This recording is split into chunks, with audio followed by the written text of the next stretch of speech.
Hello, everybody, and welcome back to another edition of Physical Stream here. I'm live. I was off last week. I'm back today, a bit later than usual tonight because I haven't really been feeling well over the last week. I went to Damnation Festival, which, if you don't know what that is, it's like an extreme metal festival in Leeds, and it was a 5-hour coach journey to get there on a Friday and a 5-hour coach journey to come back on a Sunday. I had stuff to do on the Monday, did things on a Tuesday. I think I went to see Last Night in Soho on the Tuesday, so I haven't really had time to really kind of decompress, and I think I might have caught a cold, not COVID, don't worry, but I caught a cold when I was at Damnation Festival, so I haven't been feeling that great this week. Wasn't really going to do the stream tonight, but I thought I might as well because I've got nothing else better to do really, and it'd be cool to like catch up with everyone. Hope everyone's doing well. We have Andy of Forgotten World of Movies. Hello, Andy. Welcome to the stream. Hi, Jason. Hope you're doing well, mate. I'm doing okay. I'm doing better than I was. Last couple of days I've been feeling a bit crap. Today I still feel. I know I'm not like completely better, but I'm getting better. If that makes sense, guys. Yeah. So I appreciate the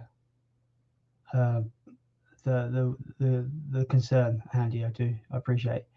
The Fisherman's Friend says, Jason, did you know Physical Streamer has 7.4 out of 10 on IMDb? Well, I mean, I didn't know that. The fact that it's even on IMDb just baffles me completely. But I'll take a 7.4.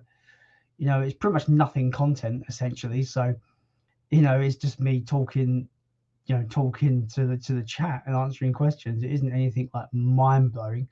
It isn't like Empire Strikes Back or anything. Godzilla 1954. It's none of that. But 7.4, I'll take it. I'll take it. It's better than Piranha 2's rated on Rotten Tomatoes. That's for sure. We have my love, Sophie. Hello, welcome to the stream. She says, "Hey, my love. Hey, you back? Yes, cringe, king of the cringe, as we do." We have Media Collector Madness. Hello, sir. Welcome to the stream. Thanks for joining. Thanks for stopping by. Anyway, that is. Sophie asks, "What's your favourite special/limited edition you own?" I've shown it off so many times that I'm not going to go over there and get it because it weighs a lot. It's quite heavy as well, which is the Gamera Arrow Complete Collection limited like collector's edition. It's like a massive bound book. So so it's not anything not anything new really. It's still that Gamera set that I absolutely adore. Not practical whatsoever, but it's amazing. It's such a nice set for Gamera. If you're a big kaiju fan, it's just a must. I think if you can get it for a decent price, it's a must buy. Euphoria Pictures, Keith. Hello, sir. Welcome to the stream, man. I hope you're doing well, my friend.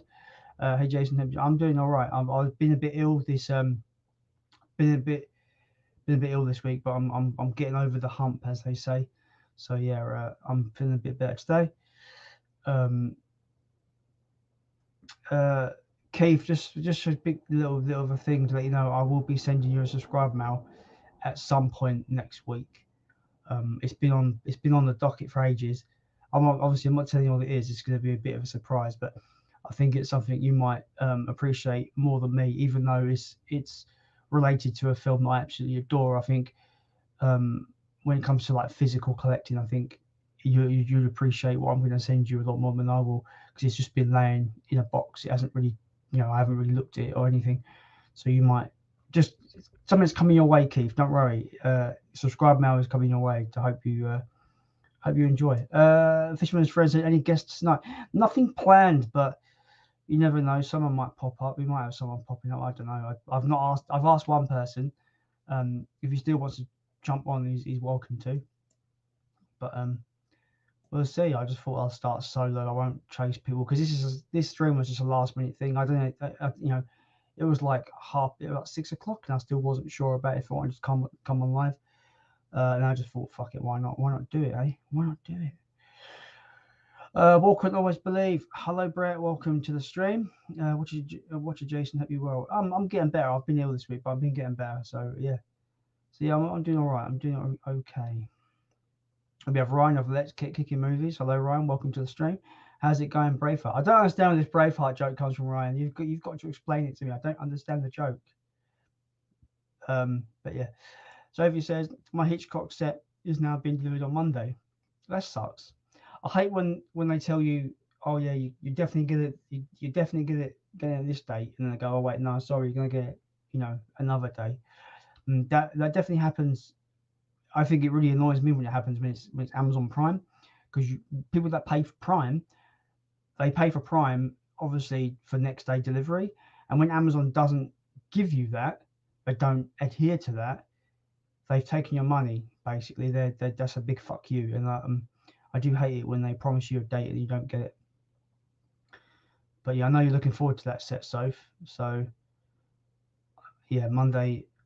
I can imagine a message Monday of you being all happy when you get it because it's awesome. It looks like an awesome set. Fisherman's Friend says, are you going to see the Luther movie with Idris Elba when it's out? I've not seen the series, so probably not, if I'm honest. Nothing's really attracted me to the series either. So it takes a lot for me to get into TV shows that I'm not already into, if that makes sense. But yeah, a difficult one for TV shows. It takes a lot for me to get into them. We have Pete, Playtendo Guy. Hello, Pete. Welcome to the stream. Hey, Jason. Hope you're well. Currently watching WandaVision and I'm really enjoying it.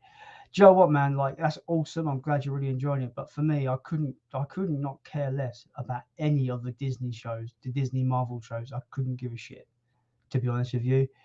They're milking it to the point of like nausea now, in my opinion. If they were separate series and they didn't tie into the overall MCU, fine. But it's got to the point where I feel like you have to watch everything to know what's going on. You've got to watch all the movies, you've got to watch all the TV shows. Can't be bothered, man. It's too much time. Like, I just can't. And in my opinion, Phase 4 hasn't been very good. I haven't seen the last little bits of movies, but I didn't care for Spider-Man. The stuff that's come out since Endgame hasn't been great, really. Fortunately, Eternals has been absolutely slammed by critics as well. Apparently, that's not very good either. I heard Shang-Chi's good, but I've just not got around to see it. I've heard Black Widow is a bit mediocre, but again, I've not seen them, so I can't comment. But I'm so done with the Marvel stuff at this point. Give me the Batman next year. That's what I'm waiting for. Comic book movies, man. The Batman. Give me it all day long. Fishman Friends said, what TV shows do you have in the collection? Yeah, what do I have in the collection? TV shows. I've got Breaking Bad. I fucking love Breaking Bad. I've got the first 3 seasons of The Simpsons. I've got the first 3 seasons of Sherlock, which I've not seen yet, which I've heard good things about. I can't think of anything else. I've got the complete series of The Office, US Office, which I've not seen. I picked it up for $5 in the charity shop on DVD. Really happy about getting that because I've heard it's really good. Yeah, I can't think of anything else, to be honest with you. I would say Game of Thrones, but I don't own that. I'm not in the rush to own it. I'm waiting for the Blu-ray to go down in price. Ideally, I would like to get the 4K set, but it's like 200 quid. I don't want to pay that for a set, especially when season 7 and 8 of Game of Thrones weren't particularly good. But yeah, that's the only things I don't really collect TV shows, if I'm honest. Mostly movies for definite for me, if I'm honest with you, man. Martin McBurney, hi Jason, just watched Shang-Chi and loved it. Awesome. I've not seen it. I'm gonna wait until I can just watch it for nothing, essentially. I'm really not that bothered about the Marvel stuff anymore. Sophie says, fuck's sake, Sophie. Keith, he's sending you me because he's bothered me already. Fucking hell. No, I'm not, so chill out. Chill. Keith says, you throw pictures. Well, that's incredible, Jason. Thanks so much. Looking forward to it. Yeah, man. No problem. No problem. Just asking Keith. Media Collector Madness. Have you watched Suicide Squad yet? If so, what do you think? The new one, I thought it was great. I loved it. I want to get the 4K or the Blu-ray, whatever's cheaper. Yeah, I really liked it. I thought Idris Elba's and John Cena's chemistry was really, really fun. King Shark was just this funny, invincible giant shark character that I really enjoyed. Ratcatcher was really interesting. All the characters were fun. Polka Dot Man was fun. I thought the overall story was kind of but it was fun. It was a fun watch, an entertaining watch. I like when it became like a kaiju movie at the end with Starro. Spoilers. But yeah, really enjoyed it. Really enjoyed Suicide Squad, the Suicide Squad. The new one. I really enjoyed it. I thought it's really, really fun. Trent Martin, welcome to the stream, man. Hey, man. Hello. Welcome to the stream. Hope you're doing well. Why is this chat glitched up? There you go. Sophie says, not long until we see Godzilla. I'm so excited. Yeah, man. Hell yeah. Godzilla 1954. Yeah, Godzilla 1954 in the cinema, 23rd of November. I really am looking forward to it. I can't wait. Honestly, I can't wait. It's going to be epic. Or it's going to be depressing and epic at the same time because that film is bleak.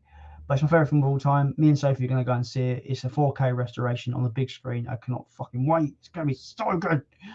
Can't wait. Keith says, it would be a pleasure, Sophie. Bring that Hitchcock set box set with you. It's always a catch. Everyone has a prize. I see it. I see what you're doing, Soph. I see how it is. Keith, how dare you?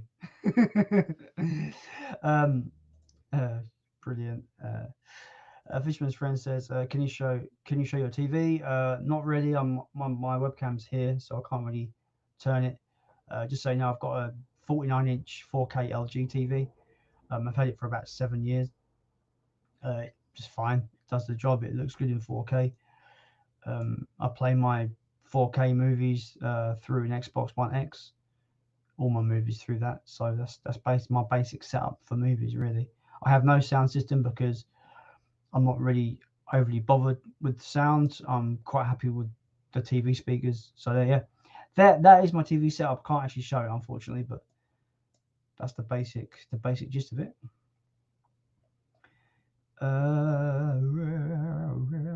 Boom. What can always believe? Which do you prefer, the Evil Dead remake or the Evil Dead TV series? I love Evil Dead 1, 2, and the remake. In my opinion, the remake is the best. Also, do you recommend watching the series? The TV series is excellent. Bear in mind it was cancelled, so it doesn't have a resolution. But I didn't feel like the ending was an insult. It actually kind of had a similar vibe to Army of Darkness in terms that it kind of ended on a cliffhanger. It could go elsewhere, but it didn't need to go anywhere else. So it kind of made sense to the end of the series. The way it ended the series was fine. I didn't find it annoying. But the first 2 seasons in particular of Ash vs Evil Dead is fantastic. The Evil Dead remake is my favorite Evil Dead. I absolutely adore that film. I will defend it till I die, I suppose.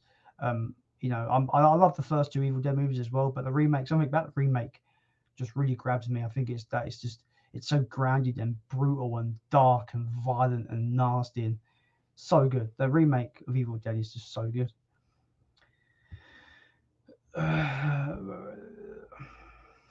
Sophie says, the Evil Dead remake traumatized me. Jason had to walk me to the toilet. That is true. That is a correct thing that happened.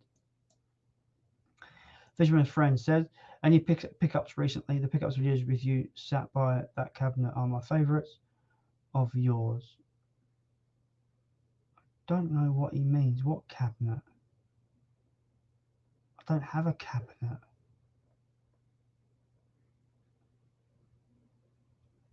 I don't know. I don't have a cabinet. But anyway, have you seen 24? No, I have not.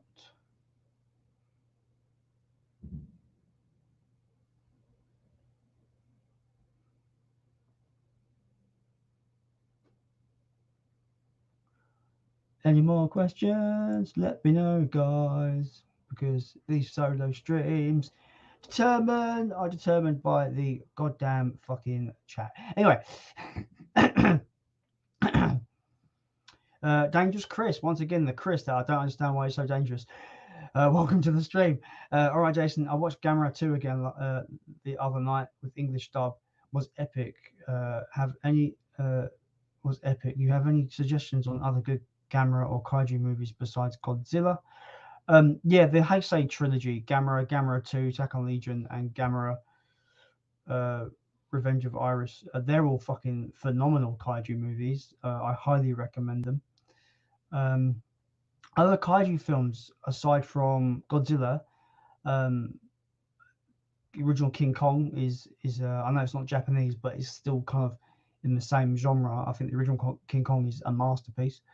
There's a really cool British kaiju film called Gorgo, which I highly recommend. That's a really good kaiju kind of, it's kind of a Godzilla ripoff, but about a giant monster attacking London, which is quite fun. Really, really do like Gorgo. I'm trying to think of other ones. I've got the Daimajin trilogy, but I've not watched them yet, so I can't really comment on those. Rodan is a really good one. I recommend Rodan. The Mothra movies are great as well. You could check those out.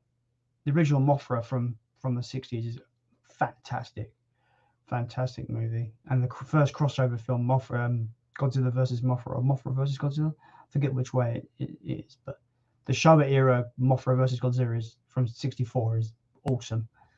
Do recommend those.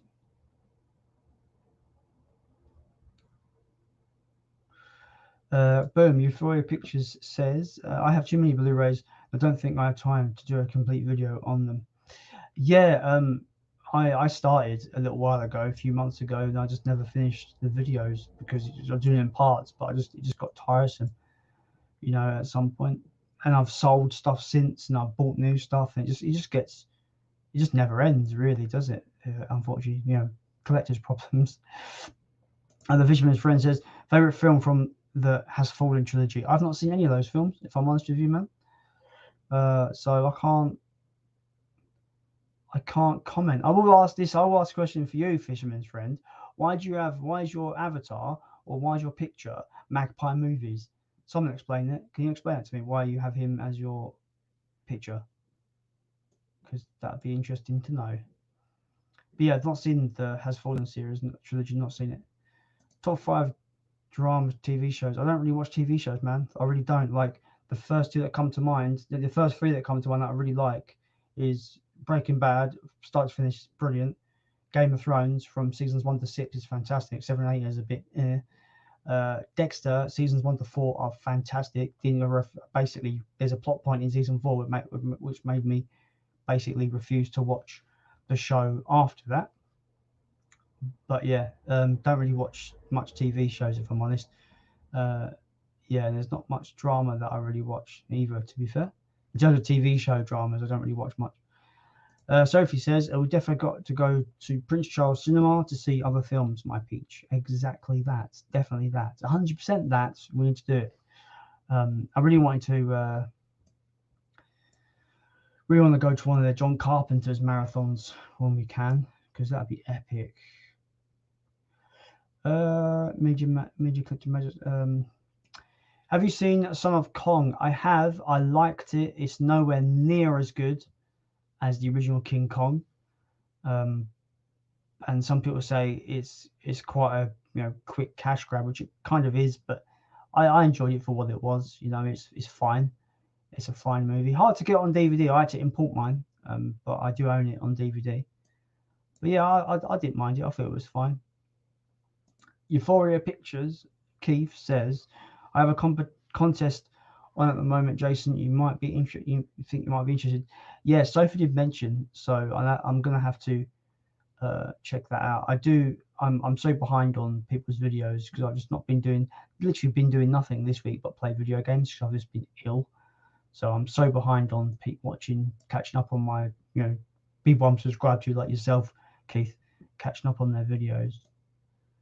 I need to check out your Scream Factory Halloween videos as well. Your unboxings, I need to check those out. Well, guys, I didn't pull the trigger on those, and I did. They look well good. They look like they're well nice, really nice collections.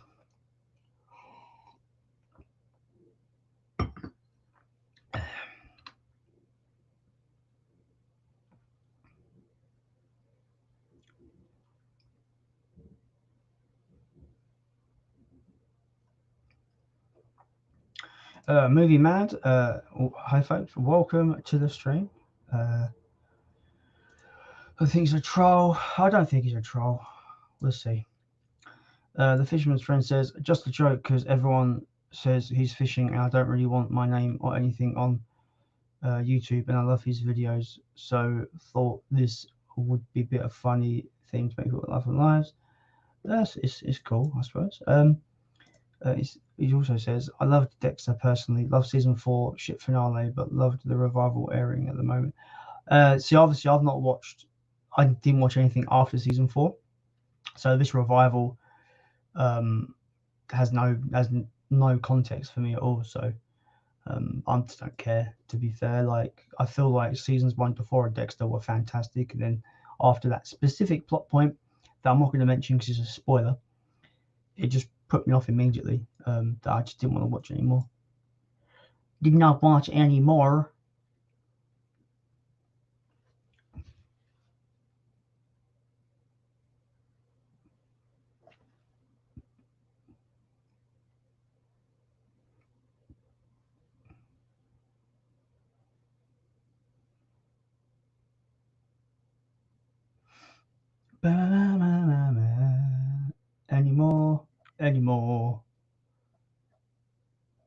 Any more questions for me? This is the problem with these solo streams, is it all relies on the Chatteroo.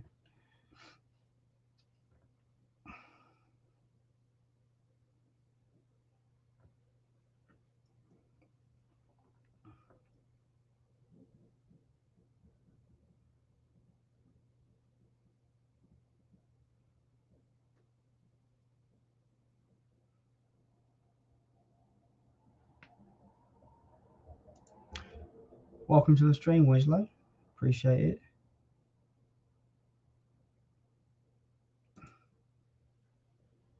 I could, but I'm not going to, because I don't like pestering people so short notice. I'm sure he's busy. I did ask someone that said he would be on. He'll come on. I was trying to find his bloody. Here he is.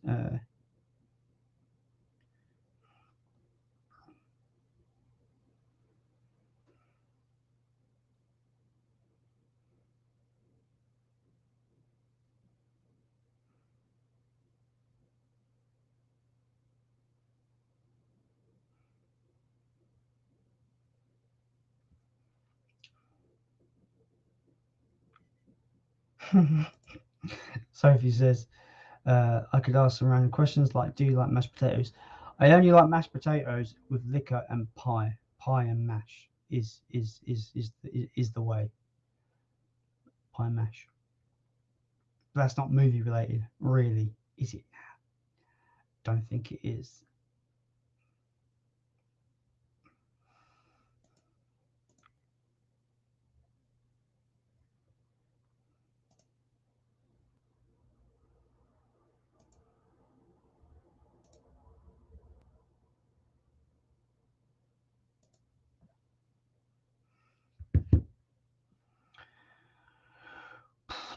Ten people watching, appreciate it, guys. This is a bit of a boring stream, to be fair, but if you can like this video, I really do appreciate it. It helps with the channel. A Fisherman Friend says, as there's not many questions, I could ask the old classic, what's your favourite cheese? No favourite cheese questions. It's not happening. It's not allowed.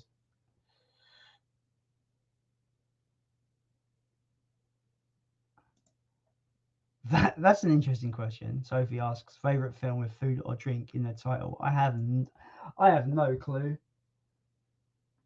I have no idea. I don't think I can answer that question, Soph. I really don't. I really don't think I don't know if I can answer that question because I don't think there's anything that I can think of off the top of my head that has food or drink in the title. That's really difficult. That's a difficult question. Keith asks, what's glitching out on me? Keith asks, seen anything good recently, Jason? Yes, I have. Thankfully you've asked. On Tuesday I went and saw Last Night in Soho. Fantastic film, one of the best of the year in my opinion. I feel like Last Night in Soho and Malignant, both of them this year, are kind of bringing us a giallo resurrection. Very, very good movie. Last Night in Soho regards a girl who wants to get into being a fashion designer. She moves to London, Soho in particular, and she's at a university to learn fashion design. She rents this room out, and she starts having these weird dreams. And that's as far as I'm gonna say, because it gets fucking awesome. The great thing about Last Night in Soho is the film is that it gives the film enough time to build a mystery. A lot of films always want to go 100 miles an hour and just go here's what's this, here it is, what's happening, this is what happened. Like it asks you what's going to happen next, and it immediately tells you. Whereas Last Night in Soho kind of gives you breadcrumbs and slowly ramps up the mystery until you get an awesome payoff at the end. Great film, Keith. If you want a really great British horror, a kind of like a psychological, 60s noir horror, I think you'd have a good time with Last Night in Soho. Fantastic film. Unfortunately, it's kind of making its way out of cinemas at the moment. My local's only showing it once a day, so I saw it at like 2:00 in the afternoon on a Tuesday, but it was awesome. I loved it. I think it's great.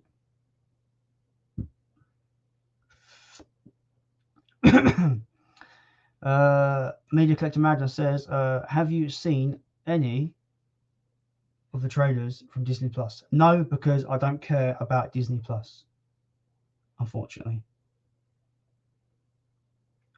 Unfortunately, I just generally I don't really care about Disney either. Disney can suck a dick for all I care. But yeah, unfortunately, I'm not really the one for Disney.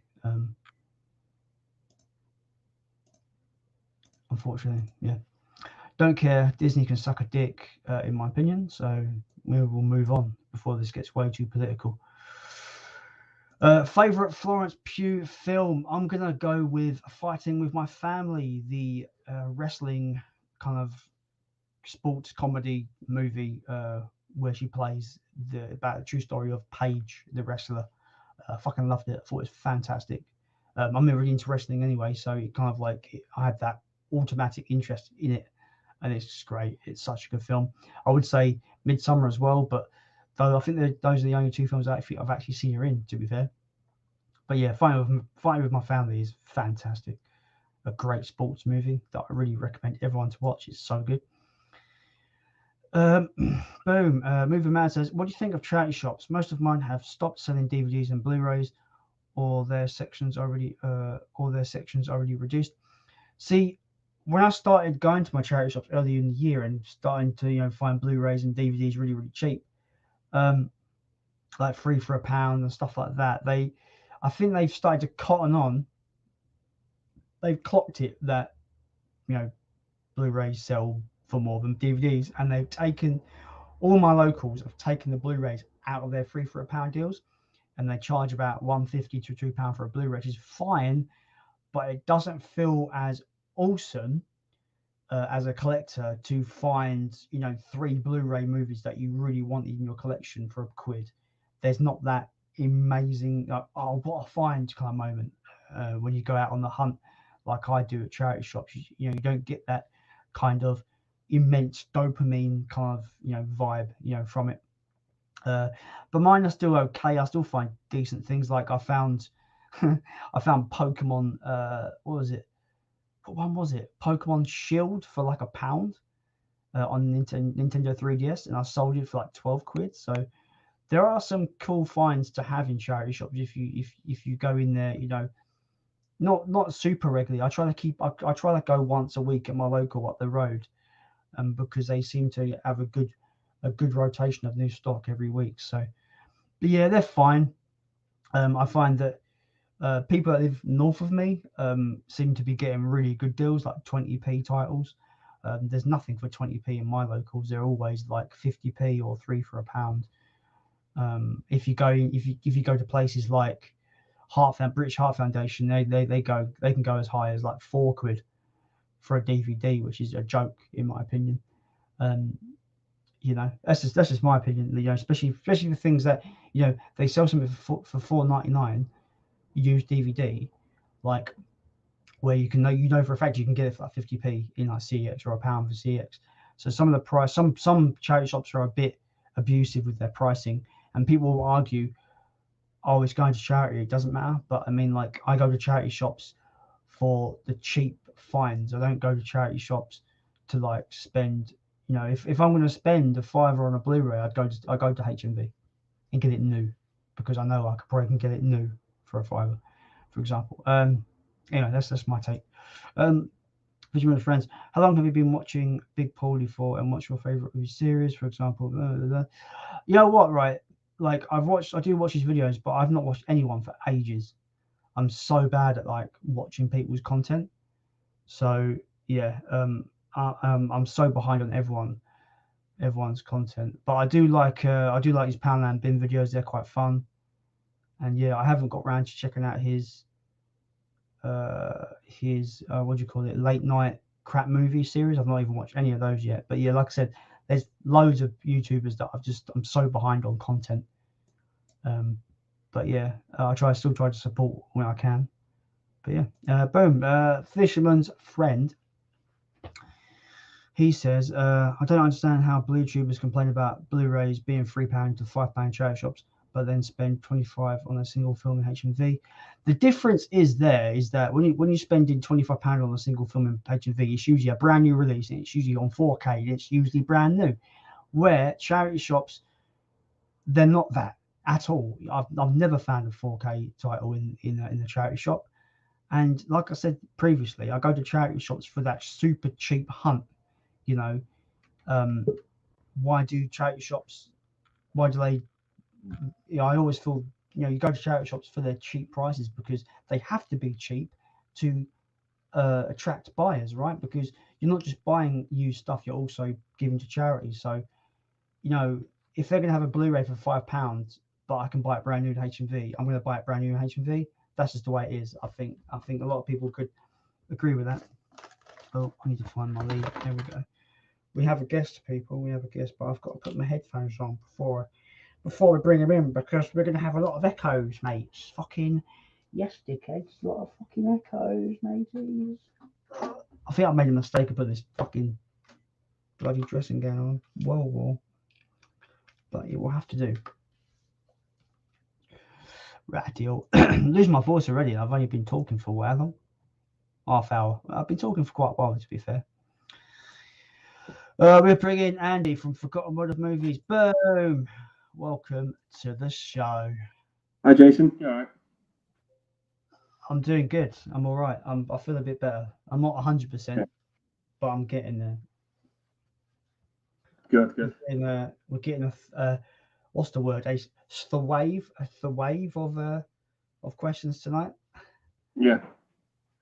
It's pretty it's pretty good. It's pretty cool. I want your opinion on this question here. Okay. Bluetooth is complaining about Blu-rays being £3 to £5 in charity shops, but spend £25 in HMV. I brought my opinion that the difference there is, when you're usually people that spend £25 on a film in HMV, it's usually brand new on 4K. You don't get that at a charity shop. And I said usually the Blu-rays you find in charity shops are so bog standard, just you see them everywhere, that you probably can get them brand new for £3 in a charity in HMV. I say I go to charity shops because I expect cheap finds. Do you know what I mean? Rather than, if I'm going to buy a Blu-ray, if I go to myself, right, I've got £5 to buy a Blu-ray, I'll go to HMV. that makes sense. Yeah, absolutely. You know, that's just my argument there for that. Pete says, what is your favourite Edgar Wright film? I've not seen that many of his, to be fair.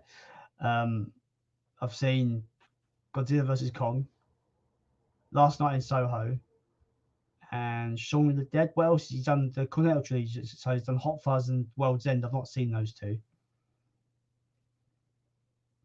Yeah, Scott Pilgrim versus the World. Oh yeah, that's a good one. That's a good one. Baby Driver. Yeah, I've not seen that. Out of the ones I've seen, I'm probably going to say.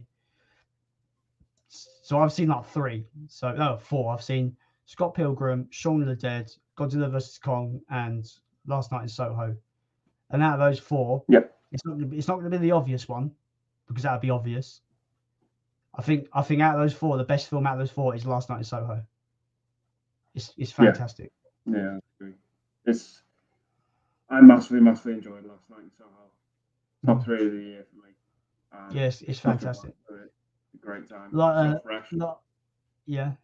And what I said earlier, what I like about that film is how the film gives enough time for the plot to build a mystery.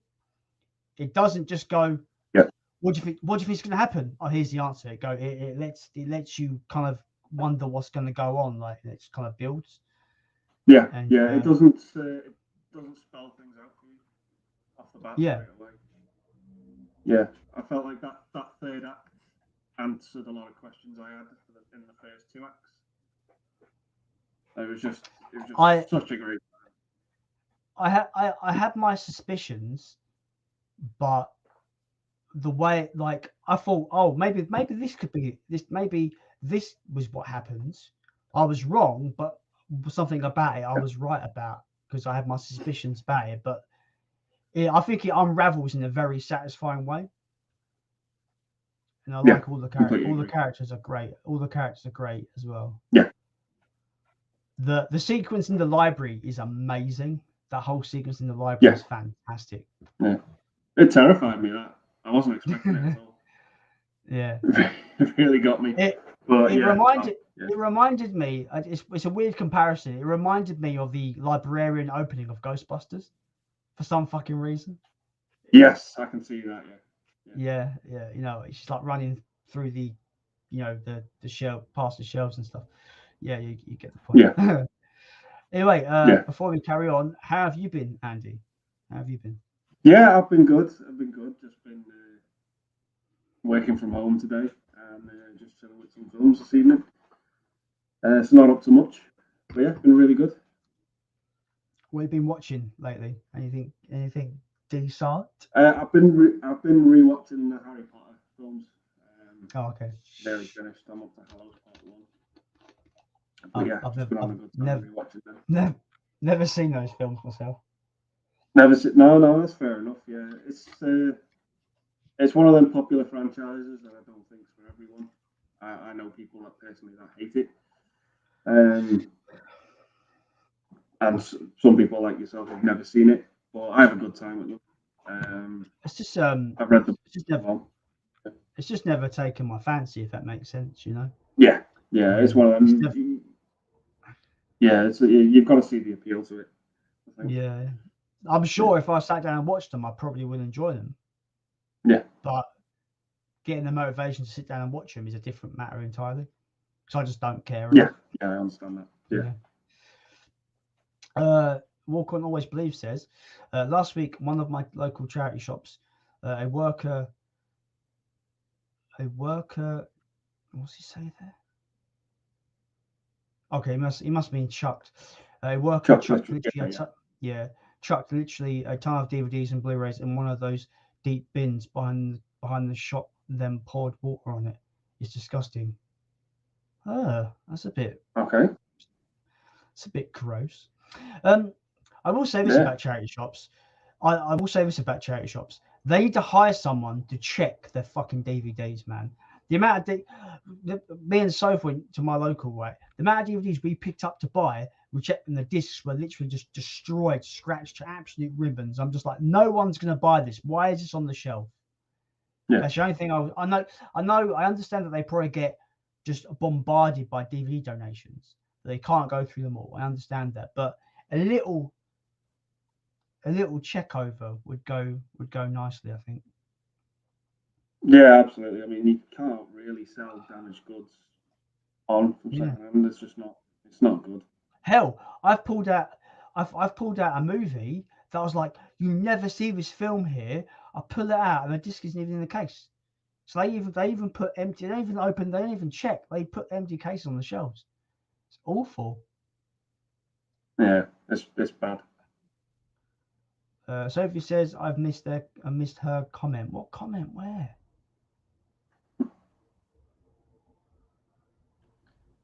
I answered that. Favorite film with food and drink. I couldn't answer the question, so because I don't have one. Okay. Weird. Moving Man says, how many DVDs and Blu-rays do you have, and do you find storage an issue? Storage will forever be an issue because space is not unlimited. I don't know. I've probably got about maybe 300 titles, maybe close to 400, but I don't count these things. Like, you know, but I'm not a permanent collector. In that, I mean, I purge my collection fairly regularly. I'll watch some stuff and I'll be like, right, am I going to watch that again? Did I love it? No. Okay.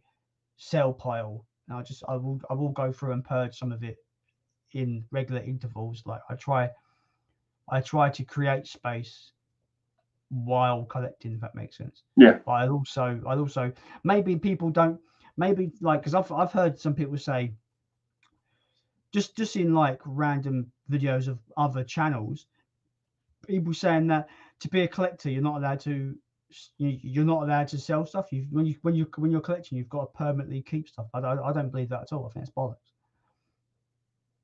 You know, I collect movies, but I'm also allowed to fucking sell them if I need to. Like, exactly. You know, so if you're collecting movies, how you do it and how you go about doing it is down to you. There's no right or wrong way to go about doing it at all. It's completely down to you. If you want to sell your movies or keep your movies, that's up to you. No one should tell you how to do it. I don't believe in that. That's not the right way to go about doing it. I've got this video series idea. It's going to comprise of. I'm probably going to give this away, and people are going to get to it before me. But who cares? So I've got an idea for a video. 7 videos it's going to be, and it's going to be the 7 deadly sins of movie collecting. Okay. So the first one would be lust, and that would be, or it'd be called lust, or it'd be buying something because it looks nice. I don't particularly love this movie, but that is really nice packaging. I have to have it, right? Yeah. You know, I haven't really figured it out properly, but it's just an idea that I thought to do. Like, no, that sounds like a good idea. Yeah. But they're not going to be. It's going to be very kind of scripted and a bit more of a deep dive videos than my usual content, because I really want to I've really got to think about my points that I'm going to talk about and stuff like that. But you know,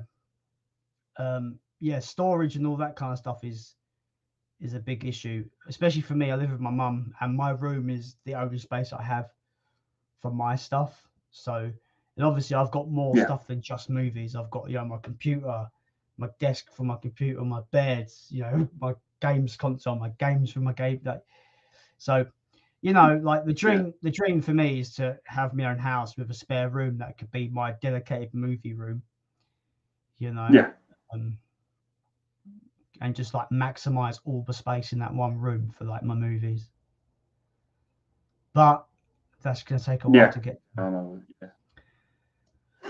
How many films do you think you have in your collection, Andy? I've counted mine. It took me a long time, about a weekend. If I'm just counting movie titles, like no TV shows, no repeats, anything like that, just individual movie titles, it's 4,316. Fucking hell. Yeah. And think, I'm not even at 10% of that. I've already got no room. I've got these little like store. You can see behind me the little storage cubes. Yeah. These like storage cubes. They're double deep, so I can fit like 2 lots of DVDs and Blu-rays in it. I've literally got 2 cubes free for stuff. Yeah. I've got one over by my bed, and I've got one down by my TV. Like, it's bad. Yeah, it's an issue. Space. I'm feeling it now myself. Yeah. Sophie says, "Hey Andy." Hi Soph, hope you're doing well. Keith says, "Hey Andy, I hope you're doing well, my friend." Hi Keith, yeah, I'm doing good, thanks, mate. I hope you're doing well as well. You're getting all the love today, Andy.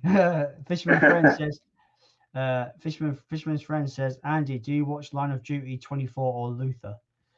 Out of those 3 shows, the only one I've watched in its entirety is 24. I was just a big fan of Kiefer Sutherland, and 24 I think is a really good show that displays his talent. I have a great time with it. I've only ever watched the show in its entirety once, but I just remember really, really liking it. I liked the concept of the show, but never actually watched it myself. Yeah, no, I really enjoyed 24. I think it's a great show. Yeah. Yeah, I like where one series is literally spans 24 hours. Yeah. I like that idea. I think it's a really creative idea. But I just never really got around to watching it. There's loads of shows that people talk about. There's like that whole swathe of 90s shows that everyone loved back in the 90s that I've never watched. Buffy the Vampire Slayer, X-Files, Xena the Warrior Princess, all these like really famous shows that I just never watched. Friends, never watched it. Yeah. The only show I can't think if it's 90s or not. It might be like really late 90s. Charmed. I used to love Charmed. Yeah, I think it's late 90s Charmed. From what I remember. 98. Yeah, something like that. Yeah. Yeah. But yeah, like I said earlier in the stream, it takes a lot for me to get into a TV show. Yeah, I'm the same. Yeah, it takes a lot. Game of Thrones was like 3 seasons deep before I even started watching Game of Thrones. Yeah. But Game of Thrones was great. It kind of hooked me immediately. That's the problem with TV shows. If I'm not hooked from like the first episode, because that's what hinges. That first episode is there to make sure you're going on to episode 2. Yeah. That first episode is so important, and a lot of shows I don't really care about moving on. Like a lot of it's like, that was fine. I don't really care about watching the rest, so I just don't. Yeah, no, I get that. Yeah. Pete says, "Hey Andy, I hope you're doing well, mate." Hi Pete, I hope you're doing well too, mate. Yeah. And we're gonna be adding another guest very soon. Keith says, "Would you like some company, Jason?" Well, I've got company. I've got Andy, but I'm happy for you to join as well, Keith. I will get you the link as well. I'm just gonna pop and grab me drink. 2 seconds. That's all right, man. It's always the way. It always starts as a solo stream and it ends up as like a full house. There we go. Yeah. That's always fun. Why is Instagram not loading? I need Instagram to load so I can fucking send the bloody link, the bastard. Oh, thank you very much. See, you be rude to a program, it obeys you.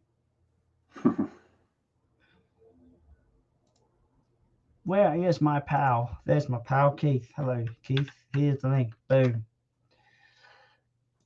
Right, Keith has got the link, so Keith will be joining us shortly. Great. Movie Man says, coincidentally, I am on second.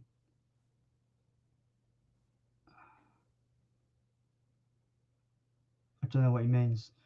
Coincidentally, so I'm on second scene first in cinema. I don't know what he means here. I think it's because the first Harry Potter film is celebrating its 20th anniversary, so it's been re-released in cinemas. Oh, okay. Oh, okay. Coincidentally, so I'm on the second scene. This is why commas are so important, guys. In these comments, a comma is so important when you're structuring a sentence. No offense, Movie Mad, but it makes comments really hard to read sometimes. Sophie's drooling over Keith's accent. Typical. I wouldn't expect anything less, to be fair, Soph. Fucking hell. Not that not that one. I was on about approving of my lady boner for me. I don't think that came through, Soph. But yeah, apparently my girlfriend has a boner for Matthew Lillard. I don't know how, because for that to happen, you need a certain male something, and she doesn't have that. So I don't know how that's possible. We're not going to go there. We're not even going to go down that route. Fisherman's Friend says, Jason, you need to go on the Bounty Bunch live stream. I am planned to go on there on the Tuesday. So if you're going to be watching that, tune in. It's going to be chaos because it's like a 10-man stream, apparently. I'm not looking forward to that, really. It's going to be intimidating. 10 people. Jesus Christ. Anyway, Movie Mad says, I have started decasing Blu-rays already, done 995 of my DVDs, as have 3,000 in metal cases. Metal cases, eh? Wow. Decasing. I don't think I could ever decase my films. No, I don't think I could. I mean, it might be out of necessity, I think, if I ever did. But it's not something I ever want to do. Yeah, because before I collected movies, I collected CDs. I had over 1,000 CDs, and eventually I took them all out of the case and put them in like a binder, a zip-up binder, and then it just made me not want to listen to them, because it's the whole experience of anything like a movie, or you should get the movie on disc, you see the artwork, you open the case up, it's all just part of the purchasing experience. But yeah, I couldn't decase stuff, but if that's what you had to do for space, that's fair, man. 3,000 DVDs, that's a lot, Yeah, I understand that. So, yeah. Keith says, no one wants to listen to my accent, Sophie. Well, someone does. That would be Soph, Keith. So I don't. Fucking Soph. Oh, Jesus Christ. We have like an accent romance going on. Movie Match is 99% even, and I have 1,200 Blu-rays. Fucking hell. Ugh. Oh, that's brutal. Man, I can't imagine having that much stuff. I don't think I could ever have that much stuff. I struggle collecting this. I don't struggle, but like in space reasons, I struggle to collect like loads of stuff. I can't imagine these people that collect nothing but VHS. Can you imagine trying to find space for VHS? Yeah. I'm fortunate enough that my entire Godzilla VHS collection fits in one cube of my little storage cubes, right? Yeah. The whole collection. I'm pretty fortunate about that, because if I started collecting VHS, it's just there's going to be no room. It's going to be impossible. No. Don't get wrong. I really want to start collecting VHS, but I just can't because of space reasons. Yeah. I got a few. I've got like the Star Wars trilogy before it was the special editions on VHS. Yeah. It's a good one to have. I got weirdly enough, I've got Critters 2 and 3 on VHS, but I haven't got the first one. Because eBay sellers on eBay want 10 quid for that first one. I'm not paying £10 for a VHS. They're having a joke. Yeah. Considering I got 2 and 3 in a bundle for like 3 quid. So, I've got King Kong, the original King Kong, and King Kong 76 on VHS as well. Yeah. I really want Godzilla 1954 on VHS. But I do have it. I have the American version, but it's got Raymond Burr, which is like, if you don't know, they made a cut for the American audience to add Raymond Burr to the, and he would like explain scenes, or he'd be like inserted in certain shots. It's made the film worse, but it kind of catered it to American audiences. I really want a VHS of the Japanese original. I don't think you can ever get that ever. A Japanese VHS of the original would be awesome. Yeah. Who's messaging me?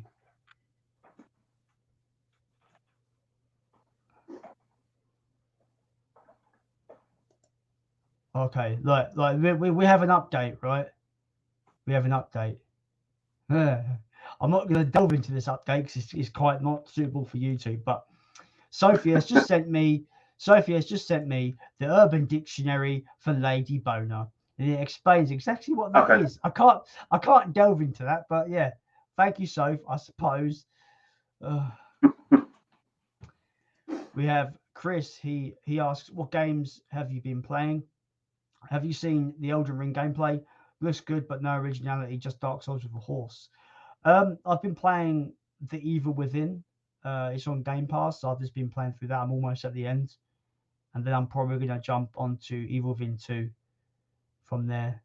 I have seen the Elden Ring gameplay. It looks really good, but I do agree it does just look like open world Dark Souls. But, I mean, I'm all right with that. It looks fine. You're not much of a gamer, are you, Andy? So you haven't really. No, I'm not. No. When it comes to games, I like to play my old retro stuff from the PS1 and PS2. Like I love me Crash Bandicoot and I love me GTA Vice City. Wonderful games. I just have a great time playing them. Nothing wrong with that, man. Yeah, I'm just not huge into the gaming realm, unfortunately. That's fair. Yeah. The problem with me is like. I've got a bad attention, really like short attention span. So a game's got to grab me immediately before I just jump onto another one.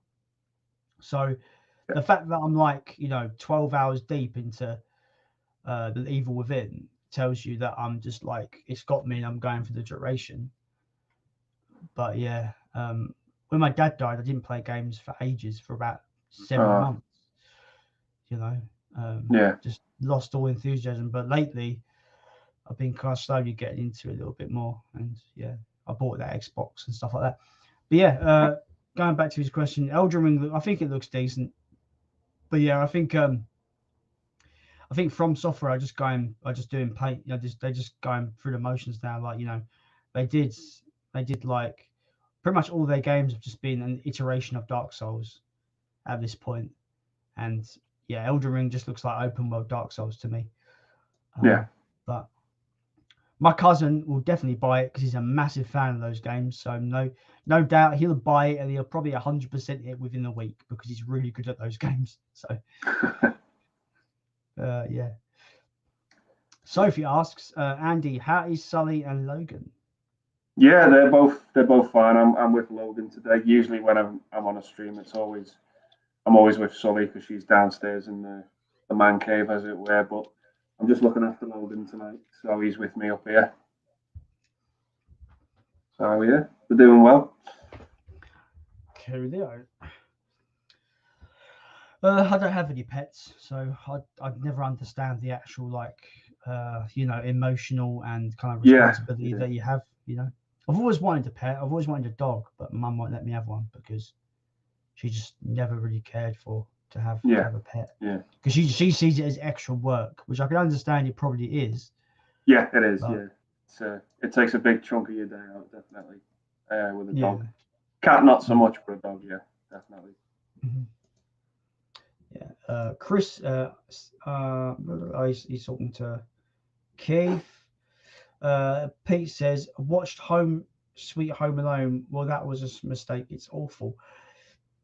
Yeah. See, like, I don't understand why people do this. Like, I automatically knew that it was going to be bad. So I was like, well, I'm not watching that. I'm not wasting my time. We've only got a certain amount of hours and years until death, guys. So why people waste their time on a film they know is going to be bad? I don't understand. I mean, Pete, if you was morbidly curious, fine, but you can't complain now. You made the decision to watch it. Like, I don't know what to say. Of course it was a mistake. We knew it was going to be awful. Yeah, I mean, the idea of a remake of Home Alone, I mean, it just sounds like a car crash, really. Is it actually a straight up remake? I think so. I think it. Oh, that just sounds wrong. Yeah, it's just Home Alone is just so timeless. It's just yeah. Like sure, it's like from 1990, but it doesn't feel like it's out of date. No, it doesn't. It's great. And Home Alone 2 is even better. Yeah. Oh, I love Home Alone 2. I think Tim Curry's the best thing about Home Alone 2 for me. He's just an actor who gives 1,000,000% in everything he's in. I absolutely love the guy. Yeah. Well, first one's classic. It's all great. The fact that they made more than 2 baffles me, because it's still Kevin McAllister, but it's a different actor. It doesn't make sense. Yeah. Just it doesn't work. It's you're never gonna get a film that captures the magic of those first 2, in my opinion. Yep, I agree. Definitely agree. Yeah. Well, we've got another guest inbound, and it is the man, it is the myth, it is the guy with awesome collection behind him, because I'm super jealous. I'm not really, but I kind of am, but I can't, I'm not. I'm kind of making it up as I go along. We have Keith from Before Your Pictures. Hi, Keith. Hello, Keith. How's everyone doing tonight? I'm doing good. I'm glad I made the last minute decision to do the stream, because it got to 6 o'clock. I was like, do I want to stream tonight? Because I haven't really been feeling well this week. Yeah, what was wrong with you, Jason? Well, I went to a festival last weekend in Leeds, so there's a lot of people, and there's a lot of hard work, like 5 hours on a coach. It's not fun. 5 hours there, 5 hours back. It's just, but when I got home, I kept on doing things. I didn't let myself kind of decompress. So I just think I caught a cold. It's not COVID, I've checked, don't worry. I think I just caught a cold, as it's getting colder anyway, and I didn't give myself time just to chill. I kept, Monday I had stuff to do. I had to go and do stuff. Tuesday I went and saw Last Night in Soho, and then Wednesday I just felt like death. And from Wednesday I've just done nothing, just sit and play video games for 3 days. You kind of sound just burnt out more than anything. Yeah. But I'm feeling a bit better today, so I thought I might as well do the stream. Missed the stream last week, so I thought I'm gonna do the stream. Yeah. I appreciate both of you jumping on. It's always no problem at all. Chat to both of you. No problem. How you been, Keith? I'm doing good. I said I'd come on tonight just for I'm kind of, this might be my last stream inside this room. Oh wow.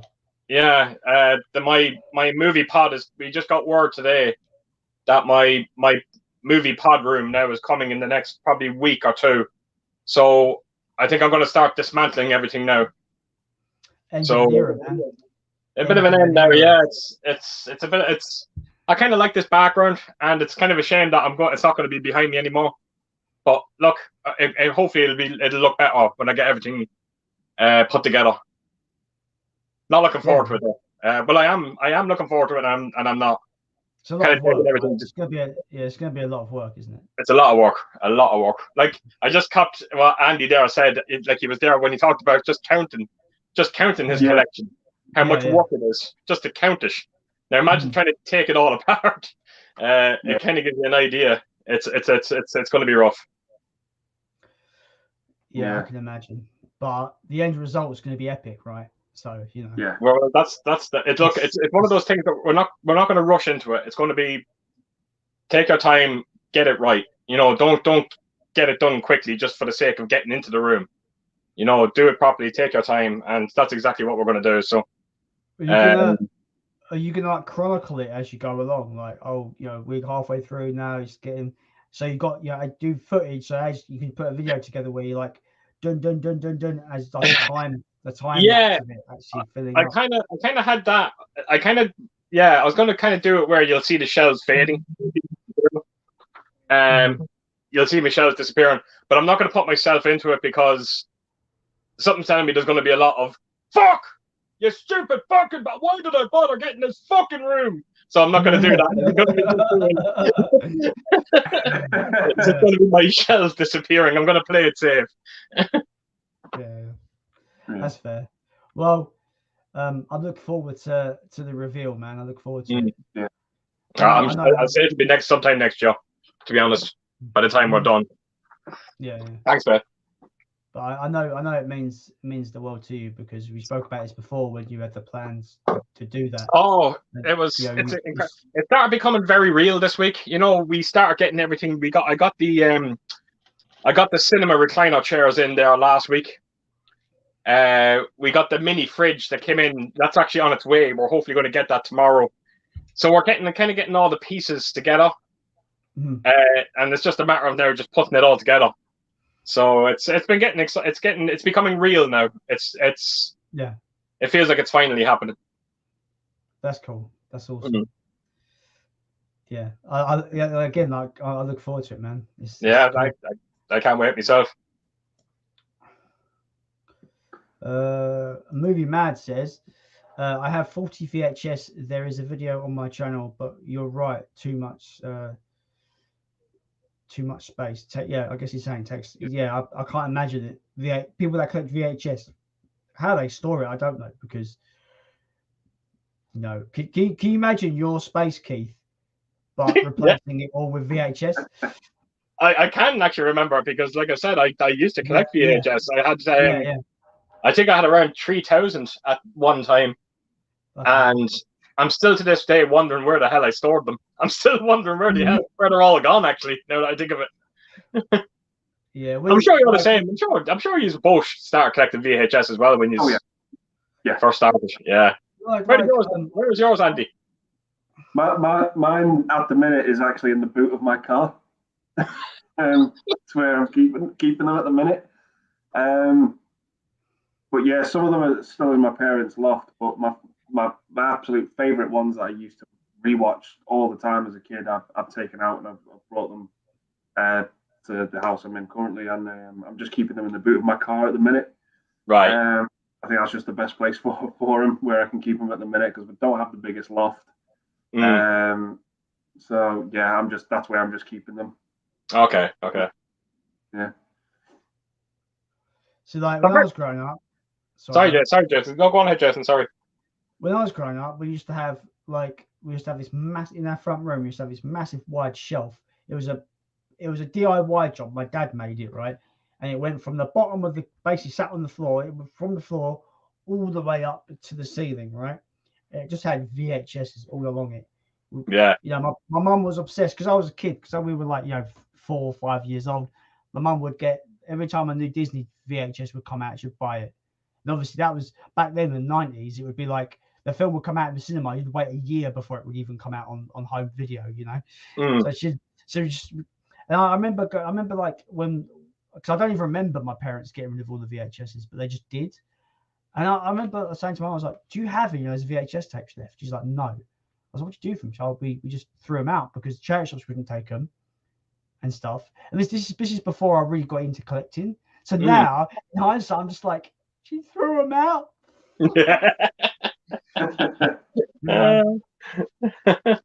I have this weird memory. I think it's probably what inspired me to become a movie collector. It was my neighbor next door where I was growing up. Sorry, I remember going into his house one day, and he just had this huge cabinet. And I remember he just opened the doors of it, and there was just VHS. Now it was just all recorded VHS. Oh yeah. But I remember he used to give us a book. He'd give us in his book that he had it all written down, which videos were which, and this, that, and the other. And that always stuck with me. I always wanted to have something like that. And rest assured that as soon as from day one, from when I started working at the age of 15, I instantly started collecting. We had, when I was growing up, we had the same thing. So we had that shelf going up of VHS. The top shelves were recorded off the TV tapes. Yeah. I think we had 60 of them, if I remember. We had a little book, and you'd be like, number 1 is this, number 2 is this. Some of the tapes should have 2 films on, so it'd be like Dumbo / Robin Hood or something like that. And just like, and it's like, I remember like there'd be something on TV that I wanted to record. I must have been like 8 or something. And my mum was like, "Oh, we have to tape over one of these." And she'd look and she'd be like, would you still watch this? I'd be like, no. I mean, just re-record over what was on it, and then like relabel it and stuff. Yeah, it's crazy. Do you remember as well when like you'd be like you'll be watching TV, and then all of a sudden you'll find like maybe T2 is on, and oh, jeez, I want to record that, and then all of a sudden you go looking for a blank tape, and then you finally find the blank tape, and then you realize that them holes, you remember you had to fill them with toilet paper and sellotape them. Remember that they wouldn't record? You don't remember? I remember that. Yeah, you had to fill these holes, or the tapes wouldn't record. And there you are panicking. Jesus Christ, where's the toilet paper? Quick! Like, you've missed the opening credits. Oh, it's a waste now. There's no point. I found the toilet paper. Where's the fucking sellotape? I've got a fun story. So we had a tape, like I said, we had a tape that had Dumbo on it, right? Yeah. I don't know how this happened, but it happened. So I've put on Dumbo. I must have been like 6 or something. I don't know why I remember this, but we all have weird memories as kids, don't we? We always have weird memories. For some reason, I always remember this. We watched Dumbo. Dumbo ends. My mum's not in the room to actually stop the tape and take it out. And it cuts into aliens, right? And I'm sitting there shitting myself. Not even like the beginning. It's like halfway through Aliens, like where it gets proper like intense. Right. Yeah, I always remember it. I don't remember what sequence, or I can't remember that specifics, but I just remember it being Aliens, because in hindsight, I know it was Aliens now as an adult, you know. Yeah. Can you imagine a little kid like Dumbo? It could have been worse. It could have been like, you know, a pile of porn. But the thing is, though, the thing is, if it was that, you've got to ask why your parents are recording that off the TV.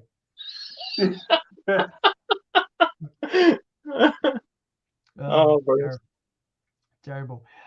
Moving on to the comments.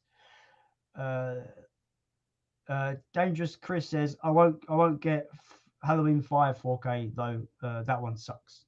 Not seen it. I agree. It's not a good movie. No. So Sophie, she likes to be all sarcastic and silly. I see you, Mr. Brett, drinking my Lucasade. You're in my bad books now. You said help yourself the other day, so happy days.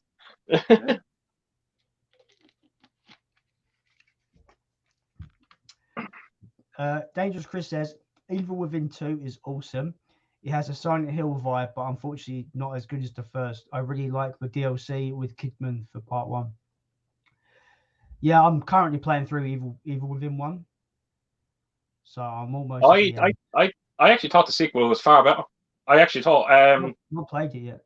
Oh, it's there's something about it. He is absolutely right. It does have that Silent Hill vibe of it, but it's also kind of like a mini open world as well. You kind of get. And I thought it was great. I really enjoyed that game actually. Actually, I might start playing it again. I'm really liking the first one. Really. Yeah, it's good game.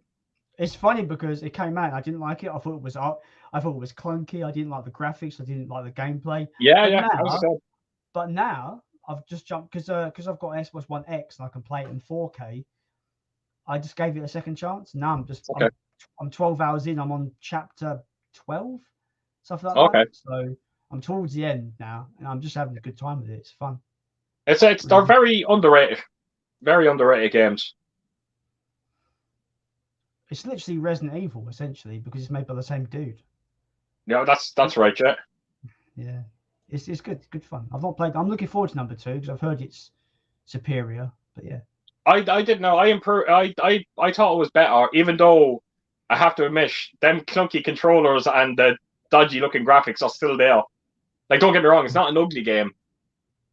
It's massively improved over the second one, but it's no Last of Us, put it that way. Yeah, I can imagine. I'll get that. It's this comment. Fisherman's Friend says, "Love your accent, Keith. You sound like an Irish Peter Griffin." I don't know what he means by that. Wow. I don't. Some of these comments, people. Jeez. Sophie says, as I'm with you next Friday, my love, can we do a stream together? Of course. That sounds like a great idea. Of course we can. This is like probably the most. This is the best YouTube name I've ever seen. Dr. Impossible of Counterpunch 1984. What a name! What a name! I got a pop. That's the best YouTube name I've ever heard. That's great. They ask, what is your favorite guilty pleasure film? And I should say Evening Gents. I don't have a guilty pleasure film because I'm not guilty for what I like. So that term has always gone a bit over my head a little bit. I mean, if we're gonna get technical about it, Piranha 2, because it got 6% on Rotten Tomatoes, no one likes that film, but I thought it was all right. Does that count? Well, it doesn't, because I don't believe in guilty pleasures, but whatever. Mamma Mia. Fucking love that movie. I actually love the sequel as well. I fucking love both them movies. But I wouldn't tell too many people that I enjoyed them. You've just told my whole audience. That's it. Then again, the three of us have probably got a lot of crossover audience anyway, so it's all good. End of the day, who gives a shit? Like, I'm not guilty for liking. Hell, like, fucking hell.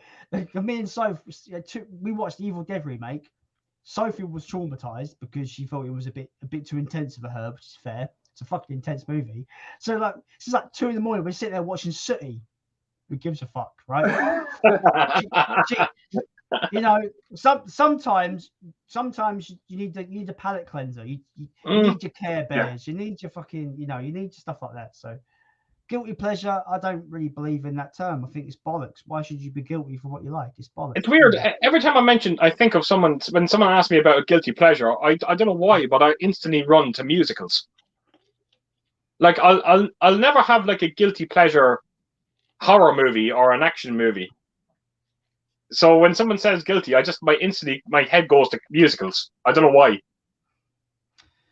See, like, if I have to answer that question, I tend to just to think of a film that everybody hates but me. So Piranha 2 is probably my answer because no one likes that film but me, apparently. Anyway, oh, for fuck's sake. Sophie says, Keith, my suitcase is packed. We'll be with you shortly. I mean, I think it takes quite a while to get to Ireland. it's actually the fact that you've got your suitcase packed, Sophie. It's actually easier to come to mine. I'll wait you are on Friday. That's good. Right. So, yeah. Jason, I swear, nothing's going on. Doing nothing. This is all Sophie. I've had nothing to do with this. Oh dear. The Fisherman's Friend says, or asks, Keith and Andy, did you know you're on IMDb? Are we? Yeah. Yeah. I don't get it. I don't understand it. What the fuck am I doing on IMDb? I don't know. People are just putting on, YouTubers on there. Movie YouTubers are on there now. Yeah. Oh, okay. I'm on there. It says best known for Friday Night Streamer News and Physical Streamer. Apparently, apparently, Physical Streamer as a series, as it's called on there, I get 7.5 out of 10. Fuck it, I'll take it. Fucking hell yes. Yeah. I have no idea. What does it say about you, Andy?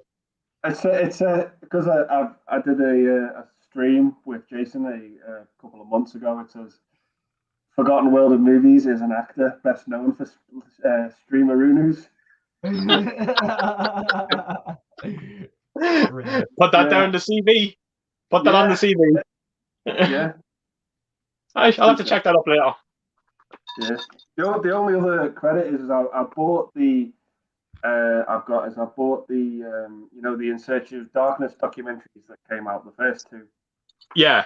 Because I was part of the Kickstarter, I got my name in the credits. Oh wow. So yeah, that's my only other claim to fame. Yeah. That's incredible. Okay. Maroonies. Well, yeah. Wow. Okay. Yeah. I'll have to check that. I'll have to check it up. Yeah. My claim to fame, if you can even call it that, is I did a podcast a few years ago about my favorite band. They're called Iced Earth, and me and my co-host, we basically were integral for the original singer of that band and the main dude that's behind it to actually rekindle their friendship and meet up and get together. Right. We did that, and every music release that they've put out since, I'm in their little booklet as a thank you. Oh wow, okay. So that means a lot to me. What's happened to my camera? I can only imagine now. I can imagine what it's going to say for IMBD for me, but something's telling me it's just going to say my name and then beside it, street trash. That's it. That's still one of my favorite moments from your channel. By the way. It's just the fact that that's my claim to fame. You just can't talk about it without laughing. Did you buy that recently, Andy? Yeah, my camera's pissing me off. But I haven't watched it yet, so I'm looking forward to it from what I've heard. But yeah, I am looking forward to it.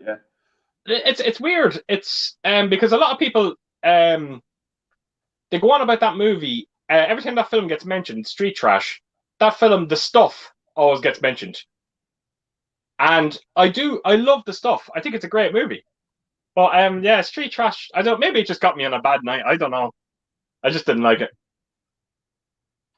Okay. You must have found it funny though, because you laughed a lot about it. I was laughing at because I couldn't get over what I was watching. You know, it's one of those things that I'm like, you know, I don't know how to describe it. It's kind of like, do you know when you knock on a movie and the movie's on 20 minutes and you know well that you're not going to like this movie, but yet you just stick with it. And that's the only time I was laughing. I was kind of laughing because I was laughing at the fact that I just couldn't knock it off. I had to see it through.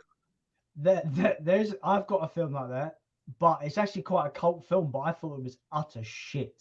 But I watched the whole thing. It was a Ricky O, Story of Ricky. Right, okay. Pile of shit. What a shit film. But it's so ridiculous, I had to see it to the end. Okay. I still think it's crap. I don't like it. I'll never own it. But what did I watch? What the fuck was that? What was that? The fact, spoilers for Ricky O, the fact that he just goes up and punches the wall at the end and all the prisoners can just leave. You could have done that at the fucking beginning, mate. Then it wouldn't be a movie. Oh. I've never seen it, so. Yeah. I didn't mind it for what it was. I didn't mind it. Okay. I had a good time with it.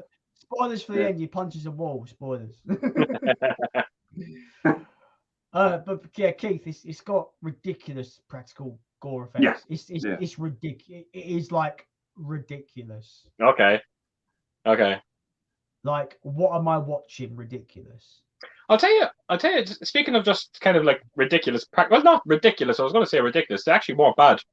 But I watched the film there the other night. It was my third time watching it. And just come back to VHS. I remember when I bought this film on VHS. The film was called The Intruder. It's held in this kind of shopping. Well, I was going to say a shopping mall, but it's kind of just a supermarket. Yeah. Yeah, The Intruder. Yeah, and I remember when I bought it on VHS, I actually watched it and I threw it in the bin. Yeah. I actually remember that day. I'll never forget it. I literally threw it in the bin and I got rid of it. And then that 88 Films brought it out, and I said, you know what, I'll give it another go. I felt like I've matured as a kind of when it comes to movie collecting, and I gave it another go, and I was like, you know what, it's not that bad. I kind of enjoyed it a bit more. And then I watched it again the other night, and I have to admit, Jesus, it's a good horror movie. It really is. It's amazing how something you can just absolutely hate and grow to love. And that one definitely kind of sticks in my mind now. It's it has a wonderful setting to it, and some of the deaths in it are terrible. There's some bad old deaths in that movie. It's I've not seen that film, but I remember Andy was talking about it on one of our streams, a few months ago. This made me want to pick it up when I have the money to actually go and pick it up. If it's still available in 88 Films, I want to pick it up because it sounds like my cup of tea. Just word of warning, don't mind the whole Bruce Campbell thing. Yeah. Just take that right out of your head, because I when I bought it, it said the star was Bruce Campbell. Just wipe that shit right out of your mind. It's ridiculous. That's a typical marketing trick. Yeah. It's technically it's a marketing lie because it might be in the film for like 10 minutes. It's like, have you both seen Candyman 2021? No, I'm waiting for it. Okay. It's coming out the end of the month. Yeah. I won't say anything then. I was going to say something, but I won't say anything now. What was I going to say? I've forgotten. I don't know. Oh shit, bollocks. It's like that you're saying, oh, starring Bruce Campbell. Have both of you seen Maniac Cop? Yeah. It's great. Yeah. It'll be the same thing of like that film saying starring Bruce Campbell, but he's barely in the film. Well, no, this is actually worse. Oh, okay. This would be like that film, Return to Horror High, starring George Clooney. Not seen and he's the first person to get killed in that movie. So it's very minimal. Bruce Campbell in that movie. Oh, okay. Yeah, it's. I'd say the closest thing for me is a bit like Mark Hamill in Force Awakens. yeah, better again. Brilliant. Fair enough. Yeah. Yeah. I bet you got a hench payday even for those 3 seconds, though, right? It's funny you brought that up because someone actually left just a comment tonight on my. It was a video I put out months ago. It was my Skywalker saga, and I haven't actually opened it in months, but apparently there's a letter inside it. And someone left a comment. Is the letter by any chance Mark Hamill apologizing for the Star Wars movies, the newest ones? And I nearly had to go up just to check to see if it was. You know, I thought it was brilliant. Oh, that's good. Moving on to the comments, we have Gary, Blu-ray collector. Hello, sir. Welcome to the stream. Hey, Gary. He said, hi, all listening at work. I really do appreciate when people say they're listening at work or on the bus or like, I really do appreciate people just like, you know, no matter what they're doing in their life, they're making time for this. It means a lot to me. So thank you very much, Gary. I really do appreciate it. It's funny. I'm very similar to that. Because I do a lot of driving. So that's how I get through my videos. I actually knock them on when I'm in the car. And I actually watch. That's where I watch all my YouTube videos. Or if I'm going out for a walk, I will just put my headphones on and I'll start watching videos. It's just a good way to pass a bit of time, I find. Yeah. I listen to a lot of podcasts when I'm out. Yeah, but it's, when people make room for what I do on here, it does mean loads to me. Yeah. The fact that he's listening at work is pretty cool. It's pretty cool. Absolutely. Right, Sophie's put me in my place. She went, no, my love. I said Jeanette, my mum, can help herself, not you, you slag. All right, it's too late now. I'll buy you more. It's fine. Jeez, my mum getting special treatment. You see, that's what's happening now. That's what's happening. Dr. Impossible of Counterpunch 1984, still the best name on YouTube. They say, I remember in the early 1980s having one of the first beta players available. Is it beta or beta? Is it beta or beta? How do you pronounce that? I think it's beta, isn't it? I've always said both. Doesn't matter. Beta, whatever. Beta players available on the market in the UK, cost £500 and weighed like a breeze block. First beta tape was Alien 1979 on magnetic. Wow, that's cool. Wow, that's a like nice little time capsule. What a movie to put! Like Alien? What? Talk about a way to kind of introduce yourself into kind of Betamax. It's a great movie. Am I correct in saying that Betamax was a superior machine to VHS? As far as I'm aware, like I think because what my knowledge of VHS was the more convenient, cheaper option. So the market kind of chose that. Right. I can't really talk about it because I've never actually owned one. So that's fair. No, I haven't either. Oh well, I love like retro media. There's a guy on YouTube. His big channel. He's got over 1 million subscribers. He's called Techmoan. And he just talks about retro technology. Yeah. VHSs, vinyl players, tapes, cassettes, all manner of retro tech, and it's so fascinating to me. Okay. I just feel he's British as well, so the way he presents his videos are really, really cool. Like they're like mini documentaries on stuff. Oh wow! Okay. If you're into like retro technology, that's a really good channel. Okay. So I'll check it out. Yeah. Martin McBurney says, Have any of you played the Terminator Resistance game? I was hesitant, but I really enjoyed it. Funny enough, I got it free with my Xbox One X. I played the opening like maybe 2 hours. Didn't get much out of it, and then sold it. So I didn't go much on it. No, I didn't play it either. No, not played it. Yeah, I'm glad you enjoyed it, Martin. Though, I just couldn't. I couldn't get into it myself. He also says, "Have you seen the film White Squall with Jeff Bridges? Very underrated British Scott movie." I have not. No, I haven't seen it. No, I actually know it, but I've never seen it. There's a lot of me saying not seen it in these streams. Because I'm not a true movie fan, guys. Have you heard? Apparently. Yeah. The way I see it, if you've seen 2 movies or 2,000 movies and you love them, you're a movie fan. There you go. Yeah. That's the way I see it. If you've only seen 2 movies and you want to see more, you're a movie fan. Mm. I hate all this gatekeeping bullshit with fandoms. What do you mean?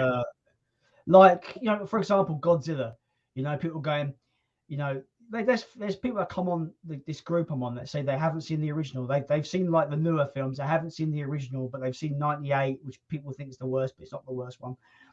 And then you get these people going like, how can you call yourself a Godzilla fan? You've not seen the original. And I'm just like, does it fucking matter? Yeah, sure. I could recommend that wholeheartedly to them. Yeah. If I want to see more Godzilla, but it's not the be all end all to be a Godzilla fan. No. Oh, you've seen the MonsterVerse? Great. You want to see more? Awesome. See more. That's it. I hate those kind of people. Like people yeah, I get that. No, you're right. I do. I've known a lot of people like that as well. Yeah. Even with music, they'd be like, yeah. I remember someone saying to me one night, I think I was out for a few drinks, and someone told me that band Queen got brought up. Mm-hmm. And I said in a conversation that I actually preferred a lot of their 80s music to their 70s. And then all of a sudden the whole night was like, well, then you're not a Queen fan. You're not a Queen fan. If you prefer the 80s music, you're not a Queen. It's just I can't stand that shit. I used to be on this Black Sabbath group, right? And if you're not talking about Ozzy Osbourne, Black Sabbath, they'll just delete your posts.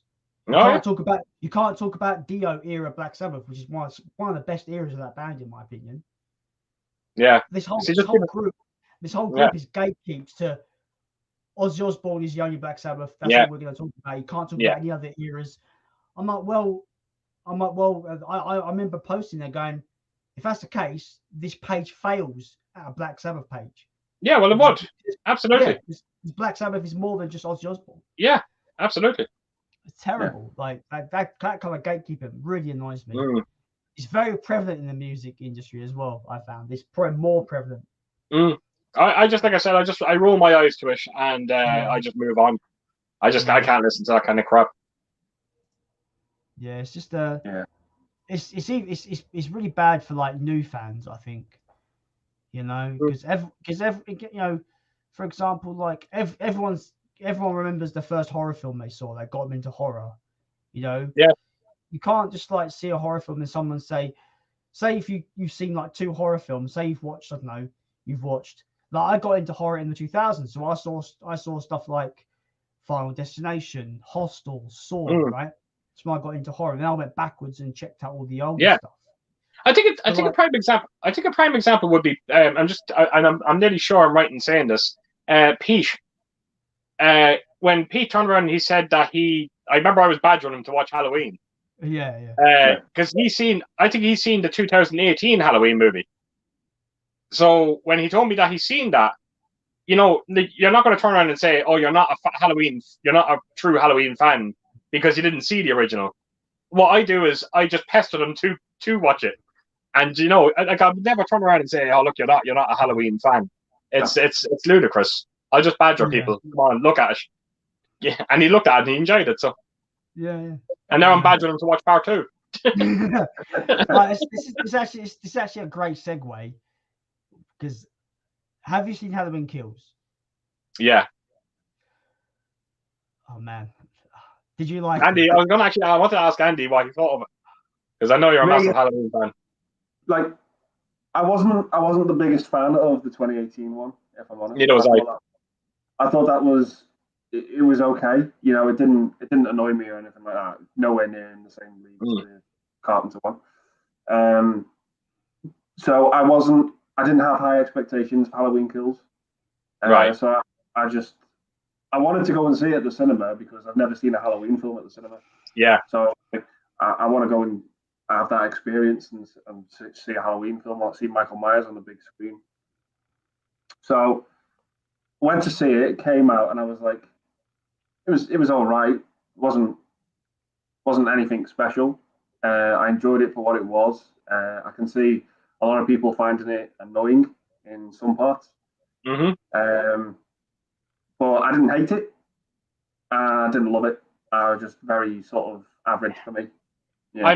I'm exactly the exact same as you. I went to it. I didn't hate it, but I did leave a complaint. I left complaining about it as well. Okay. Yeah. They done. Do you know? I'll tell you what they done right with it. I have to admit. Now, did you see how well they recaptured when they went back to 1978? I thought they'd done that phenomenally, and I would actually love now for them to make a sequel to the original Halloween, but do it again like the original Part 2, and do it the way they done it in that movie. Kind of bring that kind of. I thought they'd done such a great job with it, and I would have loved to have seen that story now of them capturing Michael. So, but yeah, there was things in the people really like the Evil Dies Tonight. Yeah, okay. Yeah. If I heard that one more time, I would have put my head through a wall. But I think that the scene that really got me was the bit where they were all chasing what they thought was Michael Myers. Oh. And he looked like Danny DeVito. How they got him confused with Michael Myers, and then he had the Anthony Michael Hall had the audacity to turn around and say, how do we not know? How could we know? Yeah. How could we know that it was Michael Myers? We never seen his face. Well, the fact that he was around bloody 4 foot tall should have been a bloody giveaway. And that it was it was ridiculous. Absolutely ridiculous. I need to say some things because it really annoys me. So John Carpenter has always said, there might be some supernatural aspect to Michael Myers, the shape, right? There might be. We're not going to tell you there is or there isn't. We're going to let the community, the fandom club make their own minds up. But in this one, they straight up make him a god of a person. The amount of damage he takes is just took me out of the whole movie. Like, I swear, he takes like 6 spoilers. He takes 6 bullets to the chest, gets back up, puts his mask on, and just wrecks house. Like, what? Yeah. What? I felt I was watching a Terminator movie. Yeah, that's actually a good shout. It's a good analogy. Yeah. And it's funny. It's funny. I was only just talking about this there recently. That I said when I watched that Halloween Kills, and I said, you know what? I felt like I was watching a Terminator movie. And then John over at the Movie Collector, he done a review on 2018's Halloween, and he felt that what they were doing with Jamie Lee Curtis in that movie was turning her into Linda Hamilton. So when I turned around and I said to him, because we were talking to each other on the phone, and he was asking me, did I go see Halloween Kills? And I was like, yeah. And I said to him, it feels like a Terminator movie. And he always felt that that's the way the new series was heading. And that kind of confirmed it now for him. And that's so. But when you do kind of watch the original, the 2018 Halloween, he is kind of right. They are trying to turn Jamie Lee Curtis into this kind of, Ellen Ripley kind of, Linda Hamilton kind of, Sarah Connor kind of character. I can see that. Now you've brought it up, I can kind of see the idea of that. The thing with me though is that I liked 2018 when I saw it in the cinema when it came out in 2018, and then me and Sophie we watched Halloween 2018 and then Halloween Kills. 1 night, 2 nights. 2 nights. Boom, boom. And on the rewatch, I really enjoyed 2018. Like, really, had a really good time with it. So I was kind of hyped about Kills because I was like, they've got a great springboard of where they can take this next. I think Halloween 2018, funny enough, is very similar to Halloween Kills. I remember when I left the cinema, I just remember going, I didn't hate it, but I didn't particularly like it either. You see, I think what killed me about 2018 was all the critics and everything were kind of saying, "Oh, they're gone back to the John Carpenter kind of style," you know. And I thought we were going to get a good 1978 Halloween movie. It didn't even come remotely close to it, in my opinion, and it still doesn't to this day. I've watched it a few times now, and yeah, it never will be.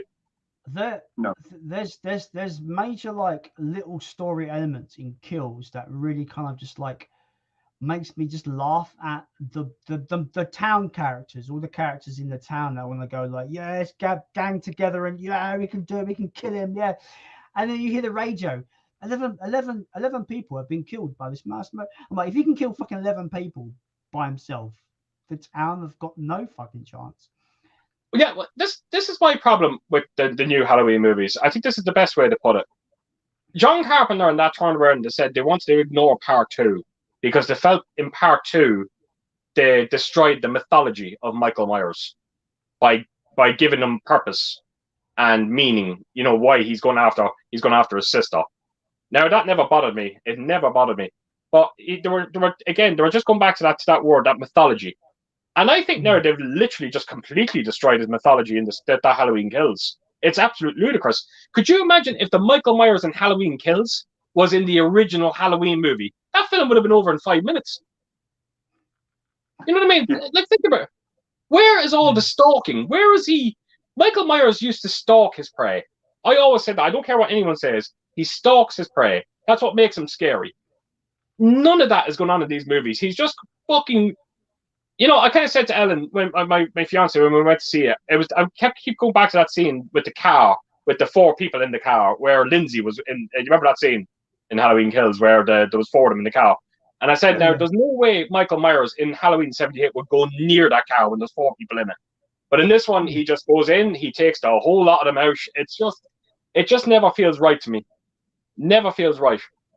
Now, they tried to say that he's angry in this one. Bollocks that. It's ridiculous. Basically, he went Super Saiyan and now he's like a god for some reason. Like that I don't know why that bugs me, but it does, because they've hinted at a supernatural aspect, but they've never flat out said that, oh yeah, he's supernatural, he's invincible. They haven't flat out said that in any of the Halloweens that I've seen anyway. They've never once said, oh yeah, he's literally unkillable. But in this one, they've just made him out to be like, yeah, he's literally... There's that line that's an awful bit. The script is awful, by the way. There's just one line that Jamie Lee Curtis says, when she goes, every time he kills, he transcends. Awful bit of dialogue. Fucking awful. And that little bit of dialogue is trying to explain that he gets stronger as he kills, or what? Like, every time he kills, it's so bad. I can tear this movie apart if I want to. Fucking hell. Apparently they're going to be the next one is going to be a bit more subdued. It's going to be a bit more toned down. Now, when they say that, I do hope that they're going back to the way I know and love Michael Myers. Like, you know, relax, man. Fucking have a beer or something like that and chill out. You know, apparently there's gonna, if rumors are to be believed, there's gonna be a 4-year time skip. No, that's not a rumor. That's true. Is that true? Oh, okay. That is absolutely true. And COVID is going to play a part in it. Yeah. We go to movies to forget the world's problems, for fuck's sake. Yeah. Hollywood, understand this, please. I don't want no social agenda bollocks in my movies, and I don't want world issues in my movies. Mike, that's how they're going to explain how Michael Myers has gone for 4 years. He had COVID. You know. Yeah, he goes out and kills people, but he stays by the law. He stays at home when they say stay at home. You know, I've got to stay at home and stare at my window. Yeah, I wasn't that happy about that when I heard about that. I don't know about how the rest of the 2 years feel, but when I heard that they're taking a 4-year jump, now I kind of figured that they were going to have to do it, because when you actually see the state of the cast at the end of Halloween Kills, there was no way that they could carry on for one more night. On that night, like Jamie Lee Curtis was in bits in the movie. Yeah, you know, her granddaughter's leg is in fucking 10 places. You know, the sheriff is in the hospital bed beside Jamie Lee Curtis all during this movie. Mm-hmm. So that's what I'm saying. That if they'd done another movie, it would have been just a lot of them in wheelchairs. Yeah. You know, so I can understand why they kind of have to jump now. Yeah, but I don't know where to, because technically Halloween Kills just doesn't end. It kind of just like, spoilers, he kills all the fucking townsfolk and then we think he kills her daughter, right? Apparently. Then it just ends. And I'm just like, so there's not really a conclusive end to build to a sequel. It just goes, ah. Yeah, I think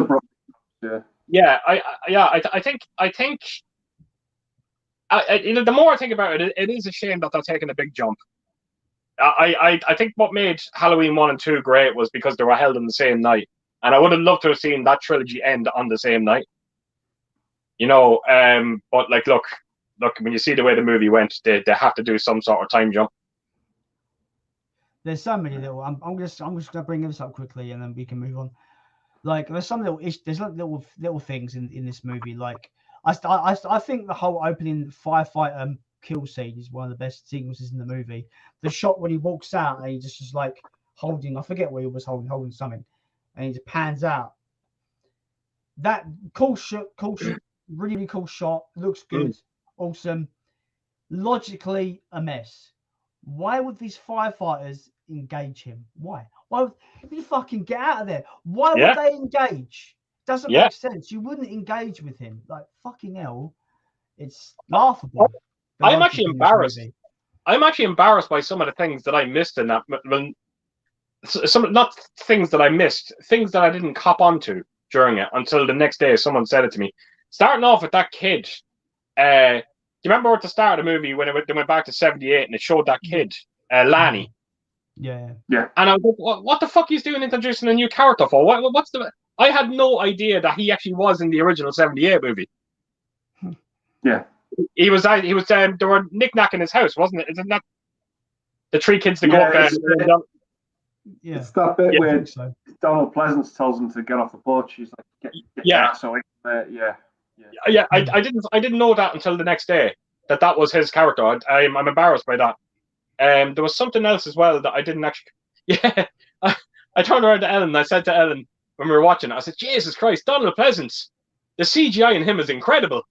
And then I found out the next day it wasn't CGI at all. It was a real person. Oh, that's interesting.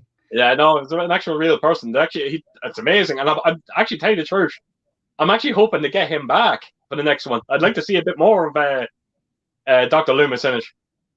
Yeah.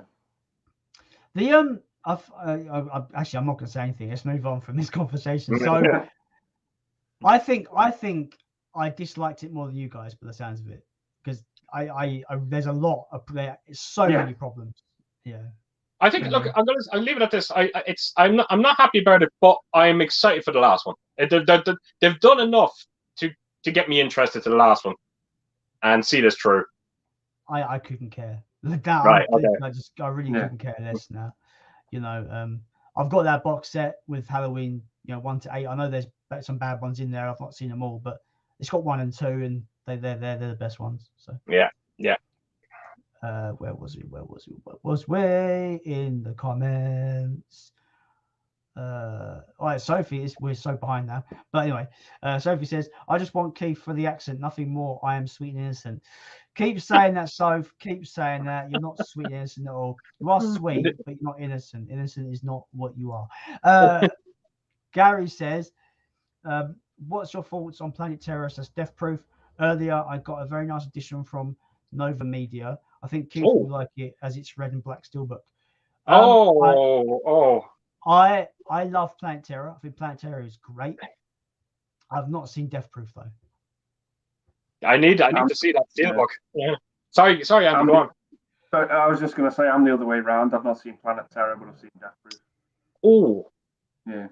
Right, I'm surprised because when you actually listen to the soundtrack, I think John Carpenter does a bit of the soundtrack in that movie, Planet Terror, and there is elements that it does feel like a bit of a Carpenter movie. not Planetara. So I definitely recommend watching that, Andy. It's a good movie. Yeah, it's a lot of fun. Yeah. You get Rose McGowan with a machine gun for a leg. It's amazing. Yeah. Amazing to look at and to watch. So yeah. Even with the machine gun leg. Yeah. Before she became a feminazi, but we won't go there. There is a bit in that movie I just found very funny, and it's to do with her leg. Is when he puts the kitchen table leg on. Yeah. And it just shows a scene where her running after a truck. And it just looked ridiculous. It's the most ridiculous thing you'll ever see. Yeah. That's a good movie. I enjoyed it. It's a lot of fun. I and I need to see that Steelbook that he's talking about, because I do love that movie, and that is definitely something I want to get. Looks like Gary's spending my money again. You've got a thing for red and black Steelbooks, haven't you, Keith? I'm obsessed with them. Yeah, I want to get the Malignant Steelbook is red and black. Yeah, of course. That's my Let's throw them buying it. That's my film of the year as well, so I need to get it. But the only thing that's put me off. Sorry, Jason, go on. I was saying the only thing I kind of like, I'm hesitant is because it's Zavdi exclusive, so I'm just like, do I want it? Right. Don't worry Mm. about it, Jason. Amazon Spain is Amazon Italy. It's either Italy or Spain. One of them is selling the Steelbook as well. So get it done. Cool. My brother came up to me about that movie, and he said to me, Keish, when you see this movie, and I'm sure you're going to do a review on it, I want you to tell everyone there that it was me that got you big into this movie. And I was like, and I turned around to him and I says, you know what, Geg, I will absolutely do that. But don't forget, I could watch this movie and think it's the biggest heap of shit I've ever seen. And if that is the case, I will be making sure that your name gets mentioned in that video. But he's adamant that I'm going to love it. Well, I can't speak obviously for you at all, but I can speak for me, and it's my film of the year. Fuck me, I love it. Fucking know, it's so good. Okay. But it's one of those films where it's just like, don't take it serious at all. It's not meant to be. It's just like loads of these ideas coming together. It's basically James Wan making a film that I'm surprised he was allowed to make. Just put it that way, you know. Did you see it, Andy? No, I've not seen it yet. No, you haven't seen it, right? I'm looking forward to both. I'm looking forward to both of your opinions. Be it if you dislike it or if you like it. I can't control that, but I'm just looking forward to just hearing what you think, regardless of negative or positive, whatever. But absolutely. I've watched it twice. I watched it on my own, and I watched it with Soph, and Soph loved it as well. So right, I don't know. I just can't. I can't not. I've not been this excited for a horror film since Evil Dead 2013. I've not been this hyped up. I defend Evil Dead 2013 to the death. I love that film. And it's a great movie. Malignant's going to be one of those where I'm just like, no, it's awesome. No, you're wrong. No, and I'm not like that. I'm not going to be that bad, but I'm like to be his defender with my staff. Like, it is great, you bastards. Anyway, we'll move on. Pete says, I played LA Noire today. Wow, it's such a great game. Yeah, brilliant story. I couldn't get into it, to be fair. Oh, I loved it. I absolutely loved it. I thought it was brilliant. I kind of liked the murder mystery aspect of it. I think that's the first couple of cases you have to do in it. And they were I think it was the Black Dahlia you had to deal with in that, and that was very interesting. But I don't think any of the other parts of the game kind of lived up to the opening of it. The first opening, I don't know, 10 hours. Yeah. It's funny because I didn't care for that game. My sister doesn't play games. This is obviously when it first came out originally, like 2010, whenever it came out. But she's really into true crime and crime stuff and detective crime stuff. And she goes, she's like, Jay, do you have any games I can play where I'm just like, sitting about doing nothing? And I was like, I've got this game. She beat it. She played the whole thing and beat it. And I was like, awesome. So that's cool. Like, it sounds like a game that, you could like I said, my sister's not really into games at all, but I guess with a good story and some cool mechanics, you can get people into it, I suppose. Absolutely. Yeah. Maybe I should give it a revisit. Give it another go, yeah, and try it. I didn't like Evil Within when it came out. I love it now. There you go. Maybe I should give it absolutely. I bought that Alan Wake remastered, didn't I? Oh wow. It's sealed. I've not played it yet. Oh, for fuck's sake. Play that game, man. You're going to be blown away. Dangerous Chris says, a great survival horror hidden gem is a game called Shadow of the Damned. Oh, mate, I fucking love that game. Wow. The PS3 is made by Resident Evil and Silent Hill directors. Yeah. Wow, that takes me back. It's literally like Resident Evil, but in hell. It's so good. Yeah, that really has taken me back. Wow. I love that game. I might have to buy that now on 360 and play it on backwards compatibility on my Xbox. I might have to do that now because I used to love that game. That's a good shout, Chris, man. That was a really good one. Very good game. It gets very raunchy though, that game. Do you remember the game? Like your gun's called Boner. That's right. That's right. And there's a turret section where your gun becomes Big Boner, and it's like big turret.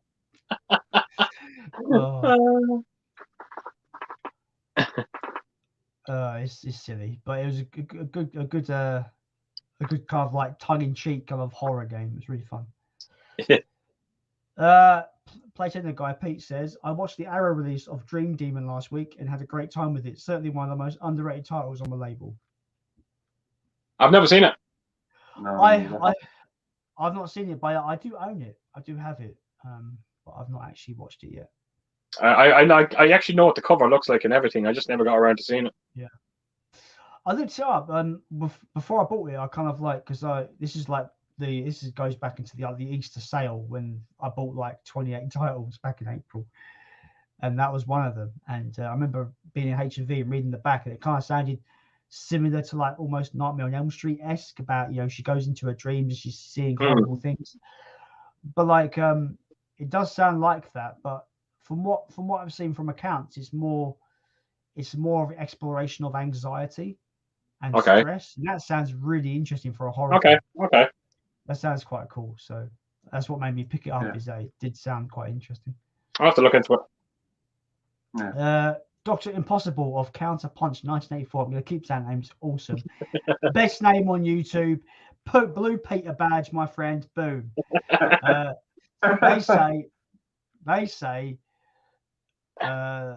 mate, if any bands need a name, you got one right there, mate. Can you imagine the fucking thrash metal band, Dr. Impossible of Counter Punch 1984? Can you imagine? Amazing. They ask, any of you seen John Landis' film Innocent Blood? I have not, but I do own it. I watched it years and years ago. I have no memory of it. I don't know whether I liked it or not. Fair. Yeah. I really, really enjoy that film. I think it's one of the best. I think it's 80s vampire movies. I just have a great time with it. It has one of the best vampire deaths in it ever. Am I right in saying the cover is the cover just it's an all black cover with a woman with red lipstick or something like that? Is it something like that? Am I right in saying that? Yeah. Yeah. Right. Okay. Yeah. I could just get my copy and show you if you want. Yeah, actually, you could do that because it just I'm just kind of curious to see if it is the same film.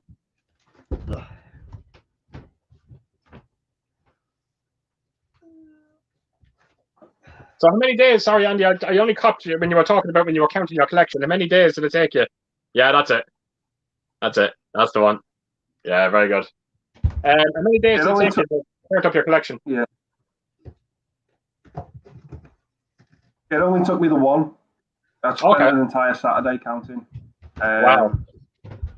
Yeah, it didn't take me that long, but it felt like a couple of hours. Like it felt that it took to do. It was. I was actually surprised that it took less than a day, but it still felt very long. Yeah, I tried doing it on mine. Does that make sense? Yeah, no, I get that. I tried doing it online. I kind of give up. I was, I don't know. Yeah. I think I got bored of counting. I couldn't take it anymore. I just so whenever anyone asks me how many films have you got, I just go a lot. You know, that's the good thing is now because I have them all in an app now, and the app counts them for me, so it's not too bad. But I don't have. I think I've only got around up to B in my DVDs in that app, so it's not a full count on my collection. Right. Okay. Yeah. I've never understood why the number matters. You know. It doesn't. Yeah, exactly. It doesn't. It doesn't. No. I as a matter of fact, I don't like telling people how much I do have because, again, going back to this crap as well, where I can only guess, and I probably have maybe close to around 8,000, but I don't like saying it too much because then you have a lot of people turn around and saying, "Oh, so you just buy movies for the sake of buying movies? You don't watch them?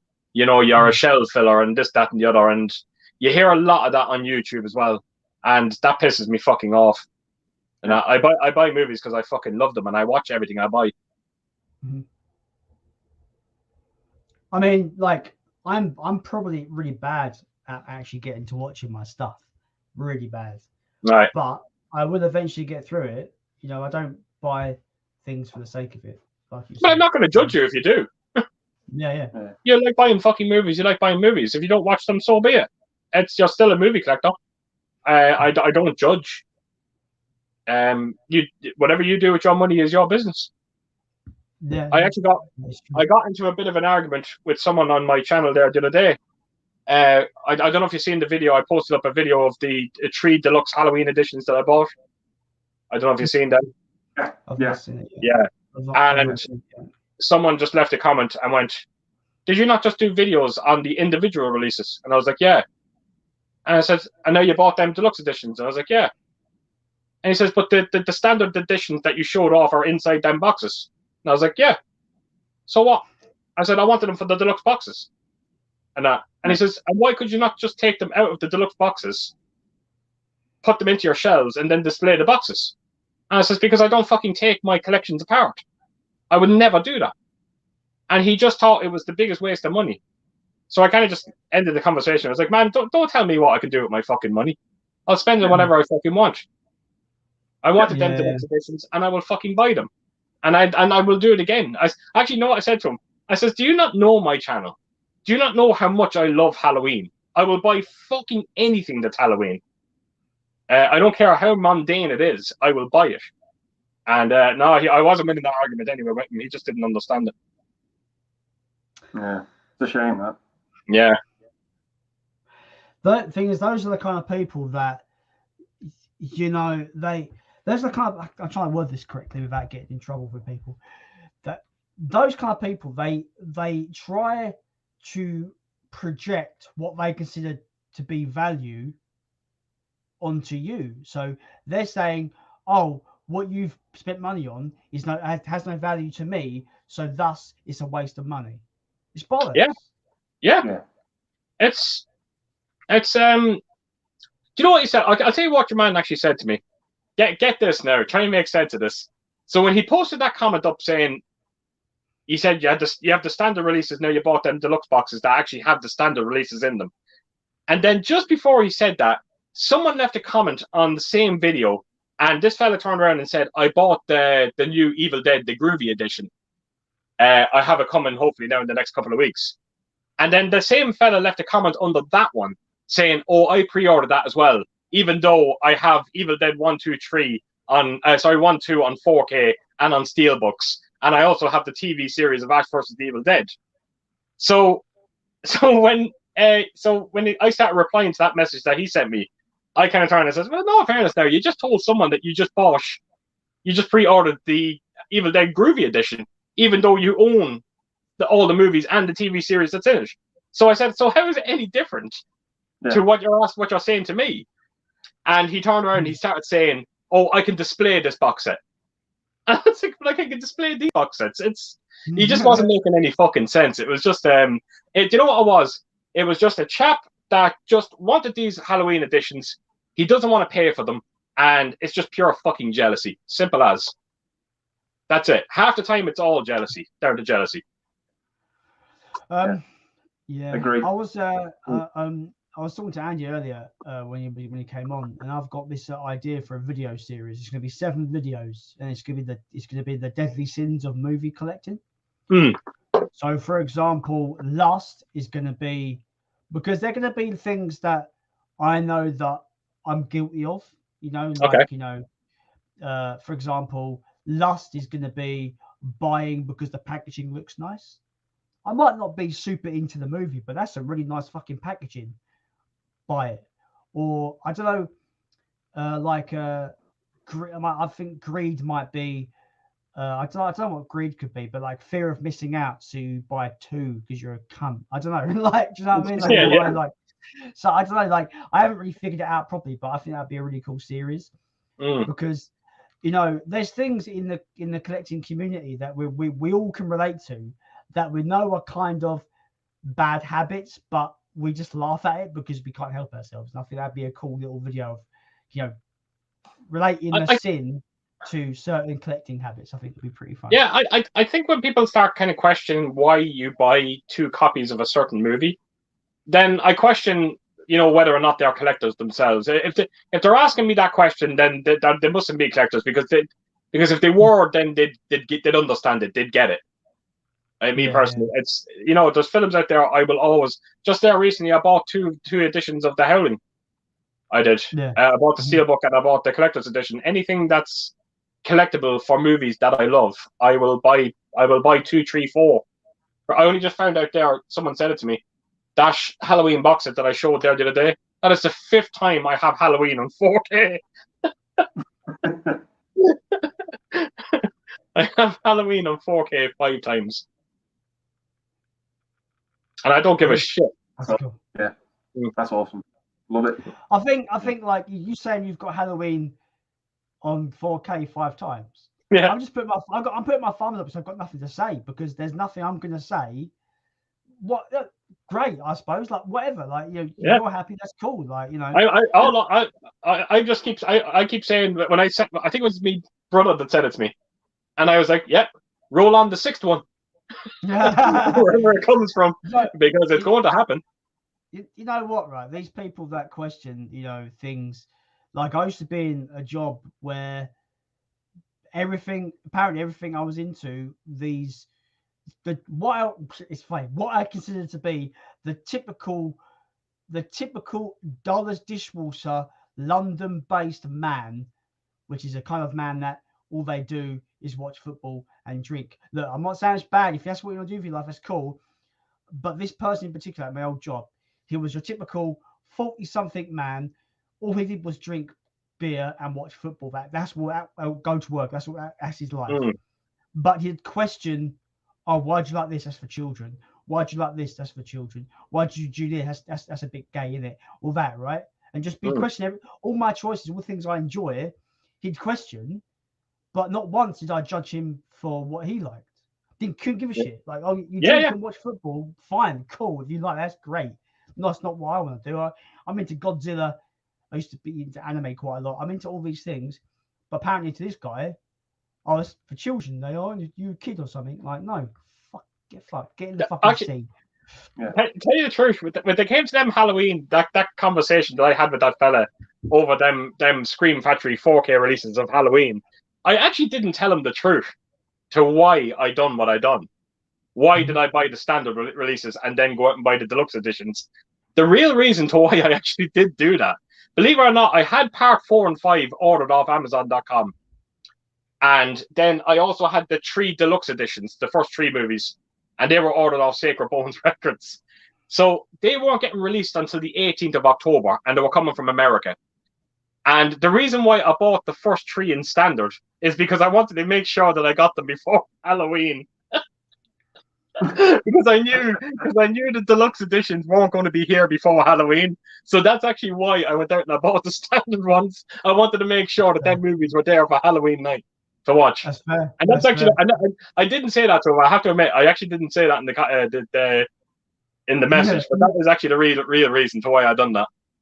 like, to be fair, you don't want to give these people too much of your time, to be honest. So, No. you know, Yeah, I wouldn't look, have like explained the whole thing to these people. He's an odd chap because I got some horrible comments there. I think I spoke to you in the last time in the stream. I said some of the horrible comments. Well, this fella came on and defended me.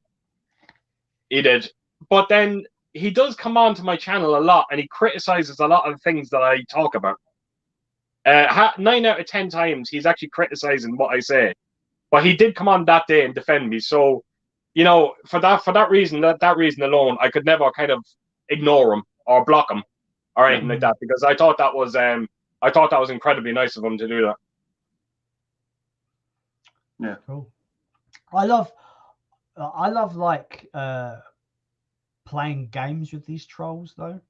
I'm not saying he's a troll. I'm just saying people that are just they think they're telling you what to do, right? So ages ago I did a shop vlog, right? I don't do them very often. I've done maybe 4 in the whole time I've been doing YouTube seriously. I did the 4th one, but for a laugh, I thought I'm just gonna just title it something stupid like shop vlog, you know, another shop vlog, the fourth of the trilogy. Obviously, I know trilogy means 3, but I was taking the piss. And that's right. I think I was in the group with you, Andy. I said, I bet someone's going to point out that I've said 4th in the trilogy. Yeah. And guess what? Someone was like, oh, it can't be a trilogy because it's the 4th one. You mean quadrilogy? And I was like, dude, it's a joke. I'm not that fucking dumb. Like, I called it. I knew someone had tricked. Yeah, but it was a joke. It was on purpose. But I'm kind of weird like that, because sometimes when I put videos together, and I always watch what I put together naturally. You watch your video to make sure that you make sure you have made no mistakes during it. But sometimes I've kind of missed things, and I always fucking dread someone noticing the mistake. And rest assured, 9 out of 10 times the first comment will be someone saying the mistake that you made in the video. And I think it was the Marvel box set that I done there, not recently. It was the first time I bought that Marvel box set. I remember I took out Captain America Civil War, and I called it Winter Soldier. Okay, and I said, look, I can't fucking change that now. And rest assured, the first comment to come up, some little dipshit turned around and said, haha, he said Winter Soldier instead of Civil War. And I was like, you don't respond to it, you know, it's ridiculous. Yeah. It's so fucking juvenile. Yeah, that's it. You don't respond. You don't respond. But if you were, but like, haha, I'm human. You can't. Yeah. We make them all the time. Happy house. Yeah. That's why I do go thoroughly through my videos and cut out as much of the what I call dead air as possible. Yeah. So me going or a lengthy bit of gap with me not saying anything, I try to cut. Right. I'm very particular with my videos, like, because I want them to be snappy and get to the point quick. Sometimes I can waffle on. There'll be videos where I'll be waffling on. It'd be pointless bollocks in the video. Then I'll just cut out because I'm just like, I don't know why I was going off on a tangent here. I just cut it all out because I'm just irrelevant to the video. Right. But I tend to just go off on tangents sometimes. Okay. Sorry, Andy, what you want to say there? You want to say something? No, I was just saying, look, we're all human. We all make mistakes, and that's why pencils have rubbers on the end of them. Yeah. We make mistakes, you know. It happens. No one's perfect. We're human. It's like you said, it happens. I'm not perfect. I never will be perfect. So, and yeah, fuck it. It happens. It happens. Yeah, it happens. It happens to everyone. Yeah, move on. Yeah. Oh, hello. Oh, who's that? This is Logan. Oh, wow. You gonna say hello? No. Oh, wow. What? What age is he? He's 19 months old. Oh, wow. Yeah. Gorgeous. Oh, so cute. Oh, he's a terror though. He's a handful. Oh, really? Yeah, when he wants to be. I can just hear Ellen downstairs now going, "Oh." We have to keep him and the cat separate because they don't get on. Oh, really? Yeah, oh, wow. They hate each other. Oh, it's just a matter of time, isn't it? Kind of give it time, and they'll grow to love each other. Yeah, she's a lot older. She's 10. He's be 2 next year. All right, okay. Yeah, she's a bit grumpy. Yeah. I know. I get that. I have a miniature Jack Russell, and she's 16. She is. Oh wow. Yeah, and she's kind of at that age now where she's like, "Don't fucking touch me, leave me alone." There's this meme that I saw. I don't have pets, so I can't really relate, but it just made me laugh because I've known people that have cats. It just makes me laugh. It's like a cat out the window going, "Oh well, I'm so lonely," like that. Like you see the behind the cat, it's just like sitting like this, like that. And there's like a hand goes astray, it's like, "Don't touch me." It's like so lonely. Oh, it made me laugh. It's so funny. I was doing a delivery there the other day, and the person wasn't home in the house, and I rang her, and she said to me, she was talking to me, and she was like, "Oh, did you so I'll tell you what happened. I brought a parcel up to the door, and I left it at the door. But when I was standing there, all of a sudden this duck comes around from the corner, right? And then all of a sudden these 6 other ducks follow this one big duck. So I was just standing there, and there were 6 ducks just looking up at me, and I what the fuck is going on here? So I got back into the car, and I rang the woman. And I said to her, "Look, I left your parcel at the door." And she turned around and she said to me, "Oh, Jesus, did my dog attack you?" And I said, "No." I said, "Your dog." I said, "No, but your ducks did." And she started laughing. She started laughing at me, So she said to me, "Would you do me a favor? Would you put the parcel around the back of the house and put it on top of a table because the ducks will tear it apart?" And I was like, "Yeah, that's no problem at all." So I hung up anyway. I went around to the back of the house. And I am not Jesus kidding you. There was a fucking dog, and he was around 7 foot tall, and he was fucking huge. And I swear to God, I just stood there holding the parcel, and I was like, "Right, I'm actually going to die now. This is how I'm going to die." And thank fuck the fucking thing just turned around to me and started jumping on me and playing with me. But I'll tell you one thing, the fucking ducks didn't. They came after me. They didn't like me at all. I got fucking attacked by fucking ducks. And I'll tell you one thing. Oh, I got so fucking frightened when I went around the corner and I seen this dog. I was like, holy fuck. I thought she was taking the piss when she said she had a big dog. Oh wow. That scared me. Thank fuck no. He was lovely. Yeah. It's funny. The big dog's a softie, but the dog's like, "Fuck you, right,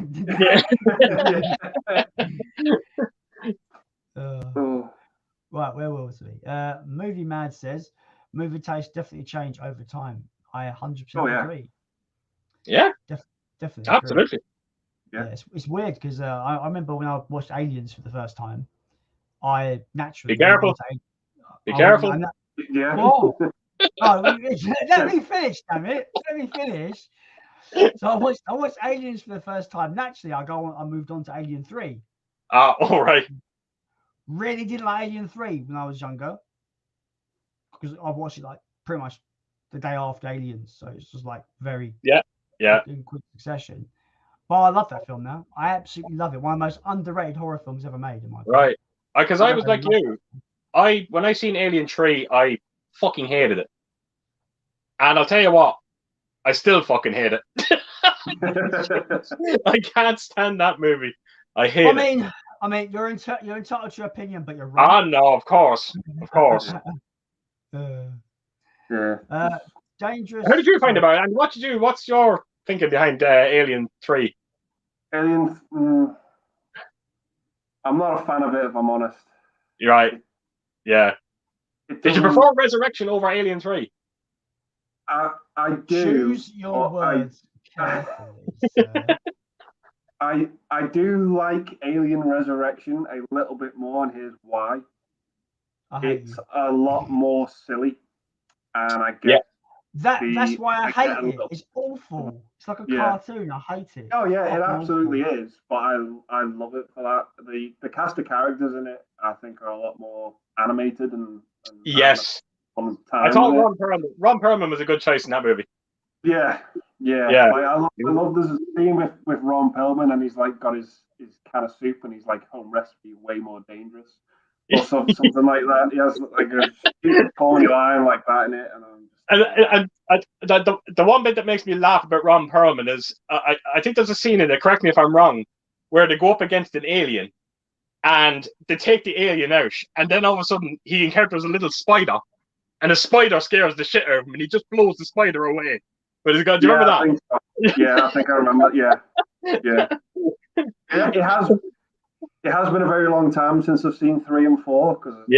I'm the same. They're not great. I think it sort of follows suit, very similar to Terminator. The first 2 are immaculate, and the sequels are just very lackluster. Absolutely. Rarely go back to them. And where do you kind of lie then with the likes of Prometheus and Alien Covenant? Yeah, I'm not fans of those either, if I'm honest. Right. Okay. I think Prometheus is the better of the 2. Yeah. Covenant. Absolutely. I think visually it's stunning. Yes. Story-wise, it's a bit weak for me. He did a lot of things wrong in it. He did. Like I think the biggest complaint is why it wasn't on LV-426, which was baffling. Do not understand that at all. Yeah. Can you explain to me, right? Because I've asked people this numerous times with Prometheus. The ship that crashes at the end of that, is that the ship that's in the original Alien? I don't know. I watched it. I don't know. Is it? Is it not? Yeah. It looks like it is, but it's not on the same planet, so it can't be. It's weird. It's fucking odd. I don't get it. Yeah, I don't. I tend to just stick with the first 2. The first one is an amazing film. It holds up a simple,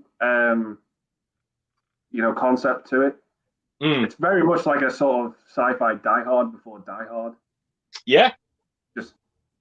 And the sequel is immaculate. I mean, James Cameron is firing at all pistons in that film. For me, he's just does everything a sequel should.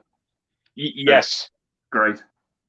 I think they were saying, like, I remember looking at a documentary on it, and they turned around and they said the tagline for that movie, "This time it's war." Yeah. And I think by putting that tagline out there, they were basically saying, look, this is not fucking Alien. This is an all-out, almost action movie. You know what I mean? It's not going to be, you're not going to be watching the same movie again, basically. I thought everything they've done in that movie is absolute. It's just a sci-fi masterpiece. Yeah, the title alone, just making it plural. Yeah. Fucking genius. Doesn't mean could have been lazy and called it Alien 2, but it's so much more clever just adding the S on the end. Yeah. Even when you watch that movie as well, it's amazing. Like, I think there was only 3 alien suits in that movie. And the way that James Cameron shot it to make it look like there was hundreds of aliens in this movie, it was just so, everything about it. He was, I don't think he's ever come close to his work that he done with Aliens, but bar T2 maybe. But even to this day, Alien still blows me away. Everything about it. Yeah, it's amazing. I've always said that Ridley Scott gave us the monster, but James Cameron gave us the universe, because he really did. He built upon that original movie in terms of expanding the world building is unbelievable. The Marines, the company, the hive, the Queen, everything about building building upon what the original film gave us is unbelievable. What they did. I go to Aliens as my it's my pinnacle when it comes to movie making. Character. That even now when I watch Aliens, the characters in that movie, you feel for every single character in that movie.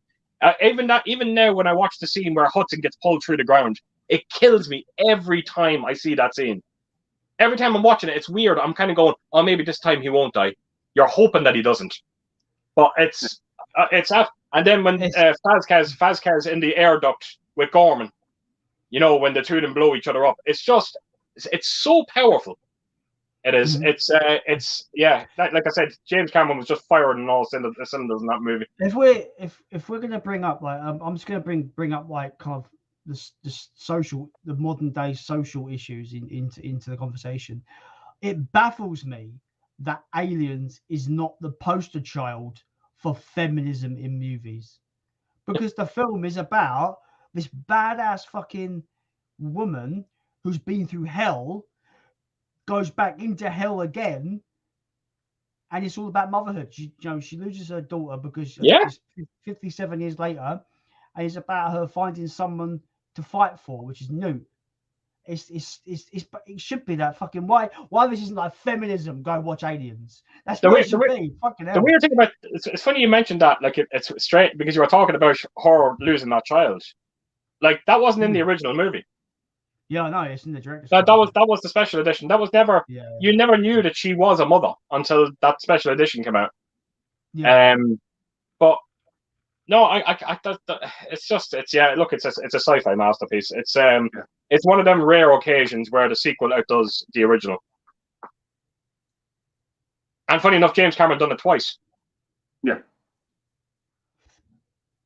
I think I prefer Terminator. I hope and I pray to God he does it with Avatar too.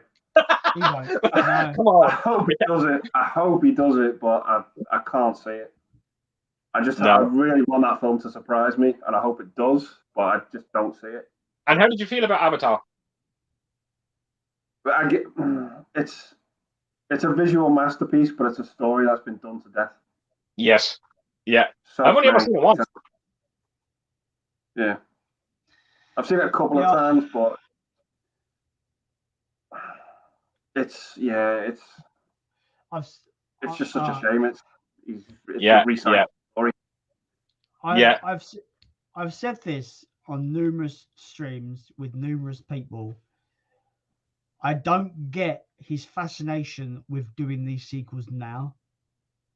The hype for that first movie is dead. Who are the sequels for? And not only that, let's not forget now as well that 3D now is dead as well. Mm-hmm. And let's face it, the reason why Avatar made a lot of its money is because of 3D. Yeah. And he doesn't have that luxury now. Could you imagine? That's what I'm saying. What happens if they release? Because he's made 4 sequels, has he, back to back? Apparently, that's what's been reported. Yeah. So what happens if he releases the second one and it absolutely bombs in the box office? Yeah.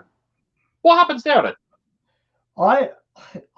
I think he's just going into like self-indulgence. He's doing it for him, not anybody else. That's what I think. I think he's a waste of talent. But that's the best way I can describe James Cameron. He is an absolute waste of a talent. He has wasted far too many years on these movies when he could have been making another kind of fucking, give us another kind of True Lies movie. Do something a bit more bloody interesting. It's this just it doesn't work for me. And no one cares. I think everyone's done with them. Yeah. Yeah. The buzz for it's gone completely. Yeah. For me, there was no buzz, but oh well. Yeah. But having said that, I know what you mean. But the only thing I will say is James Cameron. He is one of these directors that can pull it out of the bag. That's all I'm going to say. No one gave him any hope for when he done Aliens. The whole world was against him at the time. And then look what happened. Same with Terminator. Look what happened with T2. Look what happened with Titanic. It's. Yeah. I rewatched Titanic the other day. And wow. The second half of that movie is spectacular. Yeah. In every sense. I know a lot of people aren't a fan of the love story, and I get that. That's fine. Yeah. It's fictitious, but when that ship is sinking, my God, you feel that ship is sinking. The Atlantic is claiming that boat, and you feel it. Oh, that's absolutely pulling that boat towards the bottom, and it's brilliant. There's an amazing. Sorry, Jason. Sorry, go on ahead. There's always a scene in that film that I always just think like, fucking hell, Walter. I remember saying this to myself when I saw it for the first time. Walter is scary. When the iceberg kind of like breaches the hull and the water floods in and starts ripping through the cabins, like I was like, fucking hell, it just rips right through all the doors and everything. I was like, that's fucking scary shit. Yeah. I was going to say, for me, what I noticed about it on rewatch, one of the scariest parts of it for me is there's a scene where it just cuts to the survivors on the lifeboats, and all they can do is watch. Yeah, that's actually good. Yeah, that's it. You can hear the screams in the distance. Yeah, the lights start to flicker and they go off, and it's just like, Kathy Bates says it when she's like, "Oh my god." Yeah, It's you feel it. You feel it. You feel as if you're there. I can even feel the cold just talking about it. Oh, I know. You feel that you're right. You feel every single emotion in that movie, because you're even, you're kind of there and you're looking at them in the lifeboats, and there's not many in the lifeboats, and you're kind of going, oh my God, go back. But then you start saying to yourself, oh, wait a minute, if you're in that lifeboat, would you want to go back? It's you feel every kind of emotion in that movie. It's just, again, I keep going back to characters, actors, again, the music in the movie, the way he shoots it, it's just everything is perfection. It is just, and even now, that even when you watch it, even the CGI to this day, that film is it's always going to look great. Put it that way. It's never going to look bad. Yeah. It's fantastic. It really is. I love all of that film. I think I don't think it gets enough credit for how well it captures that disaster. Yeah. It just seems to get the focus on the leads, and that's fine. DiCaprio and Kate Winslet are fucking great in the film. I think they've got fantastic chemistry. I love Billy Zane in it as well. I think he's incredible. Great. Incredible. And when that ship sinks, and there's also a sequence in it as well where it's like it draws the camera back and you just see the water forcing its way through the doors. Yeah. And it looks fantastic. It's just the sense of thinking is really felt. Yeah. Oh no, you're right. It's it is one of those things. It's it's one of the movies that I need time to pass, because it's that emotional watching it that I just couldn't keep watching it over and over again. It'll kill me every time. It kills me every time I watch it. Because there's nothing happy about this movie, and nothing at all. There's no there's just no saving grace in it. It's a hard movie to watch. It's funny you talk about Titanic, because that's Sophie's favorite movie. Yeah.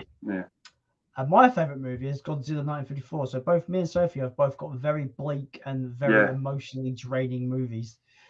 Me and Sophie are seeing Godzilla 1954 in a big screen on the 23rd November. It's a 4K restoration. Wow. That's going to be a bleak what. She's never seen it before, so she's going to be in for something. I love that film, man. Wow. Have you seen it yet, Keith?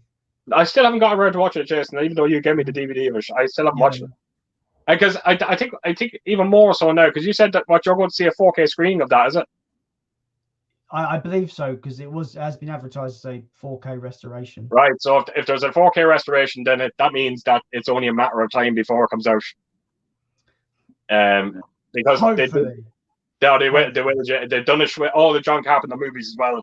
They got all the Fog and all that got released into cinemas with the 4K restoration, and then rest assured, a month later they come out on 4K Blu-ray. So this is Toho. They've got a stranglehold on this IP. Right. Do you know? Right. Do you know? They gave Criterion the Japanese cut of King Kong versus Godzilla from 1962 for the first time. Wow. The first time we ever got the Japanese cut was from the Criterion Collection. Do you know that instead of waiting, because the Criterion Collection came out, and then maybe about a month or two later, there was a Japanese 4K of King Kong vs Godzilla. Wow. Okay. So they could have given Criterion a really nice new 4K scan for that Blu-ray, but they didn't. Right. Okay. And okay. That's Toho. Toho are a bit weird. So yeah, fair enough. Just because it's being screened doesn't mean we'll get it on 4K. Oh God forbid! I fucking want it so bad on 4K. You have no. I think it will happen, Justin. You wait till you see. I think it'll happen. I want it to happen, but I don't think it will because Toho are so. They're so. I don't know what the word. Stranglehold is a good word, but they're so protective of the Godzilla license. Yeah, that's fair enough. That's fair enough. Yeah, but anyway, like I said, like me and Soph, both of our favorite films of all time are bleak as hell films. But I think the beauty of Titanic is the fact that romance can blossom during such a horrific event. I guess you could say, sort of, in that movie. I know the romance is like fictitious, but it's very bleak. But also kind of that's what I'm saying. Like, they could put that romance into it, but you still know when you're watching this movie how it's going to end. Yeah. So it's never going to be okay. Yeah. It's just a phenomenal movie. Do you believe in the idea that Jack can fit on the bit of wood? I fucking knew that to get brought into it. I knew someone would mention that. Like, no, I've got no stake in the argument at all. I just don't care. But like, you don't think he could? Because people go, they got loads of room. He could get on that bit of woods, and like, those are the fans are saying that he died unnecessarily. He could just be on the bit of wood with her or whatever she was on. But I understand, the concept of weight. It just capsized, wouldn't it? With both of them. Yeah, that's it. Yeah, James. Actually, I've seen a documentary with James Cameron. He was just they were basically just trying to perfect the sinking of that Titanic and try and get it perfectly how it actually happened. And he said something in that documentary, and it did get you thinking a bit. He says, "Imagine if you were a fish at the bottom of this ocean bed." And then all of a sudden you just look up and this thing starts coming down. Could you imagine what kind of a sight that was? Probably the most excitement a fish would ever get, to be fair. Yeah. It must be quite boring being a fish. Yeah. To be fair. I was actually just watching a documentary there on the Titanic. It was just I think it was the last time that people went down to see it. It's looking really bad now. It's looking terrible. It is. Even the captain quarters now have completely caved in. Now it's all gone. And they reckon another 15 years. They reckon it won't be there at all. It'll be gone. Even that is very sad, isn't it? Yeah.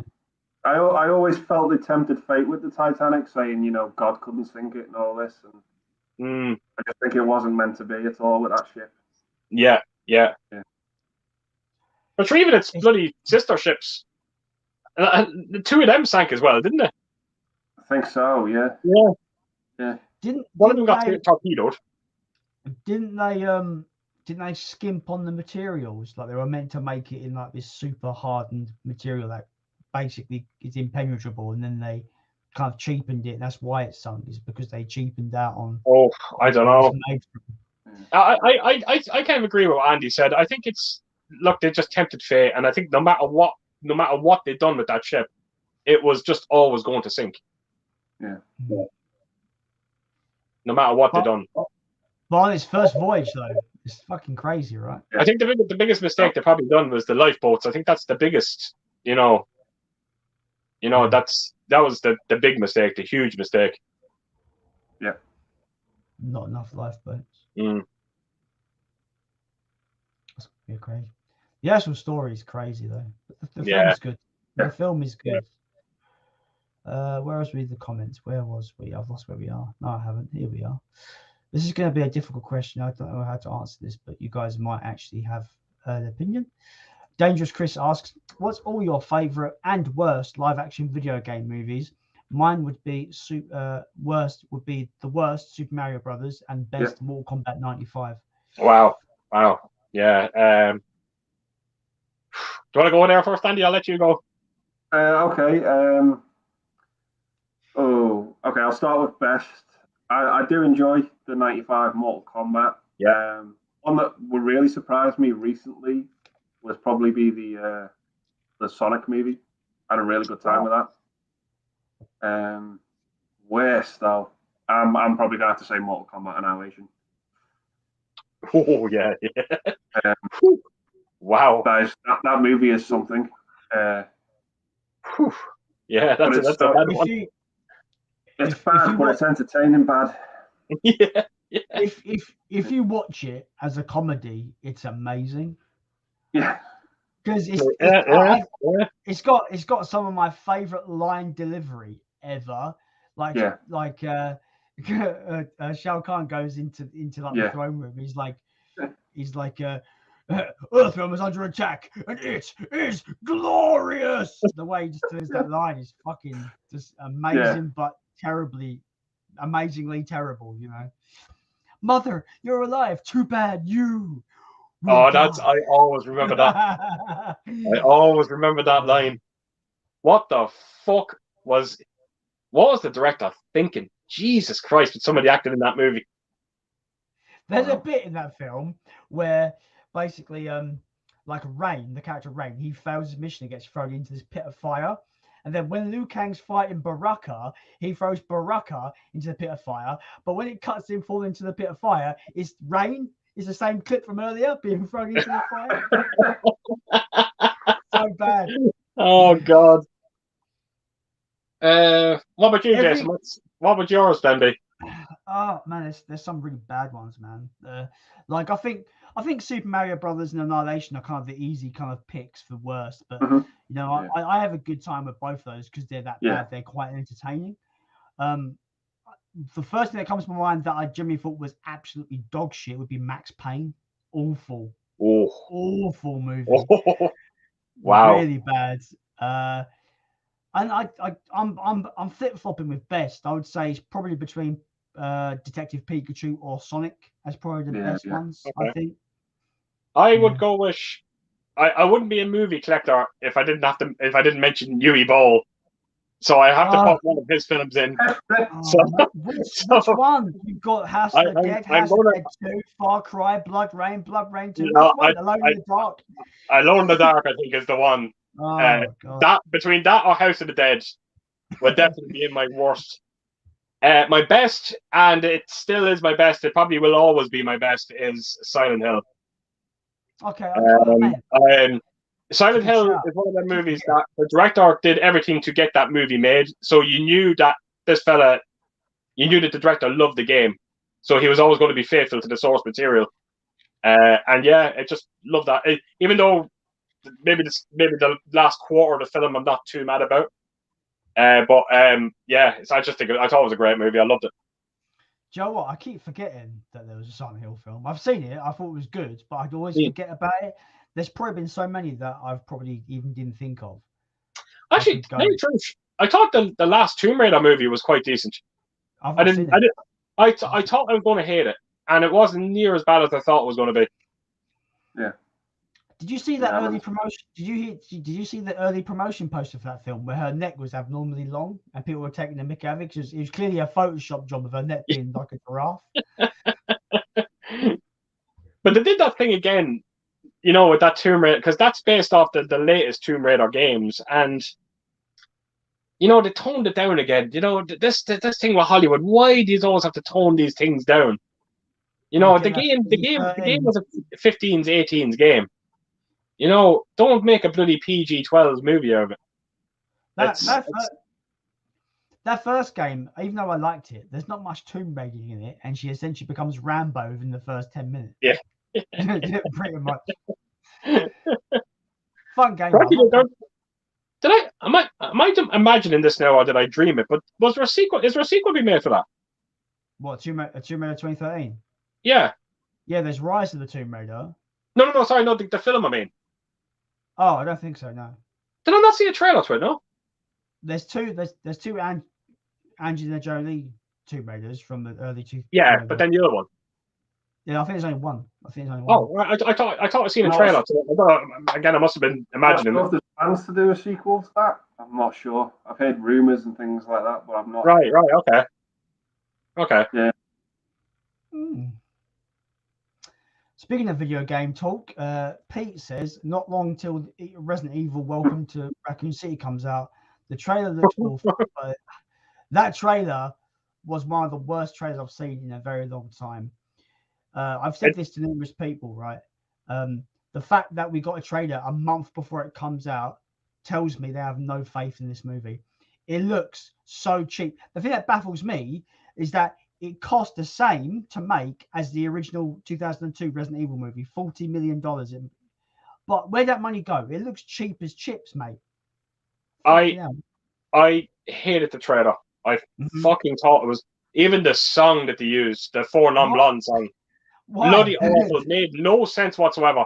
But then they brought out another trailer to it, and that looked a hell of a lot better. Yeah, it's a European trailer. It was more horror. Yeah, that looked a bit better. But something's telling me that this movie is going to be in the shit pile as well when it comes to video game adaptations. I can't help but feel like it's probably going to be worse than some of the actual Paul Anderson ones. Yeah. I've got a feeling it might be worse. I've got a feeling Constantine Films have thrown this out there to retain the movie rights. Because that's a thing studios can do. And not only that, but this is a remake of the first two games, isn't it? But also that it's taking liberties as well, right? Claire Redfield is not looking for her brother. She's like got this conspiracy theory about Umbrella. She's expose Umbrella, and they're taking a lot of liberties with that.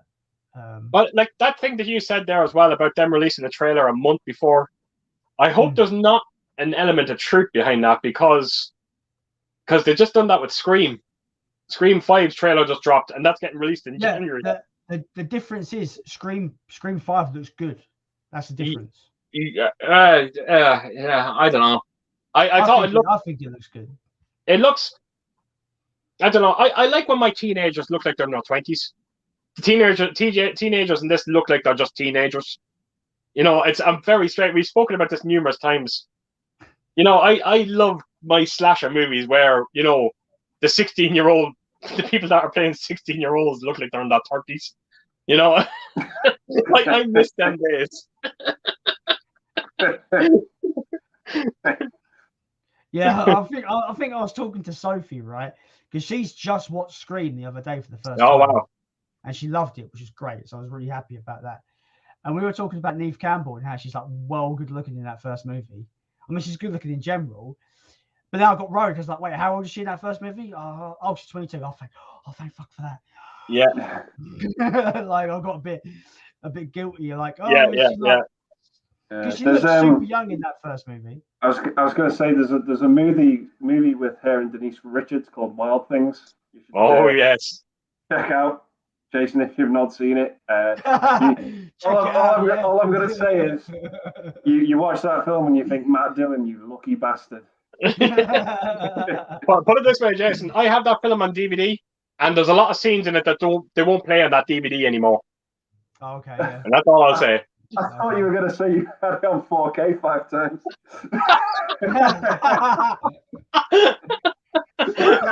I thought you was going to say, I've got that film on 4K, and those scenes with her in it are the only scenes that work. No other chapters work, just those. Just do it. Is she in it? Yeah. Is she in baby just in her panties? Yeah. Okay, just that chapter. No other chapters. It's the producer's cut. It's only 5 minutes long.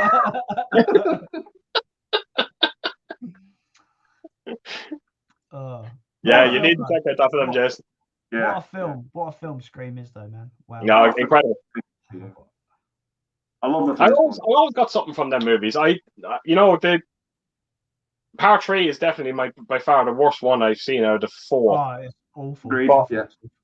But I always got some sort of enjoyment from them. There was always something about them. I don't know.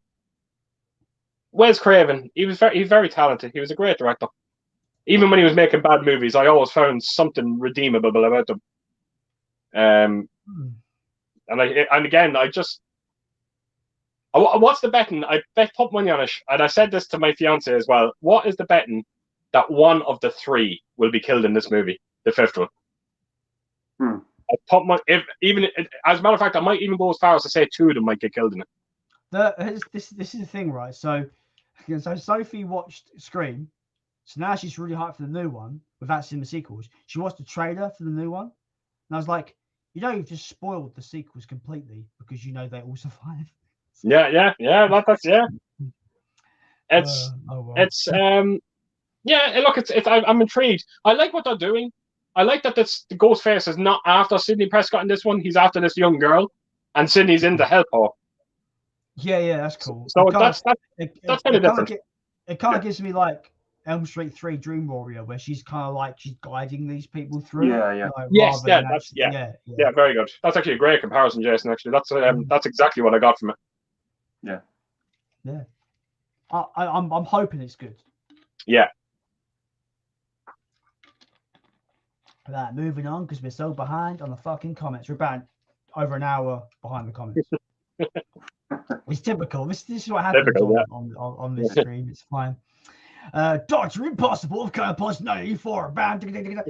They say 88 films are released in the 1991 ripoff of Ridley Scott's Alien Galaxy of Terror in February of next on Blu-ray. Freddy Krueger himself, Robert Englund co-stars. Tacky as hell, but it's great fun. Not heard of it. I know of the movie. I do know of it. It's 80s cheese. Okay. But I can't quite remember it. Okay. Well, I might have to look up a trailer after the stream. Yeah, sounds up my street, definitely. Yeah. Martin McBurney says, talking about guilty pleasures, have any of you seen Neon Maniacs? That would be a no from me. Oh. Now, if he's still on here, I might be fucking so wrong with this movie. But I'm nearly sure if it is the film I'm thinking it is, there might be in a scene where a woman is giving a fella a blowjob, and all of a sudden he looks down, and it's just her head that's left. Someone cut her head off, and she's still sucking away, even though she's just a head. Now I might be wrong. I hope he's still there to let me know if that's the same film. But I'm nearly sure I do remember something like that. Wow. Yeah. That sounds like something. Yeah. Sure. A movie Mad says Betamax. This is how far behind we are, guys. Betamax was better quality, but you could record longer on VHS, and that's why it won. Very good. Okay. Interesting. Dr. Impossible of Counterpunch 1984. They add to that and say that's correct. Beta was certainly more superior to VHS. I found the picture quality better on Beta rather than VHS, but that could be down to the way the player delivered the picture through the player. Okay.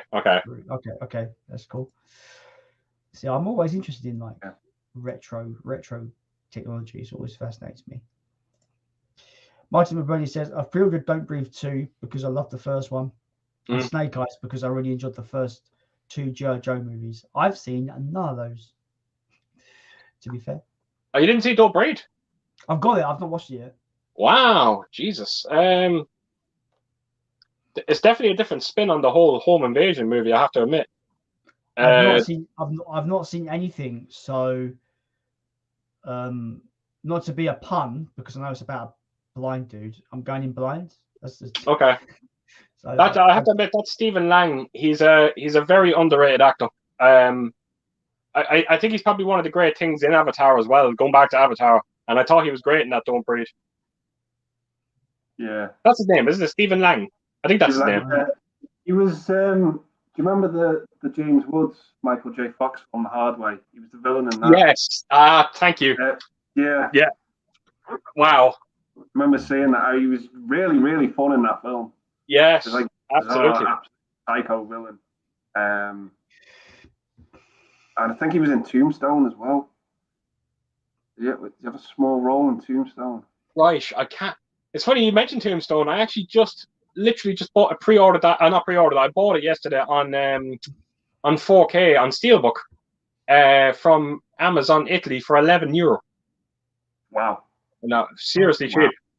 Oh no, sorry, no, I'm getting my films mixed up. Sorry, it's okay. Unforgiven. I got sorry, Unforgiven. Okay. Right. But yeah, it's that Don't Breathe though. I enjoyed the first one. I've not seen the second one. No, I haven't. I haven't seen it either.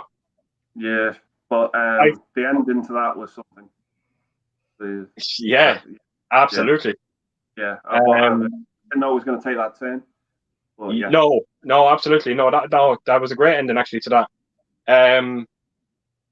I thought when I seen the trailer to Don't Breathe 2, I was a little worried for the first maybe minute of that trailer. They were making it out that this fella was he's this kind of. I don't know what it was. It looked like they made it look like he was going to be the hero of this movie, but thankfully the trailer shifted, and it kind of went back to the way it should be, and that But I've heard bad things about it. Yeah, I have. I've heard things saying it's really bad, and some saying it's okay. Yeah, I'm not here saying it's great. Yeah. But look, I'm still intrigued to see it. Yeah, absolutely. I don't get any. I never get put off by anyone. No, I'll go in with my. Yeah, I'm still, even though people are saying that it's not great, I still have some expectations for it. And hopefully it'll deliver. Yeah, I hope so. I haven't seen any of the G.I. Joe movies though. I seen I did see them. I thought the second one, Retribution, was it called?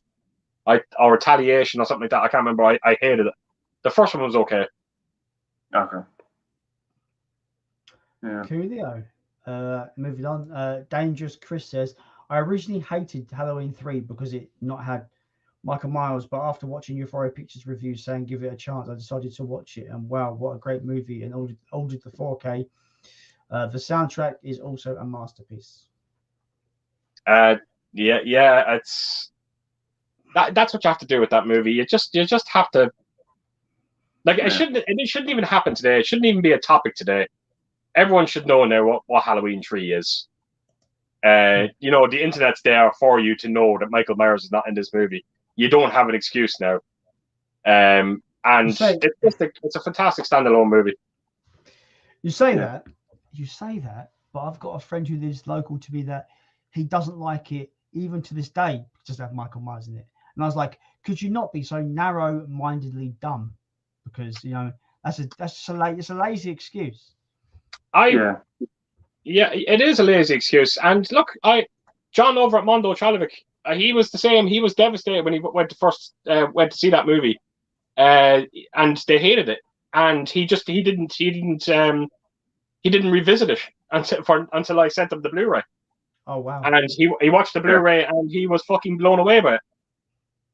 He was, it's you just have to put that shit aside and take the film as it is, which is probably one of my favorite horror movies of all time. I've still not watched it. I am awful. Wow. Yes. You can FaceTime all you like. You can go, oh, Jason, why do you do this to yourself? I love Halloween 3. I think it's great. Did you watch it over the month of October, Andy? I watched. I did. I think you mentioned that you did this. I watched all 3 of them on Halloween. Yeah. I started in the afternoon. I watched the first 3 back to back in a row, and the first 2 I think my opinions on the first 3 are that I think the first one's the best film out of the whole franchise. Yeah. It's apex. Yeah. It can't be touched, in my opinion. It's great. It's wonderful. Halloween 2 is not as good, but it gives you everything you want to see. After Halloween 1, it wraps everything up. Beautiful. And Halloween 3 is a completely different entity. You have to sort of detach it from the franchise. And for what it is, it's wonderful. Absolutely. I just think it's great. It just oozes the season Halloween. Yeah, we've spoken about it. We said it to each other before. Even to this day, Jason, the ending just gives me shivers every time I watch the ending. You just get shivers. Yeah. It's a masterpiece of horror making. I think it's incredible. Yeah. Yeah, it's wonderful. I mean, I've got a box set, so I've got no excuse. But but you know, just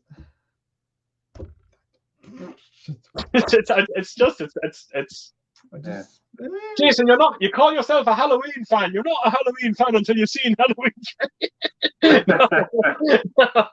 no, you need to see it, man. You really do. It's phenomenal. And go back and go to that soundtrack as well. The fucking soundtrack. Wow. That's all I'm saying. Wow. Amazing. Coolio. Well, I do plan to watch it, honestly. I do. I just never, ever get round to doing it, unfortunately. Martin McBurney says, I've heard they're remaking The Lost Boys. I hope they don't. It's one of my favorite vampire movies with one of the best soundtracks ever. Yeah. They are making it. That is definitely happening. I don't know about you guys, but like I'm not surprised because they're doing it to all these classic horror films now. Like I'm not surprised anymore. Like, I just don't get what has to be. Look, don't remake it. Make a sequel to it. Just don't remake it, because you're just not gonna look. You're not gonna even go remotely close to the original movie. So if you're not gonna get remotely close to it, don't even bother trying. Mm-hmm. You know, that's the way I look at it. It's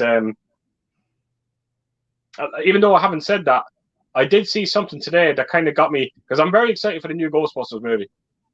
But I still know, look, we're not fucking stupid. We know it's not going to be anywhere remotely close to the original Ghostbusters. But I did see something on YouTube today. Hugh Jackman got to see it. And he just did a simple blog video. He was just talking about it. And he said it was absolutely extraordinary. He said it actually exceeded his expectations, and his expectations were very high for it.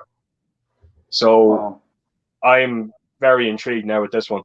It's been I've seen very, very, very good reviews for it. I've not read anything. I've just seen IGN 9 out of 10, stuff like that. Not that I care about number scores, but if it's getting such high praise like that, that must be good for something, right? Absolutely. Can't wait to see it. Very excited. Yeah, me and Sophie are seeing it not this week, the week after. Okay. She's coming around mine for Friday, and we're looking to see it during that week. Right. Okay. We're gonna dodge the weekend because school kids, but okay. We might go during the week. Okay. She wants to see it, so I thought that'd be cool to go and see that as like a little date day kind of thing. I'm doing everything to try and avoid any kind of talk over. I don't want to hear. Like, even now, I still don't know who is in this movie. I don't know. Like, has it been confirmed? Is Bill Murray in it? I don't know. I'm not sure.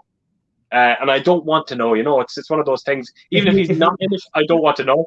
If you don't want to know, don't ask the question. Yeah, there you go. Let's move on. Let's move on. Absolutely. Yeah, absolutely. Right. Quick note. Blu-ray Bullet Brit a little while ago sent me Ghostbusters 2016 on 4K as a subscriber mail.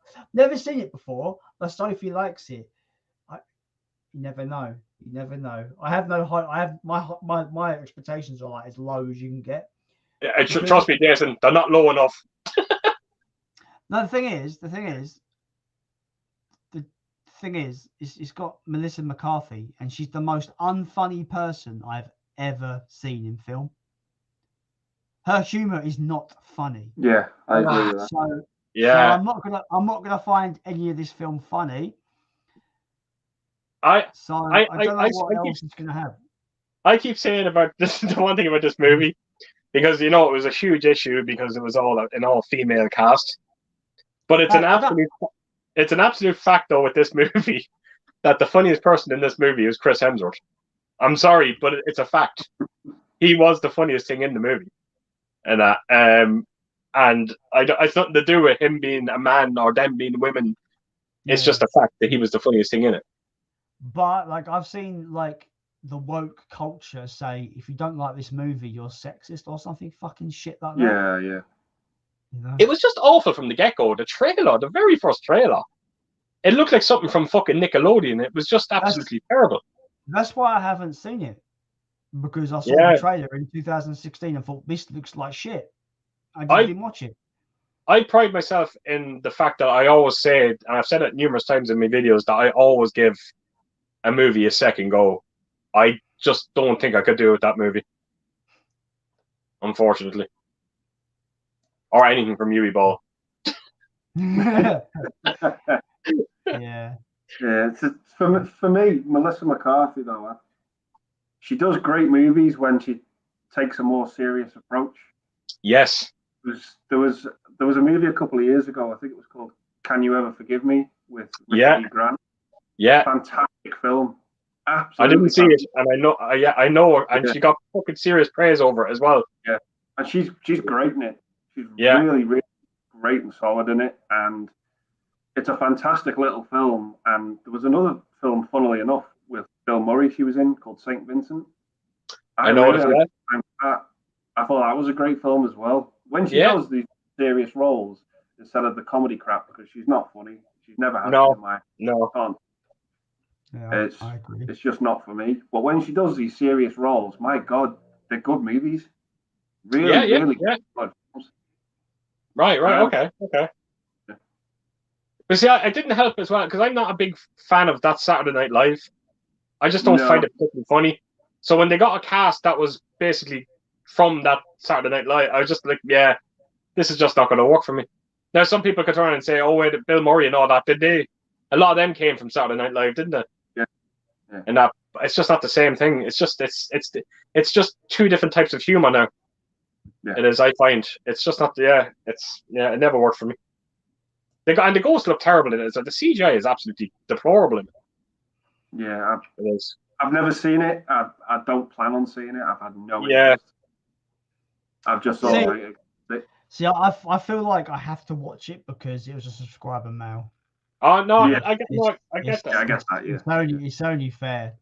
Yeah, I know. You know, when you watch the trailer, Jason, and you see you want Kate McKinnon and her taking out handgun proton packs and her licking the gun, and I was like, "What the fuck is this? What the fuck is he doing?" And and them doing fucking barrel rolls with their fucking proton packs.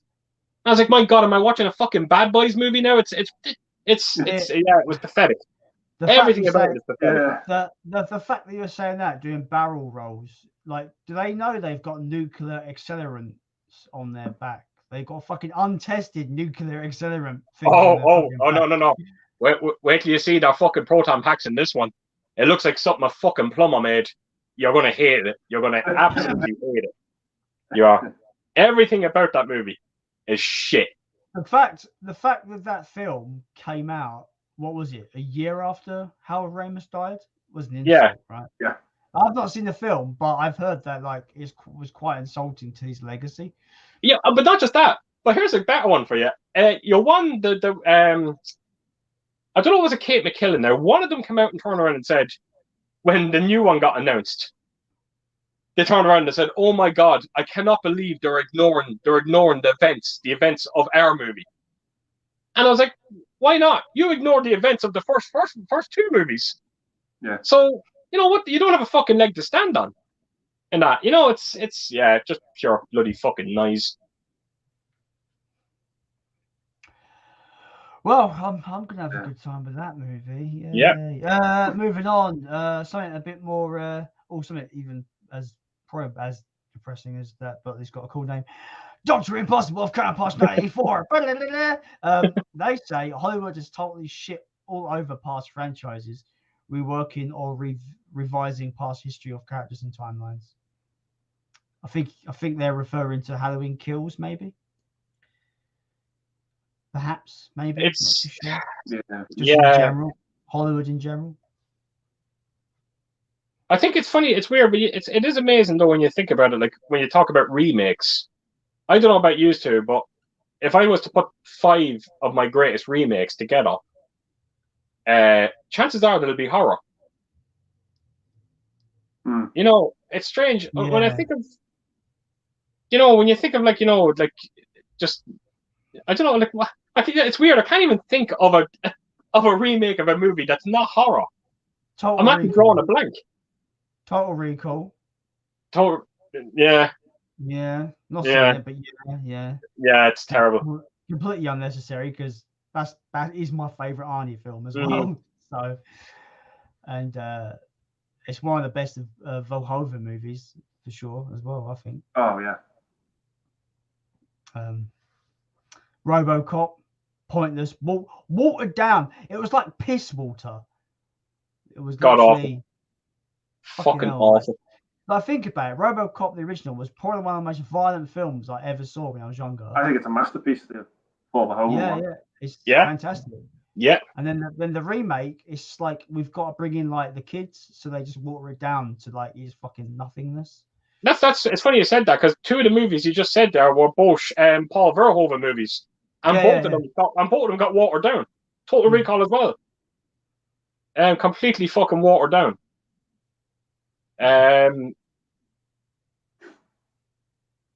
just trying to think of general. That's what I'm saying. I don't know what it is, but when you think of remakes, you just keep going back to horror. I don't know what it is. I think it's because horror. I think it's because horror gets the most remakes. Yeah, maybe. Yeah, I think there was a phase in the early 2000s where like big directors were remaking classic films. Like Spielberg did War of the Worlds. Yes. Did Planet of the Apes. Peter Jackson did King Kong. Yes. Oh, yeah. But there was like a little bit of a phase where like big directors were going. Yes. Yeah. Movie. And some of them just didn't work. With mixed results. Right? Yeah, and again, a lot of them didn't work. They didn't. War of the Worlds is one of them films that I grew to love, but Jesus Christ, it took a lot of viewings for me to enjoy it. Yeah. But there was aspects in it that's just wrong. But I do get what Spielberg was trying to do with that movie. He did say, look, you know, I don't want to see fucking landmarks being destroyed in this movie. We're not going to make that kind of movie. And I get that. But I don't know, there was just something about it when I first seen it. I don't know, I didn't when you kind of compare it to the original film, the original 60s movie, 50s, 60s. Yeah. It just never came close in my opinion, even though the original film has actually nothing to do with it's a completely different story as well, isn't it? Like even there's no tripods or nothing in it. It's just like general shit. Yeah. There is a film that's, I don't know if you would call it a horror because I don't really see it as a horror film. A lot of people don't realize it's a remake, which is I Am Legend. Yeah, the Omega Man. Omega Man with Charlton Heston. Yeah. You kind of forget about that. Huh? You do forget about that. That's a remake, but then so is The Thing. Yeah. You know, that's a horror. We're trying to figure out of films that are not horrors. I don't really consider I Am Legend a horror, but it technically, I suppose, is. But it doesn't feel like a horror film to me. Nah, it's kind of like saying that World War Z is a horror movie. You just don't see it as a horror movie. I can think of a good thriller that was a good remake. Cape Fear. Okay. Cape Fear. Yeah. I've not seen it. Yeah, very good. Actually, that's a good one. That's actually a great one. Forgot about that. Completely forgot about that. Great Scorsese film. Yes. Fantastic. I've not seen that in a while now. Actually, geez, I must revisit that movie.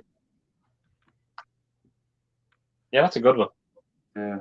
I can't think of any remakes that we haven't already said that are not horror. It's hard. Yeah. Straw Dogs, that's a remake. That's not a horror.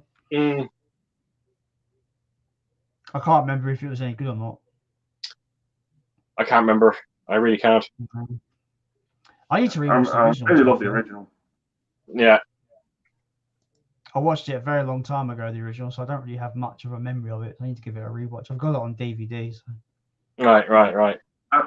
I can think of one that gets remade all the time, and that's a Christmas movie, and it's Christmas Carol. It's remade all the time. That's a good topic there. Now, what would be then your favourite adaptation? Muppets. Wow. Okay. That's what I grew up with. Yeah. Right. the Muppets. I love the Alistair Sim one as well. I only watched that for the first time last year. I thought it was great. Which one was it? The Alistair Sim one. Okay, I didn't see that one. Yeah. But yeah, the Muppets one's my. Would you believe me if I told you I never seen the Muppets one? Oh really? No, I've never seen it.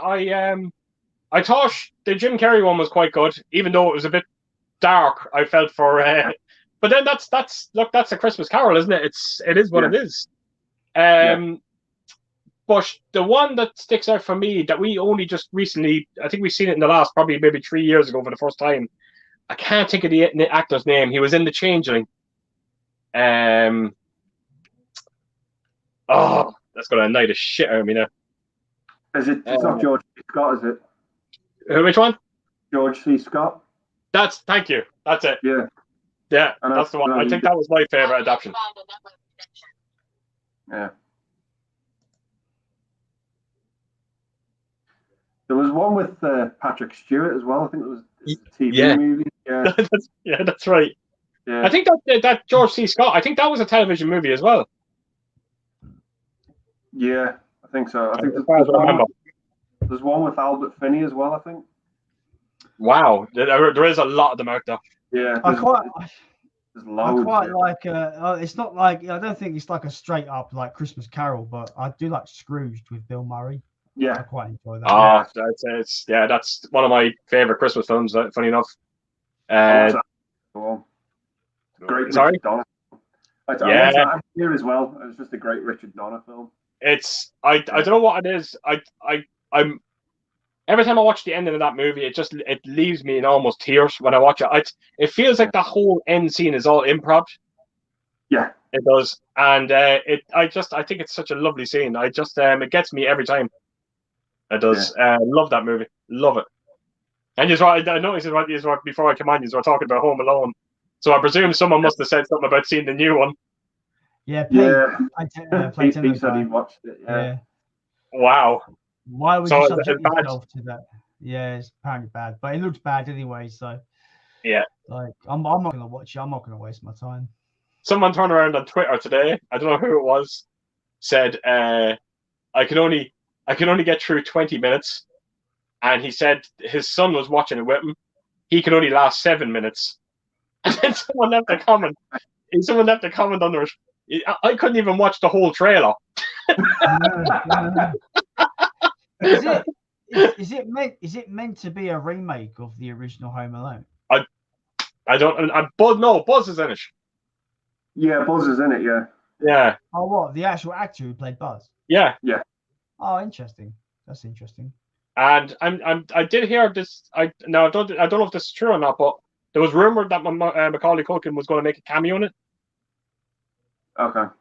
Whether it happened, I don't know. And to be honest with you, I'm never going to find out myself because it's just never going to be watched. Yeah. I mean, I'm not going to watch it. Also, I wouldn't give Disney my money, so there's that. We can move on. Yeah, absolutely. This next comment, he says, it's his favorite people, but it's our favorite commenter. It's Kurosura Ichi. Oh. Welcome to the stream. He says it's my favorite people. Wow. Brace yourself, Andy. Sophie's been a bit rude, saying it's past his bedtime. Get to bed, naughty boy. Let him start for a little while, Sophie. Yeah, absolutely. Let him get a few in though. This is almost like 2 hours ago, by the way, guys. Oh wow. You know what? This stream always goes. I do a little solo stream for a couple of hours, then I'll play some game and go to bed. But no, it always devolves into just a mega stream. Well, it's weird because I've spoken to this about numerous times to people. Like, I have a lot of friends, but a lot of my friends just don't like movies the way I do like movies. Yeah. So when I meet people like yourselves who are just as passionate about movies as I am, you do find yourself waffling on a bit. you can't help it. You just can't help it. Kurosura Ichi says, just came on and saw these legends, mate. You're he's the fucking legend. Yeah, you're the legend, dude. Hey, I actually feel a bit bad. So I fucking made a massive fuck up with him. He sent me an incredible book, and I completely forgot to do a video for it. So I'm going to have to feature it somewhere. Because he sent me a lovely hardback book of the history of, I think it's like the history of horror movies. I think it was horror movies. And it was absolutely incredible. And I need to, do a video. I'll have to feature it in some sort of video and just acknowledge it because it was an incredible gift. Awesome. Wow. He sent me a couple of really great gifts as well. He sent me a book of Godzilla facts, which is awesome. Yeah. And he sent me a double DVD of Rocky Horror Picture Show. And yes, I did. I seen that video actually. Yeah, which I've not actually got around to watching yet, but I'm probably gonna watch it with Soph because Soph loves Rocky Horror Picture Show. Oh, very good. Okay. There's something to watch with her probably. He says, hope they don't end the stream in the next 12 minutes. 2 hours later. 2 hours later, we're just getting onto his comments. Wow. How far are they behind the chat? Very far. He asks, has anyone seen some of the IMAX enhanced titles on Disney Plus? No, and I've been hearing good things. Wow. You both know my opinion on Disney, so yeah. I'm not even gonna bother. Ichi says, watched Iron Man in that format yesterday, enjoyed it very much. I do like movies, so that helped too. Is he talking about VHS or Betamax? I don't know what he means. Oh no, he watched it in IMAX. Yeah. In IMAX. IMAX. Yeah. IMAX. Yeah. Okay. Oh yeah, I'm a twat. Yeah, there we go. Yeah. I mean, Jason, I'm not kidding you. If you just check out some of the top IMAX 4K movies out there, and you'll know exactly what he's talking about. It's just just knock on. Have you got The Dark Knight in 4K? No. If whenever you get a chance to knock that on and watch the opening sequence to that movie in IMAX, whew, something special. You gotta have a sound system for that, though, right? No. It's IMAX's picture. Oh, okay. I thought because I always assume IMAX is the big cinema experience, the sound. No. You'll know when you see it. Like it's very strange. And I don't know if it does happen in The Dark Knight. I'm trying to think, but when you do see a lot of films that are shot in IMAX and they bring them out in 4K, you know the black bars that you have at the top and the bottom. When the IMAX scene happens, they disappear, and it becomes a full screen. And then when it goes back to normal, it'll go back to the normal aspect ratio when the IMAX scene ends. But it just looks it looks massive. The difference in quality is just huge. Isn't the Zack Snyder Justice League like that? That whole movie was nearly shot in IMAX. Yeah. It's extraordinary. I haven't had I think the last Avengers films were in IMAX as well.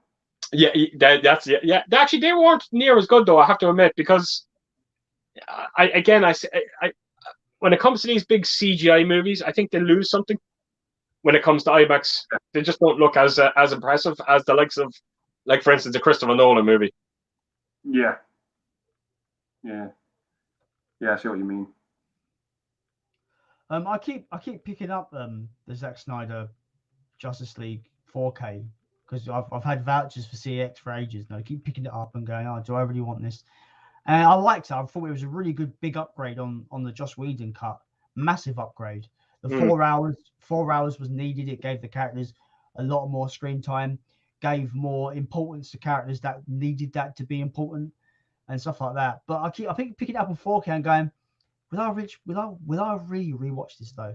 I always put it back. I never actually buy it, so I don't know. Weird. Yeah, because you know there's going to be no payoff. I think that's the hard part about it. Yeah. You know, by watching it, we're not going to get any kind of conclusion to this movie. So it can be hard. I get that. I do get that. Yeah. Luke is talking movies forever. Welcome to the stream. Hi guys, how's it going? I'm here watching. Bet I'm late. We're late to your comment, mate. Don't worry. How's it been going tonight so far, guys? Yeah, it's been good, man. Good. It's great. Good chat. It's always a good chat when we absolutely. You guys on, like Ed. It's always a good chat with whoever I have on. It's always fun. He also says, I have that Innocent Blood, but I still haven't seen it yet. Wow. Yeah, I think I bought mine during, I think it was like the summer sale on the premium collection 215 back in August. I think it was August, July or August. That's when I got that. Walk On Always Believe. He says, highly recommend a PS3 game that is inspired by a true story, Saboteur. You play as a street tough Irish mechanic who emerges to France to escape his criminal past, only to witness the German invasion. That game's that game's interesting because literally you're like this vigilante guy that's trying to basically free France from the Nazi kind of control. Yeah, I think I know. I think I remember it, but I didn't play it. And it's in black and white until you and when you when you liberate an area, it goes into color. It's really creative and cool. If you've played a game called Freedom Fighters on the original PlayStation 2, it's got a similar vibe to that, but it's an open world game. It's pretty fun. It's a pretty fun game. I quite enjoyed that game. It's a good shout, Brett. Good shout. His name's Brett, if you don't know. Walk On Always Believe. Okay. He's got a very similar name to me because I'm Jason David Brett. His name's Brett David John. So it's really a strange coincidence that his name's almost like me. Oh, I think he actually entered my contest. Funny enough, now that I think of it. Yeah, fresh. Okay, I'll have to remember that. Yeah, he's a good dude. He sent me a Demon Knight on Blu-ray. Ah, very good. Okay. Yeah. I just heads up, Brett. I watched it and I really enjoyed it. It was a lot of fun. Oh, it's great. It's a great movie. It's a lot of fun. Like the thing is, a spoiler. It's not major spoilers, but it kind of it's a spoiler for what the film does. So spoilers, just in case people in the chat haven't seen it. I didn't even realize that Billy Zane was the antagonist. Oh, what? The fucking film opens up. I'm like, oh yeah, he's the protagonist. He's the good guy. And boom, he's the fucking bad guy. I was like, this is awesome. Like, the film actually tricked me. I genuinely thought he was going to be the good guy because he's in the cool cowboy suit and he's all like, yeah, you need to hand me what he's taken off me. I was like, oh yeah, you're a twat. You're trying to nick a car. Go and give it back. And he's just like, punch the guy through the head. I'm the bad guy. Yeah, I'm like, yes. He has to be one of the coolest villains I've ever seen in a horror movie. And that he is absolute fucking epic in that movie. So what I love about his character, he just doesn't care. He's just like, I'm gonna win in the end. Just give me what I want. Like, he doesn't care. Yeah. Oh, he's incredible. He's brilliant. Yes, it's a fun film. I want to give it another rewatch at some point. No, it's definitely worth watching. Yeah. Sophie says she's just bid on a Matthew Lillard Scream t-shirt. Oh. So if people don't know, my girlfriend has a thing for Matthew Lillard. Tell her to watch 13 Ghosts. She's seen it. That's where it began. Okay. Her fascination began with 13 Ghosts. Yeah. Do you know there's a huge rumor going around now? If it does happen, it's going to be the stupidest fucking thing I've ever seen. If you're going to say what you think, like the rumor is that Stu is alive and he's in. Yeah. I've heard all the theories, but I'm sure we saw him definitively die in the first movie. He is fucking dead. He's gone. Don't bring him back. Don't be stupid. I mean, without Wes Craven at the helm, they could do whatever they want, can't they? That's the problem. They can't do it. They can't. I mean, I love the character, but he's great. Yeah, it's a great character. Yeah, but it'd be dumb. It'd be so fucking dumb.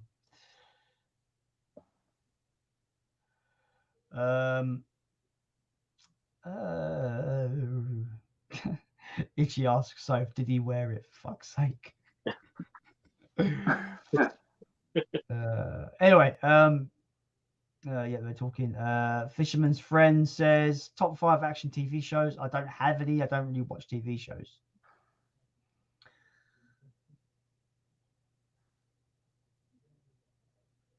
Oh, sorry. I was trying to think. I was waiting for Randy. Sorry. No, I'm trying to think. All I can think of is 24. Is probably, V is a good action sci-fi show. I love that as well. The 80s one there, not the newest one. I can't really think of many action, to be honest. I'm not a big TV person, if I'm being totally honest. Yeah, that's where I'm not. That's where I'm at. He also says top 5 Kiefer Sutherland performances. Oh wow, now that's just. I mean, there's one that I can think of, but it kind of spoils the whole fucking movie. It literally spoils the whole movie. Oh, I think I know what you're talking about. With Colin Farrell, yeah. Yeah. That movie, but it completely ruins the whole film, so I can't really say what film it is. Or should I just say, because who cares? 2002.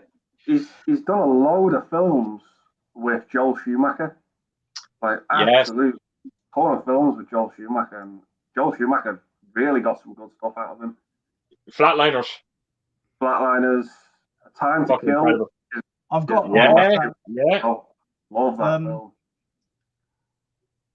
A Few Good Men. Even though it's not the biggest role, A Few Good Men. I even enjoy The Three Musketeers. Yeah. Stand By Me. Yeah. Lost Boys. Young Guns. Yeah. That's just too many. It's ridiculous. He's made so many great movies. Dark City. Oh wow! What a film! I forgot he was in that. I forgot he was in that. Yeah. What a film! Dark City, so good. Yeah. There's a really good underrated one. He's in with Robert Downey Jr. and Winona Ryder called 1969. Very, very early type movie. It's not the best film, but he's good in it. I did enjoy him in it. Right. Is there a film, correct me if I'm wrong, oh God, I can't think of the name of the movie. It's something to do with his wife gets abducted and he's trying to find her. Is there something like that? Fuck.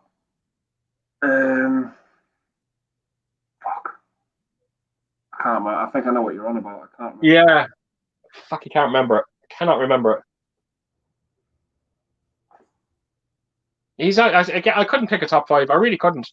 He's just one of them actors. No, I couldn't do it. I couldn't even pick a best film by him. I think if I was to go number one performance, for me it'd probably have to be Stand By Me as Ace. Yeah, wow. Yeah. One horrible prick in that film. Oh, wow. He sells it so well. He's brilliant. Absolutely incredible. I loved him. I thought he was great in Flatliners. Thought he was fantastic in Flatline. It's got a fun cast, that film. Oh, incredible. Incredible. But I think I'd say that I love A Time to Kill as well, because he was with his dad in that film. Of course. It was the first time that they'd done a film together. That's right. That's right. Wow.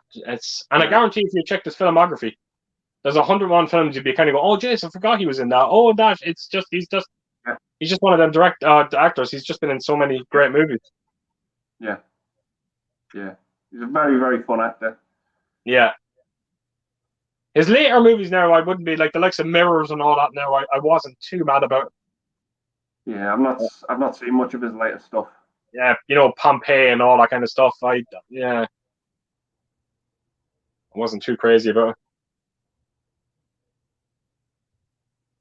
it. Yeah, there'll be loads that that will just come to mind later on. Oh, of course there will. I've got a steelbook Blu-ray of Flatliners, but I've not seen it yet. You got a steelbook of Flatliners? Mm-hmm. It was a subscriber mail. Show me. I can't fucking go and get it now. Okay, one second. Talk between yourself. Because I never knew there was a fucking steelbook of Flatliners.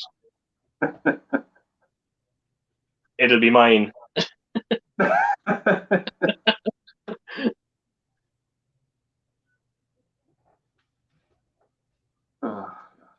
Are you checking the filmography? I am. I'm curious now. What have I seen him in? The weird thing about Kiefer Sutherland, I can't think of a single movie comedy. Has he ever done a comedy? I can't think of a single comedy. I don't think so. It says he was in Zoolander 2. Oh, wow. Okay. That's not something you want. Freeway, no. That's another great one. With Reese Witherspoon. Freeway, Reese Witherspoon. No, I never seen it. Scratch that, I'm not going to have it anymore. She plays like this sort of hitchhiker type girl, and he picks her up in a car, and he's an absolute psycho. Oh, wow. And then it goes to court, and then he plays this very straight character, and no one believes that he's this psycho. And she's like trying to convince him. Wow, right, okay. Really fucking good. Yeah. How the fuck have I not seen that movie? Yeah. It came out 1996 plus, yeah. Right, I'll definitely keep an eye out for that then. Yeah. And watch that. Really. What happened, Jason? What happened to Steelbook? I thought I had a Steelbook, but I don't have it. I can't find it. Yeah. I was thinking because I was like, I don't remember ever seeing a Steelbook for Flatliners.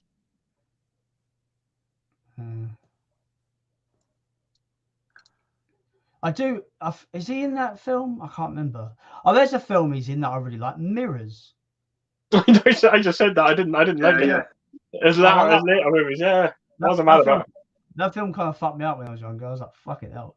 Right. When the girl's looking in the mirror, she's like, fucking. Oh, that's a bad idea. Yeah. Brutal, like fucking awful. Is he in the film called The Snowman? No, that's your man Michael Fassbender, isn't it? Yeah. Oh, okay. I've not seen that film, but I've got that on Steelbook. Ah, okay. The Steelbook's really confusing because it doesn't tell you, because I've got it as a subscribe mail, and it's got no title on the front, no title on the spine, the disc, no title on the disc. I was like, okay, what movie is this? What movie is it? And there's the text around the disc. I just look at the little text. It says The Snowman. Oh wow, okay. But if you look at the Steelbook, there's like a blood spatter in the shape of a snowman. Blood spatter. Right. So okay. I was like, oh, I get it. Very good. Okay. I swear I could just design Steelbooks better than these fucking companies. Companies, seriously, titles on the front and titles on the spine. It's not fucking hard, please. And on the disc. And on the disc. The spine baffles me when they don't put spines on the title on the spine of they do that. Funny enough, a few of the Avenger movies, I think a lot of them don't have any names in the spines. Okay. I might be wrong. I'm nearly sure Endgame and Dash and Infinity War don't have. I picked up a couple of amazing Hulk Steelbooks recently that I fucking love right now. Hulk 4K Steelbooks. Yeah. Hulk and Incredible Hulk. Yeah, is it a box set to get? Is it a box set? It's not a box set, but they come in their own slip cases. They're well nice. Right. Was it this by any chance? Oh bollocks! I don't have it behind me because they're meant to be part of a box set. I got them separately. Right. I didn't know you could buy them separately. Where did you get them? I got one from CX and one from eBay. Right. Okay. I wonder if people were selling them, taking them out of the box sets and selling them individually. That's okay. That's a good one. Okay. But they're amazing. They're unbelievable. They're probably the best Steelbooks I own. I know the ones you're going on about. Yeah, the artwork is amazing on them. Like, yeah. So good. Anyway, moving on. Fisherman's friend says, Keith and Andy, what TV shows do you have in your collection? I couldn't think of anything in mind. You go first on this one. So yeah, 24. I've got a lot of crap. Scrubs, Friends, Father Ted, Faulty Towers, a lot of comedy stuff. I don't have too many. Yeah, like I said, V I have there as well, but again, mostly comedy. I do. Yeah. I have Alias. I have Lost. I've got Prison Break. I got all that kind of stuff.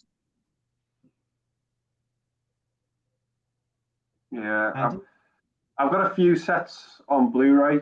My favorite TV show of all time is Batman the Animated Series. Oh, brilliant! Right. It's a flawless television show, in my opinion. Okay. It still holds up nearly 30 years later. Wow! Loved, and it's still being talked about. It's my got Batman gospel go-to form of media. I absolutely love it. I think it's great. I think it's the best representation of Batman outside of the comic. I agree completely. There is a TV show that I do have here. Now, there was only one season to it ever made, and I was fucking blown away by it, and I still love it to this day. It's a show called Harper's Island. Have you ever seen that? No. It's so simple. It's a wedding that's held on this island, Harper's Island. There was a serial killer, and the whole film is basically based around, there's like 50 guests to this wedding, 40 guests. One of them is a killer. And the whole series is just everyone being picked off until you get down to the one person that's doing it. And the setting of this movie is extraordinary. It is, and it's definitely worth. It's only, I think it's 13 episodes long, 40 minutes an episode. But I'll tell you one thing, it has so many twists and turns in it. It's unbelievable, an incredible show. Definitely worth picking up. I'll have a look for that. Yeah.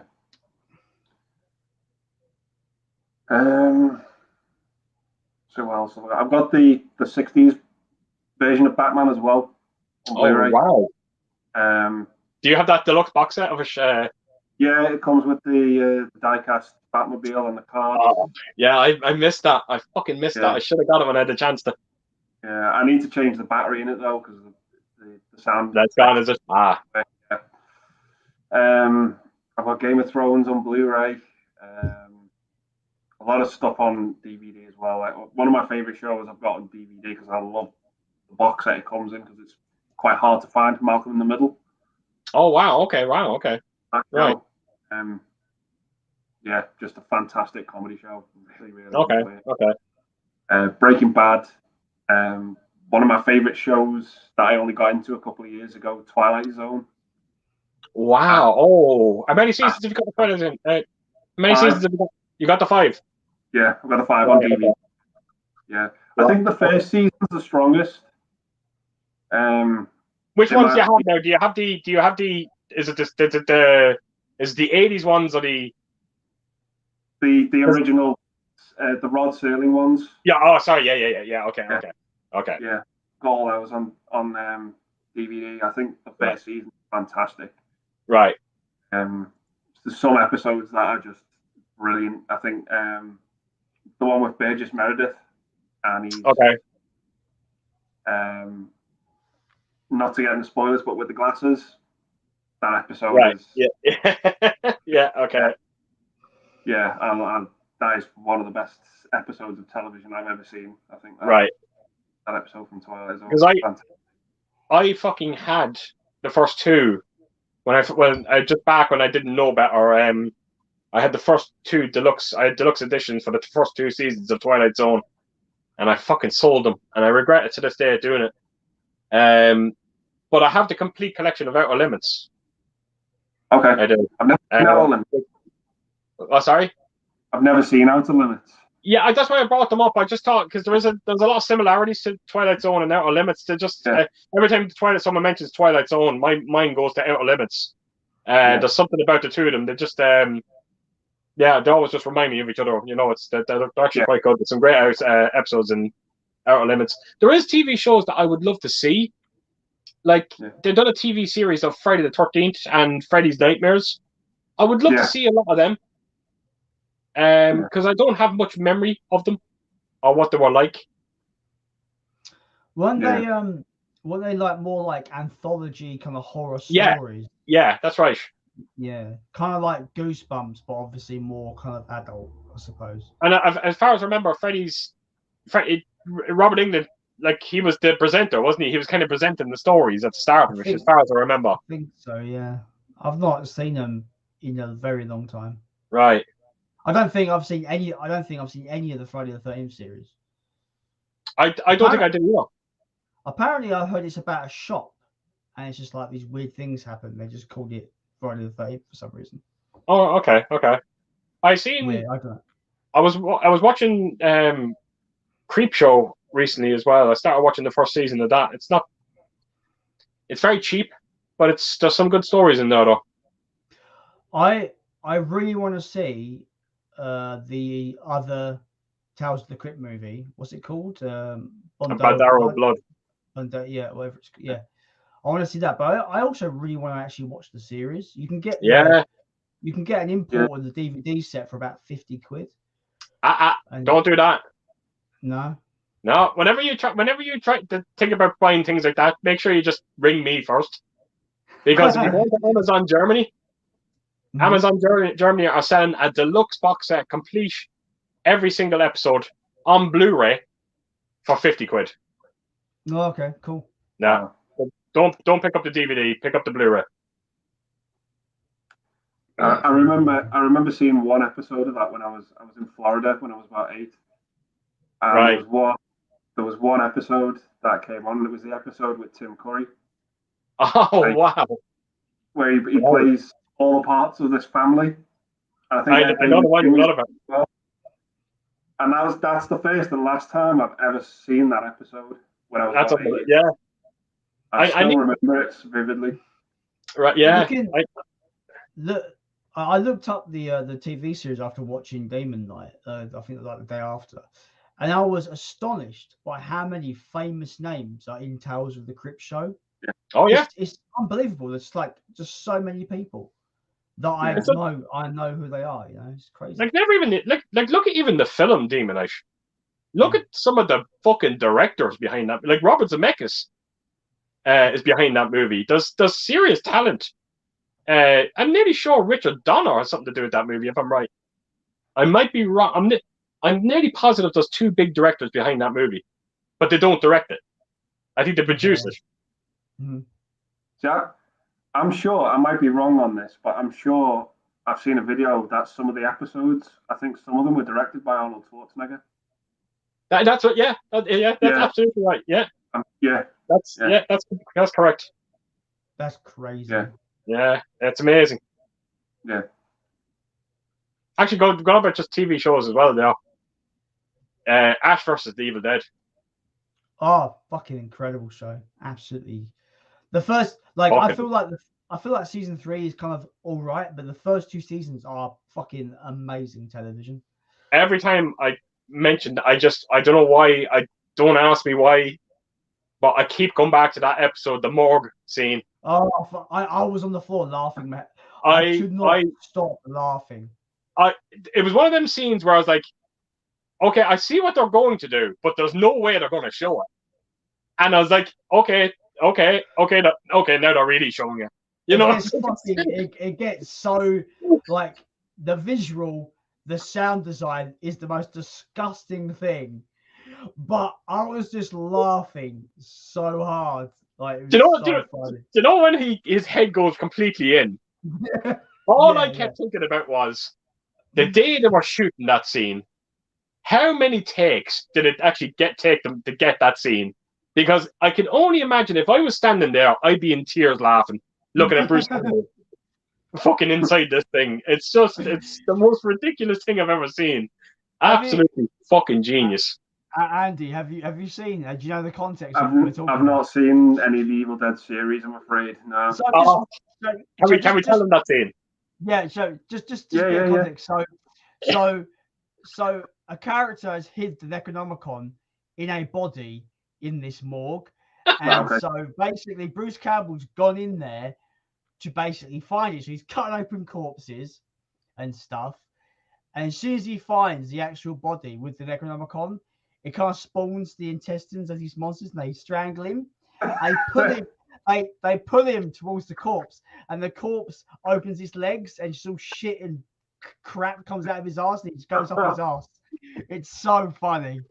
And when it's one of them things you're kind of like, okay, it's dragging him, and like, right, his head is not going to go up his ass, is it? And and it just keeps going and going. It's the audio where you just see it open its legs and all this like liquid shit is coming out. And then of course, because he cut open the stomach of one of the corpses, so when his head goes up, you can see his face in the stomach. He's like wearing it. Oh, so there's Bruce Campbell running around the morgue with his head up in fucking corpse's ass. It's the most ridiculous. And of course, the fucking dick of the fucking morgue is hitting his face. It's so good. I love it. No, to be fair, like in terms of like the graphic nature of that show, I couldn't believe how violent it gets. It's so violent. Like, but it's really comic. Yeah, but like, for the most part, Bruce Campbell is covered in blood in nearly every episode. It's so good. It's weird because like I don't like Army of Darkness, but I like the show. I don't know why. Wow. Okay. It's very similar in tone. Yeah. I don't know. It's weird. I don't know what it is. Everyone's going out and buying that new box set that's out, and I was fucking so offended by that box set. I was like, an Evil Dead box set without Army of Darkness. That's not an Evil Dead box set. That's ridiculous. And they make it seem like it's the complete collection. It's just not. It really isn't. I was hoping for a set that had even we can admit the show because it's its own thing, I suppose. I just want a 4K set where it's 1, 2, Army of Darkness and the remake. Yeah, that's it. We're not asking for much. And that's coming from a guy that doesn't like Army of Darkness. I still would like a complete set. And I tell you, I have to admit that TV show as well, Andy. Each episode is only 20 minutes long. There's only around 7 or 8 episodes a series. And it's perfect. It doesn't need to be any longer than it is. And I would argue that this is probably the funniest Ash has ever been. He's so funny in this show. Like he was really obnoxious as the movies went on, but he's especially obnoxious in the TV show. He cares about one person and one person only, and that's himself. And he's no other actor can play him. I don't care what anyone says. No one can play Ash Williams other than Bruce Campbell. He's fucking perfect. And there's people talking about like, would he come back? But he's officially said that he's done with the character. He's done. Like there's a new film coming out, isn't there, as well? There's Evil Dead Rise. Did I hear it correctly? It's held in an apartment building. I think it's held in a skyscraper. Yeah. Okay, it's going to be more urban. I don't know where it's going to go and what it's going to. I don't know anything about, obviously, but like I'm intrigued because taking it away from the cabin. Sure, the series did that, but it always came back around. So they always went back to the cabin. Yeah. I don't know how they're going to keep the movie outside of the woods because I felt like because those movies kind of made it feel like the evil resided in the woods, like it was like the woods was the evil's home almost, right? So I don't know how they're going to bring it into like more of an urban environment. It's going to be interesting. Evil Dead meets Demons 2, maybe something like that, kind of, held in the apartment building. Demons 2 was awful. I hope not. I don't. I know it'll be interesting. It's going to be interesting. At least they're doing something fucking different. I give them that. Yeah, I'm wondering what tone they're going to take because I don't know. I would like a remake tone because that film had a fucking amazing tone. Yeah. Something tells me, Jason, that's exactly what we're going to get. I hope so. Like, yeah, I love that remake. Like, great. I'm the remake boy though, apparently. So, yeah. Moving on, we're getting into comments about you were saying about like negativity and people being dicks on the internet and stuff. Walker Always Believe says, Keith, please remember what I said to you on Insta. Be you, do you. We're not here to live up to others' expectations. That's great. That's great. Actually, he sent me a lovely message on Instagram. He was very, very supportive. Actually, it's one of those things that you meet so many people on YouTube and Instagram that you kind of forget. You do. I've gotten so many encouraging messages, and he did actually. It's only when you just read that out now I was like, oh my God, he actually did. He sent me a fucking lovely message. And I actually appreciate that, Brett. Is it Brett? Is that his name? You said it? Yeah, Brett, yeah. Right, yeah, it was really nice of him. The minute he seen it on, I think it was a stream that I was on with you. We spoke about this before, about me getting horrible comments and all that. And as soon as he seen he looked at your stream on playback, he instantly sent me a message. He stopped the stream to message me. And it was very, very nice of him as well. Very supportive. Yeah, I try to believe that, you know, positivity, you know, wins over negativity every day. Yeah. You know. Yeah. So people like Brett, he just proves that there's really good people in the world, and that, you know. Well, let's face it. The bulk. Look, 99% of people on YouTube are incredible. And when I say on YouTube, I mean they don't even have to have channels. Of course, it's like I was actually looking. I just said it to Ellen yesterday. That contest video that I done yesterday. I think 56 people entered that contest yesterday. Wow. And 2 people had channels. The rest of them didn't. And I know the bulk of them. They're always leaving comments on my videos, and they're just unbelievably support every single one of them. And that's so it's just incredible. It is. It's amazing. Yeah. You know a bit about that, Andy, as well yourself. You went through a bit of a fucking shit phase as well, so. Yeah. I'm just. I'm fucking so happy to see you fucking back. I have to admit, I was really when I seen you appear on Pete's stream, it put the biggest smile on my face. Because I spoke to Pete and I said, you know what, Pete, I love doing them, and I'm not letting it stop me doing that. Yeah. It's like life's too short for that. Fuck yeah, absolutely. I said, I'm gonna get back on the horse, and these people aren't worth it. They're not worth it. Exactly. I'm just do what I'm doing, and no one's gonna stop me from doing that, no matter what.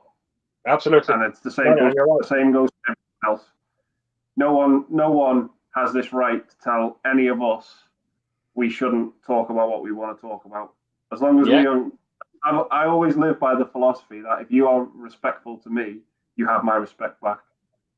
Very good. Very good. You disrespect me, you're not going to get any off me, and that's how I live by.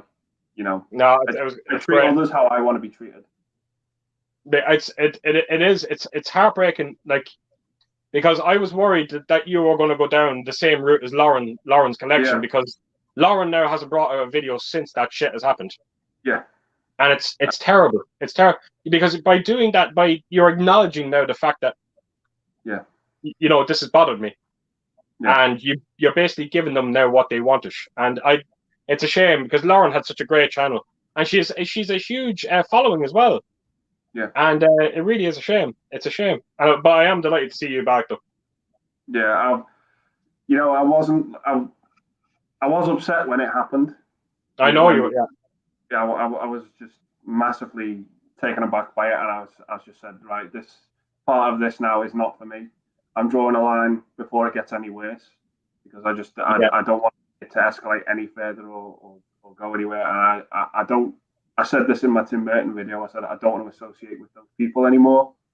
Yeah. I just want out of it before it goes away. Let them do what they're doing. Yeah. I've got respect for them in that way, but I don't want to associate myself with them anymore. Absolutely. No, that's the way to do it. That's the way it's gone. It's just one individual has let that group down, in my opinion. Yes. With what he said, but I'll leave it there, and I'm just going to. How have you been now coming back? Are you okay? Like, have you been kind of like a bit kind of self-conscious or anything like that? Or no, not really. I've just said these people aren't worth it. Yeah. I want to just get back on the horse, do what I'm doing, talk about what I want to talk about, and I've always said, you know, if you don't like my videos and don't like watching them, unsubscribe and don't watch. Yeah. Do that. Yeah. I only want you on my channel if you're going to enjoy it and if you're going to, you know, be respectful. They're the only people I want on my channel. Absolutely, no, you're right. Absolutely, no, that's great. No, it's great. It's a very healthy way to look at things. Yeah, that's all I want. That's all I want at the end of the day. Is I got into YouTube, not knowing. I said if I get anything out of this, it's a bonus. I just want to talk about what I want to talk about. Absolutely, yeah. No, you're right. It's great, and again, so happy to see you back. Yeah, no, I was like, it's not gonna bring me down. Good. Yeah. That's not good. I look at the subscribers I've got, and I say, these people have subscribed to me for a reason.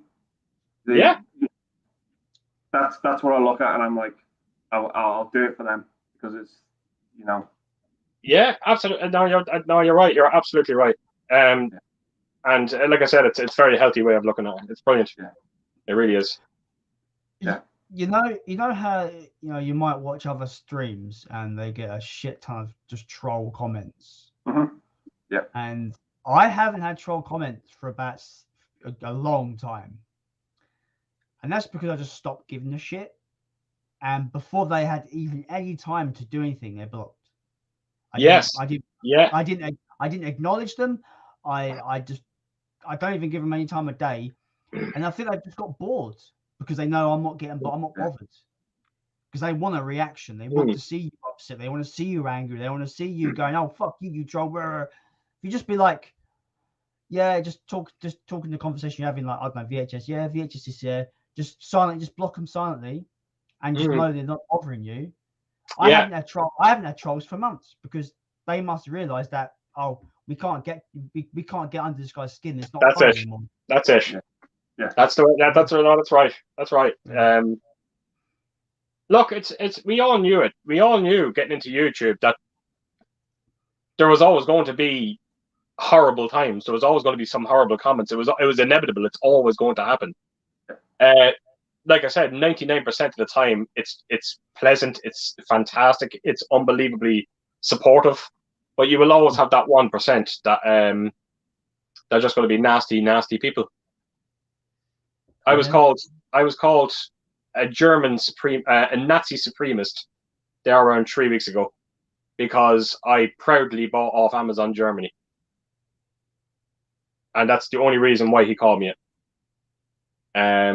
And you just don't react to it. You just that doesn't make sense. That comment doesn't make sense. It doesn't. None of that makes. Because like, do you know? Does this person know how ashamed the German population is of what the Nazis did? Yeah. What? It doesn't make. I don't. People are so like. I know you're not meant to say this word, but I'm going to say it. Are they retarded or what? Like fucking hell.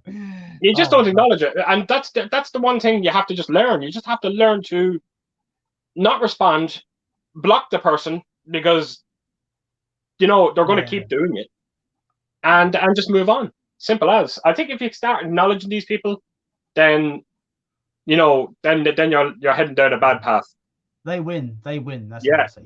Yeah. As soon as you acknowledge that they're there, they've won because now they know they can fucking poke. Yeah. When they start poking, they won't stop poking. So. Yeah. I said trolls want to bring you down to their level. Yeah. At the end of the day, you've got to ask yourself, what are they doing? And it's absolutely nothing. They're not contributing. They're just talentless people who haven't got the balls to come on YouTube and talk about what they want to talk about. Yeah, exactly. Because we're doing it, they're jealous of that. That's what I'm saying. They feel bad because they want to do it, but they can't do it.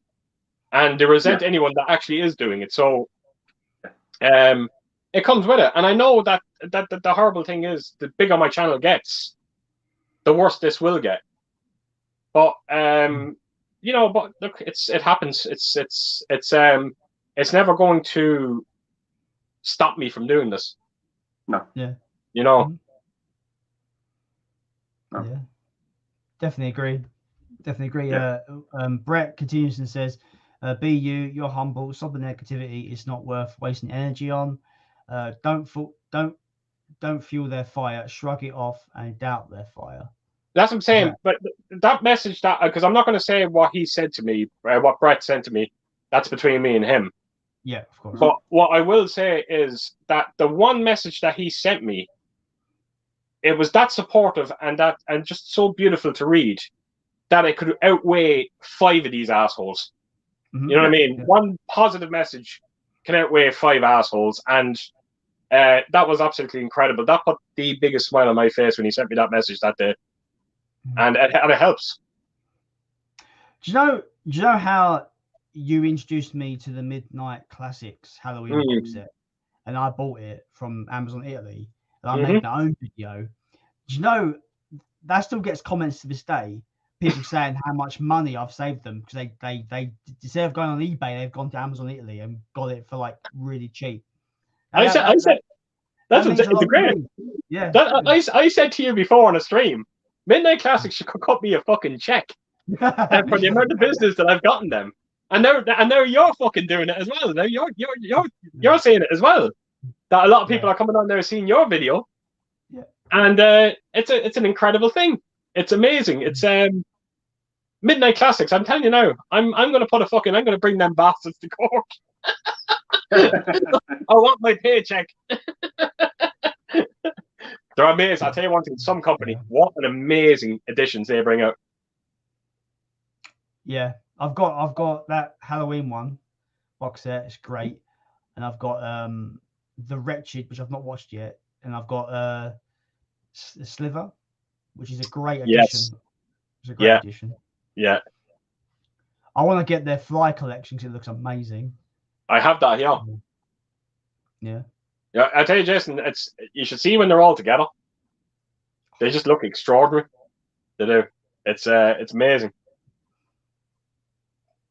Yeah. Awesome. Yeah, so it's nice to see that I'm helping people out and saving them money when I get comments like that. It's really cool. It's great. It's very encouraging. We have Min Hajul in the chat. Welcome to the stream. Hi, Jason. Jason, you're the man. Always bringing awesome stuff to your chat. Well, thank you, man. Really appreciate that. He says, kind of gutted I couldn't be here earlier. We're still here, man. It's all good. We're so behind on the chat, so yeah, we're still here. It's cool. He says, Jason, you're our top YouTuber. Well, I really appreciate it, man. Yeah. That means a lot. There we go. We're just talking about positivity, and you just read 3 lovely comments. Yeah, he was in the chat not last week, the week before, and he was very supportive then. So he's really do appreciate it. I always get a bit like I'm not sure what to say to people when they're like that. I'm not very good at taking compliments. I'm like, thanks. I don't know how to. I get that. Yeah, I get that. It, like, especially when I get subscriber mail, I find it hard to express like what I actually feel because I'm not used to it. I'm not used to people expressing support to me. If that makes sense. Did you see my last subscriber mail? No, I didn't, unfortunately. I'm so behind on the channel. 31 vinyl soundtracks someone sent me. Oh, yeah, I saw that, yeah. 31? Yeah. 31 vinyl soundtracks some fella sent me. His name was Kevin. What? Was it like a box set collection? Or no, what? I brought out a video there a couple of weeks back. He just turned and he said to me, Keish, I have a lot of vinyl sitting in my house. They never get listened to. They never get played. He said, do you want them? And I was like, yeah, look, I'll tell you, just put down a list and let me know what you have because I don't want them to send me out stuff that I had. And I thought he was just going to write down around 3 or 4 vinyl. But he wrote down 32 vinyls. And I only had one of them, which was Rocky IV. And he sent them out to me, and you will not believe some of like Close Encounters, Jaws, Indiana Jones, all the original pressings. The original pressing of Star Wars on vinyl he sent me. Holy shit. It was unfucking believable. The most incredible, like every subscriber mail is special. Yeah. But this fella took it to a whole new level of just mind-blowing. Such a beautiful gift to receive. The one guy that's probably sent the most out to me because he's amazing is Phil Baker. Apparently he's got this box for me. He's been telling me about this box of stuff he's going to send me. It's been 3 months in the making, and the reason he hasn't sent it to me yet is because he keeps adding to it and has to get another box and gets a bigger box. And a bigger box. And he keeps giving me updates like, Jason, don't worry, I still got your box of stuff. No one's gonna nick it off you. He's gonna get at you as soon as I can. But I'm just like, this is unnecessary. Like, but it's like, I can't imagine what he's sending me. It's kind of I have Blade Runner because of him. I have what I call the Holy Grail item. I have the Titans of Cult Blade Runner because of him. He just asked me, was I interested in buying it off him? And I was like, I said yes, absolutely. But they were going for like 200 quid, and there was no way I was ever going to pay that kind of money for it. Yeah. And now I'm not going to say what I paid for it, but of course. But I will just say that he may as well have given it to me for free. That's how generous it was. Unbelievable. So, you know, that was an absolute, that was extra, especially when you get something that you thought you would never own. Absolutely incredible. And he is such, I've never seen a man to be so popular on YouTube, but yet not have a YouTube channel. Yeah, I know. He's got a lot of health problems as well, though. That probably doesn't help. Yeah. I never wanted to pry into it. We message each other. We do message each other a bit, but I never want to. Yeah. I'd like to ask them, but you know, I don't want to be nosy either. Yeah, I don't know the extent, so yeah. But I wouldn't share that publicly anyway. No. But yeah, there was one box he sent me fucking months ago, and he hid something at the bottom that he knew that I'll just lose my mind. And it was it was a German import Blu-ray of King Kong 76. Oh wow! Wow! And I never knew because I always thought the Scream Factory, the Scream Factory, what label? Shout Factory. I thought the recent Shout Factory was the first time on Blu-ray, but no, there was apparently a German issue. Okay. I didn't realize it was a thing, so I got through some really good titles like Final Destination 5 Steelbook, Psycho 50th Anniversary Steelbook, you know, just amazing stuff. But he knew that I would love that King Kong Blu-ray at the bottom. And he watched the video. I get to that, I'm like, you're fucking kidding me. Like, just like lose my mind a little bit. Like, yeah. No, incredible. He's amazing. Such a generous person. I never know how to express my gratitude. I find it very hard because what do you say to somebody that does that? You know, it's overwhelming sometimes, you know. Absolutely. I pray that all I do is just pray that it comes across in the camera when I do my video how grateful I am. And I'd like to think that, you know, I show it on camera. I know I do, because I'm always, no matter what is sent to me, I'm always, no matter what it is, I'm always going to love it. I really enjoyed your video when I sent you the Alien vinyl, because you were like, fuck, like, it's like you couldn't really. Yeah, and what was it? And what was in one of what was one of the vinyls that were in the 31 that your man sent me? Aliens.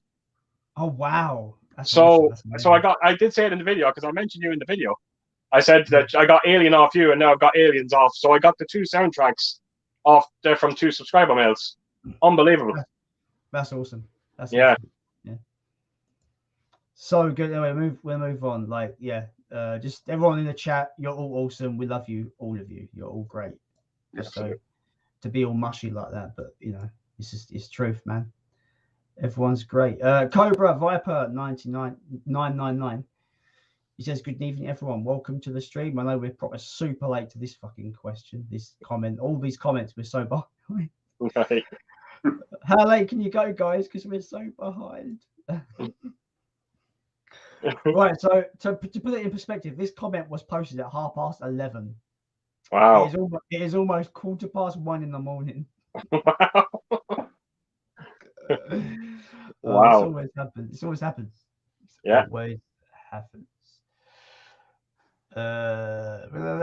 Itchy says,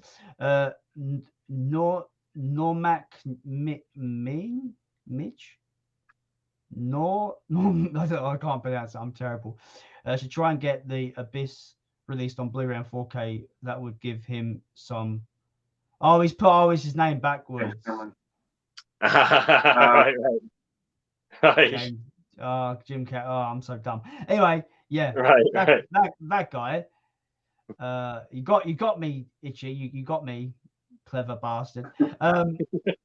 Yeah. People have been scrambling to get that for years, right? The Abyss on Blu-ray. Yeah. I think a bootleg edition came out, didn't it? Yeah, I think yeah, you can get a bootleg. Yeah.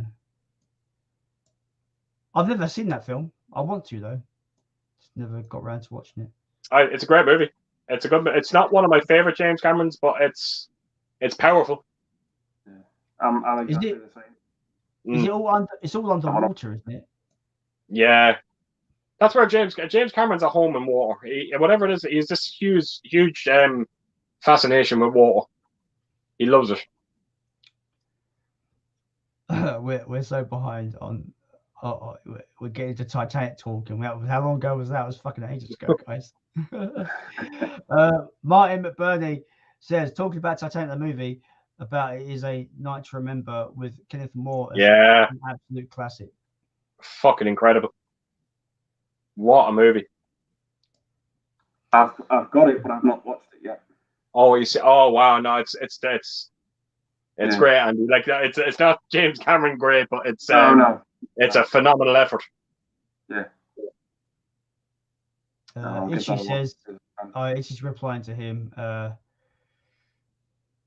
Okay, he says Jim Cameron's Titanic is an abomination compared to A Night to Remember. What is A Night to Remember? I've not seen it. It's just another Titanic story. It's the story of the Titanic. Yeah. Is it older or is it newer? Oh, it's well older. Okay. It's back in the 50s, I think. Oh, yeah. Okay. Yeah. But I take it it's more of a straight up kind of what happened, like more. Yeah, oh, that's exactly what it is. Yeah. That is a true telling. Yeah, so there's no. Yeah. It's James Cameron's Titanic, but remove the romance out of it. I mean, it's like less Hollywoodized, I suppose. Yeah, exactly. Yeah. Okay, cool. Luke says, watched Red Notice today. Good movie for what it is, guys. Okay. What is? I've never heard of it. I don't know what. This new Ryan Reynolds one, isn't it? The Rock. The Rock, yeah, and Gal Gadot. I don't know about any years, and I've spoken about this numerous. I just can't get excited for a Rock movie. I can't. I feel like I'm watching the same movies over and over again. He seems to be he seems to be the Hollywood guy at the moment. Yeah, like he's an incredibly nice guy. I think he's fantastic. I love him for that. He's a genuine. He looks like a genuine nice guy. Mm. He's just not a good actor. I don't find him to be a good actor. It's I don't know what it is. Yeah. Itchy says, Keith, will you marry me because you love Silent Hill? Love you, man. Wow. Wow, Jesus! I'll get you a ring. Don't worry, because funny enough, I think that's the first person to actually agree with me on Silent Hill. That is actually quite amazing. Wow.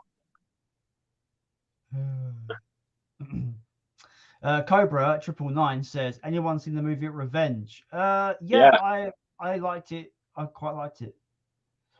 I feel like it does feel like Spit on Your Grave.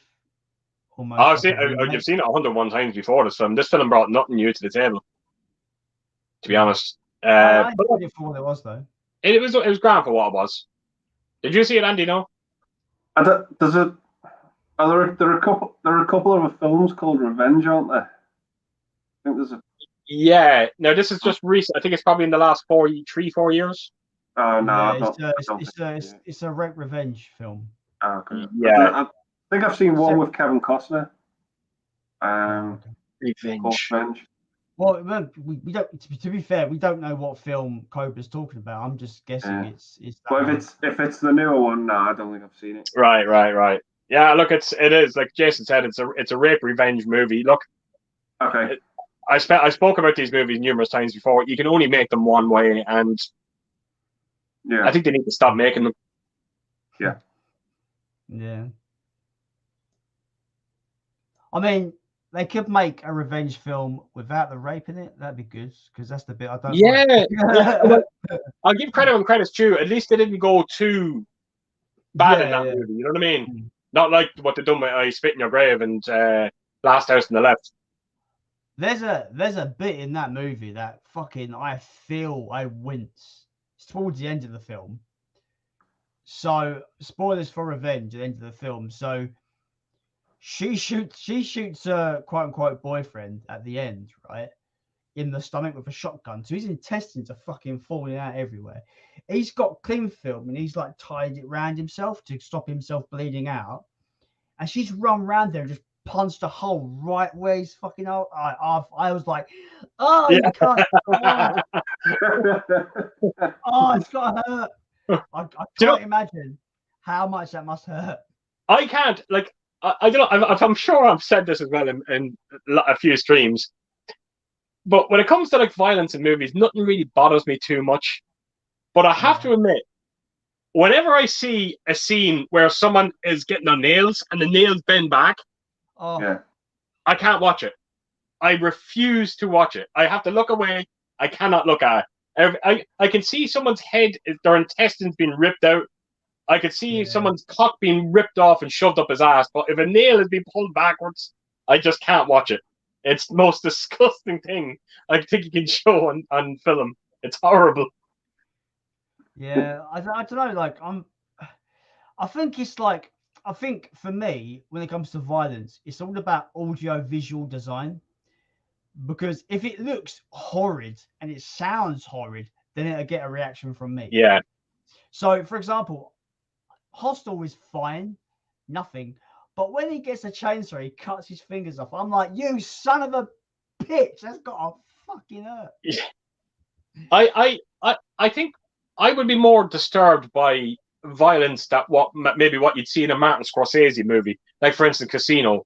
I've said this numerous times. At the end of Casino, with Joe Pesci, I think that was I wasn't right for nearly 2 hours after that scene. I was scarred by that scene. It's rough.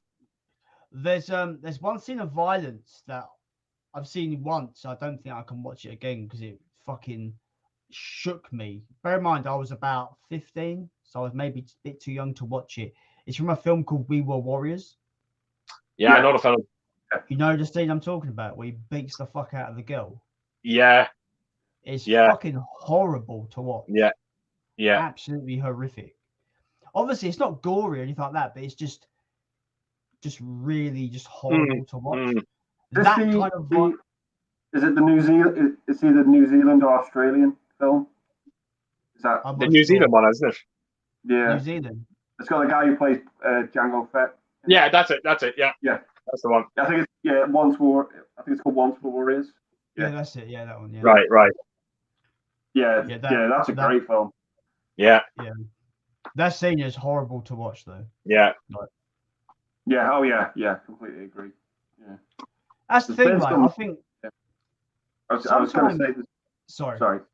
I was going to say that like the messed up scenes for me. I saw there was a late '70s film called Scum with Ray Winston. Okay. There's a rape scene that happens in that film, and it just rubbed me up the wrong way. I was like, no. Right. I think any rape scene, if I'm being totally, like, even like is it Jodie Foster in The Accused? That was even. Yeah. You know, they're just not good to look at. Simple as. No. Some people would say, like, obviously that's the point. They're not meant to be. Yeah. You know, it's meant to be horrible, isn't it? It's meant to be shocking. It's meant to be uncomfortable. Yeah. But you know, I still think one of probably to this day it still gets me. Because it's one of those things you just never thought would happen. I still think Assault on Precinct 13, the little girl in that is an absolute. That scene is shocking. It really is shocking to look at. Have you ever seen Assault, Jason? Yeah. The little girl being shot at the start of that movie. That's just even her reaction to when she gets shot. It's just horrible to look at. Yeah, I find it so weird because I watched. I follow a channel called massive channel called Red Letter Media, and they did a ranking of all the John Carpenter films. Okay. said that the girl in Assault on Precinct 13 and the girl I think I know what you're going to say. They're now famous for being like in the American equivalent of like Made in Chelsea and like the Desperate Housewives of Jersey or whatever it is. Yeah. Did you know that the girl that gets shot in Assault on Precinct 13, right? Do you know Lindsay in Halloween? Yeah. That's their real sisters. I didn't know that. Yeah, they're actually real sisters. Yeah. Yeah. Yeah. I just found out about that recently. Yeah. It's funny that. Yeah. What did he rank as number one in the John Carpenter? I presume Halloween. No. They both did it, and one of them he pretty much looked down the camera and said, "You're gonna hate me." I think Halloween was about 12. He said he did not get the appeal for Halloween. He said, "I know I'm going to get a lot of hate for this." He said, "I know he's going to fume at me, but it's." He said, "I don't see the appeal to Halloween," and I was like, "Fair enough." Wow. He's justified it. But yeah, his number one was Big Trouble. Very good. Okay. Look, it's not. I'm not saying that everyone loves Halloween. It's just it does. When you're ranking the John Carpenter movies, when you do hear Halloween at 12, it's kind of shocking. Yeah. But it was very fun set. They did it in 3 parts, like 3 videos. Okay. About 40 minutes long each. But it was really, really entertaining. Really entertaining. Wow. Right. Recommend checking them out. Okay. Yeah.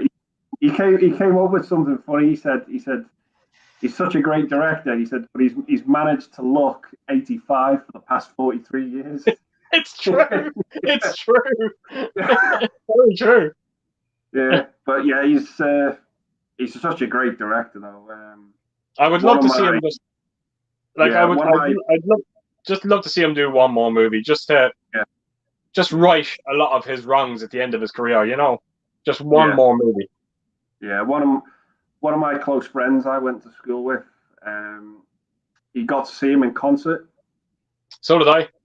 And he was very lucky enough. He actually met him after the concert as well. Oh, wow. Down and have a chat with him, and I was just like, I'm so jealous. I can't believe it. Yeah. I went to see him. I went to see him in Dublin, and we got to the front of the stage. He was probably around 7 feet from me. Yeah. So It was absolutely surreal to watch. Yeah. Unbelievable. To be honest with you, to this day, I still don't remember much of the night. That's how much of a blur it was to me. It was just you couldn't believe what you weren't even listening to music. You were just like standing there looking at John Carpenter. Yeah. And it was just absolutely incredible. Yeah. Fantastic guy. Yeah. Yeah. Shame, such a shame he lost interest in it. But it's the way it went, I think. Yeah, this thing of him producing all that, with the fog, and I even seen an interview with him, and he was asked what his producing duties were in the fog, and he just straight out said, "I just put my hand out and they filled it with cash." Yeah, and that was my, and it just sounded a bit of a kind of a sellout kind of way. I didn't really appreciate the way he said it. I do love him. He's my favorite director of all time, but I was a bit kind of going, right, you're not doing yourself any favors by saying something like that. No. It's just, you can tell his heart's not in it anymore. No, definitely not. Thankfully, though, his heart is definitely in his music. Music, yeah. Thank God. Absolutely incredible. Yeah. I suppose that's the one saving grace I could say about the latest Halloween movies is the music is quite brilliant in it. Yeah, it is. So. Yeah, I was going to say, the Halloween Kills trailer, and they had a really cool piece of music where it was the Halloween theme, but it was violins. It sounded amazing. Not in the movie. No. I was like, where's this awesome violin rendition of the theme? It's not here. It sounded amazing, like in the trailer. I was all for it in the trailer. I was like, this sounds awesome. It's not in the movie. I was like, well, what a waste. What a waste. Anyway, moving on. Luke asks Andy specifically for some reason, what did you think of the Injustice animated movie if you have seen it? I've not seen it. I hate to say. Neither have I. So it's lucky it was for Andy because I haven't seen it either. Keith, do you care about the? Keith, do you care about the DC animated movies at all? I'm not against it, but I've never seen them. Okay, fair. Yeah. Some of them are great. Some of them are right. Some of them are better than the live action stuff. Okay. Oh wow. Okay, that's a huge statement. Yeah. Under the Red Hood is fantastic. Right. Both parts to Dark Knight Returns. Fantastic. Okay. Yeah. That was really good. Yeah. Yeah. Mask of the Phantasm is my favorite Batman film ever. I adore that film. Right. Okay. It's only about 70 minutes long, but it crams so much into the story. Yeah, I love that. I fucking love that when films do that. Yeah. Yeah, it's brilliant. That's brilliant. Yeah, it's fantastic. Some of the animated stuff is gold. Okay. Absolutely. Okay. I'll have to look into them. Yeah.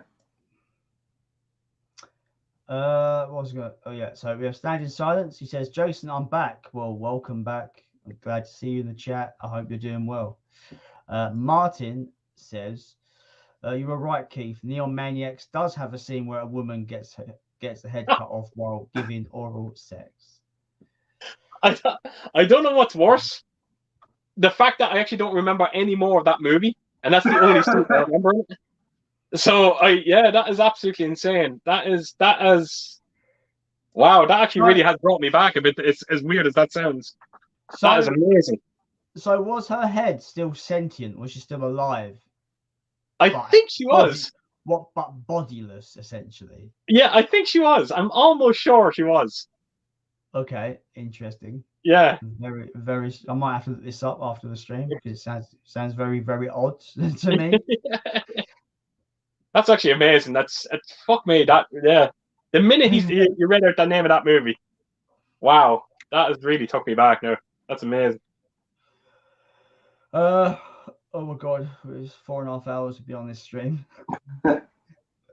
It's almost 2 o'clock. It's like 1:30 in the morning. Wow, we're so behind on comments. We might have to do a speed round and not. Yeah, I think you better just speed through them.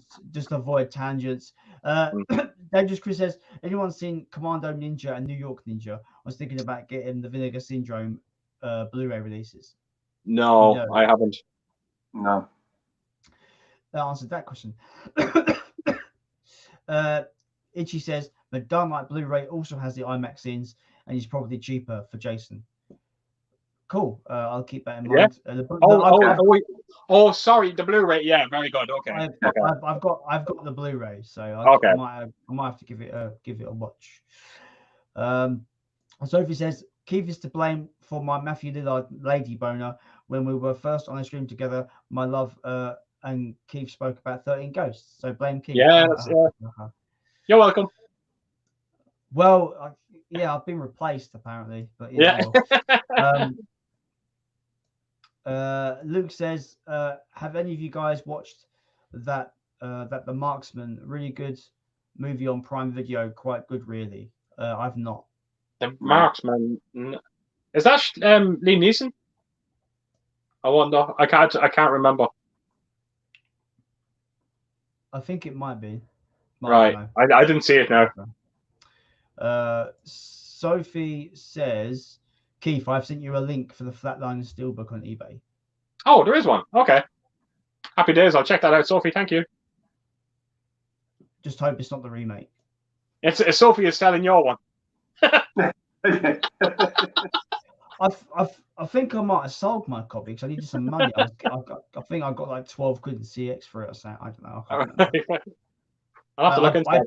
I purge my collection quite regularly, so I don't remember what I've gotten rid of. A lot of okay. Dangerous Chris says, "New York Ninja is an unfinished movie from the 80s, so Vinegar Syndrome got the rights and edited it, then restored the audio, and it reminds me of Sho Kosugi movie, Pray for Death." Again, I wouldn't know. It goes all over my head. Cobra says, "Wow, I've not seen Flatliners for over 20 years. Great movie. Great. Like Andy said, fantastic cast. Cobra says Keith's small role in Twin Peaks Fire Walk With Me was good. I still need to see that. I think he means Kiefer. Yeah, Kiefer, yeah. I still need to see. I haven't seen anything Twin Peaks yet. Yeah, and I've been hearing great things. I've just not got around to watching it. Twin Peaks related yet. It's weird because Jason just mentioned getting that game Alan Wake, and Alan Wake is hugely influenced by Twin Peaks, and I really need to check that out. It's because the Alan Wake game is incredible, and if it's anything like Twin Peaks, it's something I should definitely love. I need to check out. Have you played a game called Deadly Premonition? Yeah, I love that game. It's the biggest it's the jankiest piece of shit ever, but it's so good. Oh jeez. Oh, so good. Chris Itchy says, thinking of buying a webcam tomorrow so I can make some videos for YouTube. Bad idea? Not at all, no, my friend. Fuck no, it's not a bad idea. The longer you think, the longer thinking about it means the longer you're not doing it. That's what I say. Yeah. No, get right in it. It's one of the best things I've ever done. Yeah, it's great. People talking to each other. Sophie says, I might come back to YouTube soon. Just mental health has not been great lately. No rush, though. Don't feel like you have to rush back. You know, I sent Sophie a message the other day, and I was like, look, if you're not enjoying it, don't fucking do it. It's meant to be fun. It's not meant to be a chore. Yeah. Like there's been no videos on my channel this week because I've just not been feeling great at all. Yeah. And I don't really have any ideas for videos at the moment, so I'm not just gonna put out any old shit just for the sake of a video. I'm writing, like, my channel is going through the best phase it's ever gone through at the moment. So I'm trying to continue it as much as I can. I'm just trying to bring out as much content as I can. I don't want to go too mad with it, but I do want to make sure that I get at least 2 videos out a week because my channel is flying at the moment. It's amazing. It's such an incredible ride at the moment. I've been looking at my channel since March of this year. I've been averaging nearly 150 subscribers a month. Wow. You know, it's unbelievable. And it just tells me that I'm doing something right. It feels like I'm doing something right. Yeah. So keep putting stuff out there, Jason, and I tell you now, you'll be there. You'll be at 1,000 before you know it. And yourself, Andrew, as well. I feel like my channel's kind of halted to a crawl a little bit. I don't know why, but it just has. Jason, I'm not gonna lie. It's going to. If you don't bring out content, it will. There's no question. Like I was even talking to John over at Mondo, and he just said himself that he took a break for 2 weeks, and it just everything just stops. It does, and then when you get going again, it just starts off again. You know, it's. Yeah, I've got that 7 Deadly Sins idea, which I think is pretty cool. Yeah. Hopefully people enjoy that and stuff. Yeah. We have Tom180 in the chat. Hello, guys. Hey, Tom. Late. We are late to your comment. It's fine. Welcome to the stream. Luke, this is fucking ages ago, but he's probably long gone by now. But he went, well, I'm off, guys. Have a brilliant rest of your stream. Guys, have a good night, lads. I'm off to watch a movie. Cool, man. If you're still here, thanks for watching. Yeah, Luke, best of luck, mate. And I hope you find your Scream slipcover. He bought Scream on 4K off Amazon, and they sent him without the slipcover. Wow, so he got a partial refund, but he doesn't want to send it back because he's afraid that they're just going to send him back out again without the slipcover. So he doesn't want to go through the whole thing. So I'm sure you'll pick up one somewhere on eBay or something like that. This is Sophie being very lovely. She says, Jason is my whole world. He means everything to me. Curious year. I'm very lucky, very excited for the future.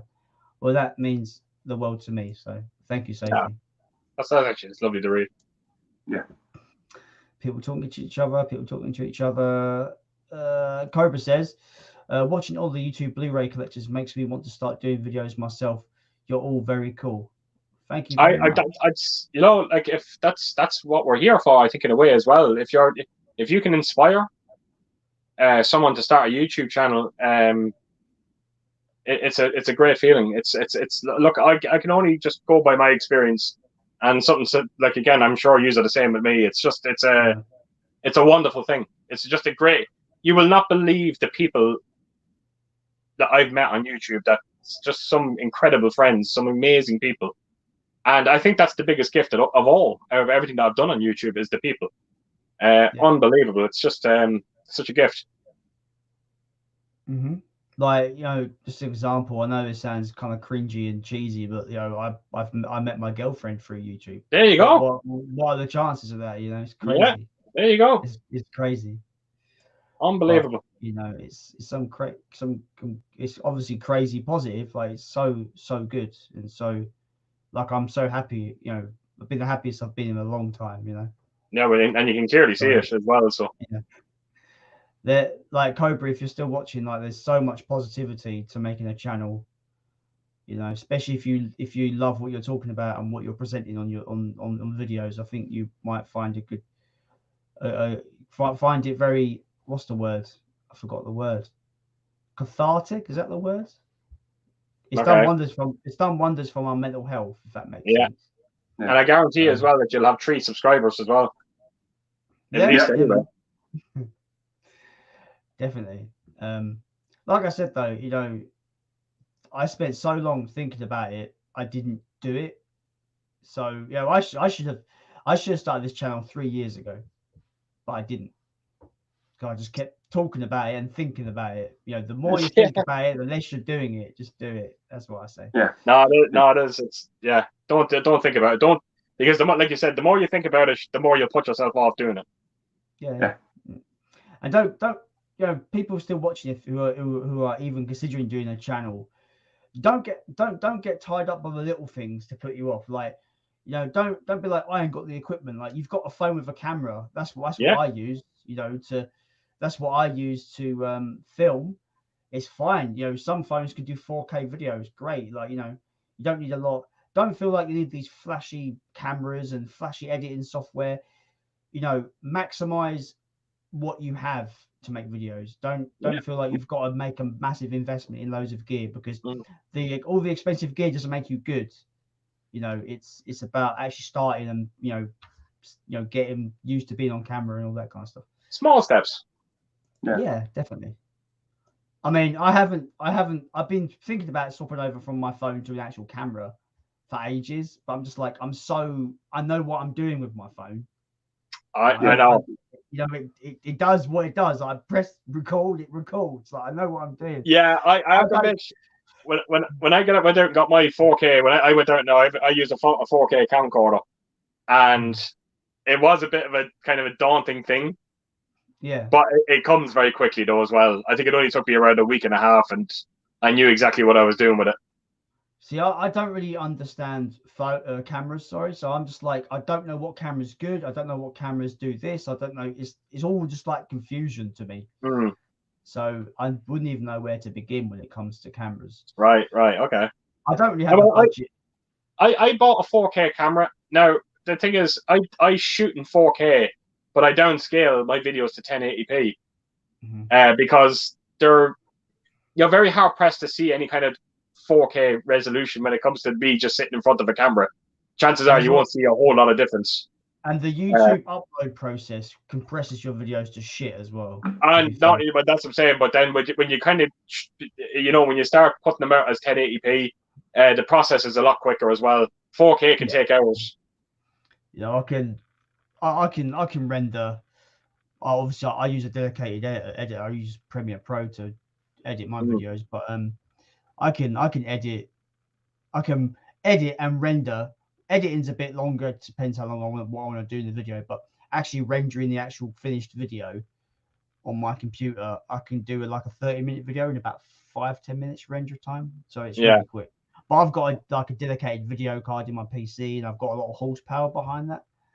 Yeah. So, but I've built to that. So I started off with like my phone, a cheap free editing program, just did quick edits. I couldn't barely edit. I didn't know how to edit anyway.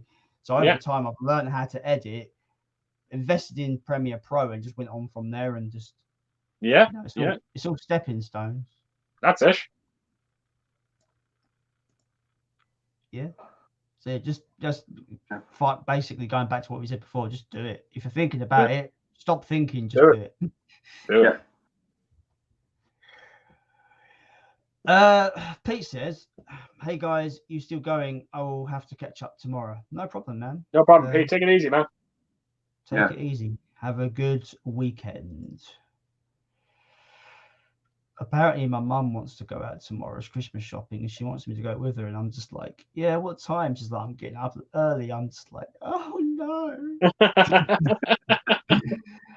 Oh dear. Anyway, we carry on. Who cares? Brett says, "Thank you so much for the kind words. I'm always here to chat if Jason and Keith, Sophie, Peter, etc. Need to chat." I guess he means Andy as well. I always reply, "I'll be private." It'll be private, and I try to help. I have two things to say. I have two things to say. Hope they help. I don't. Okay. It's incredible. No, it meant a lot. Appreciate it. It meant a lot.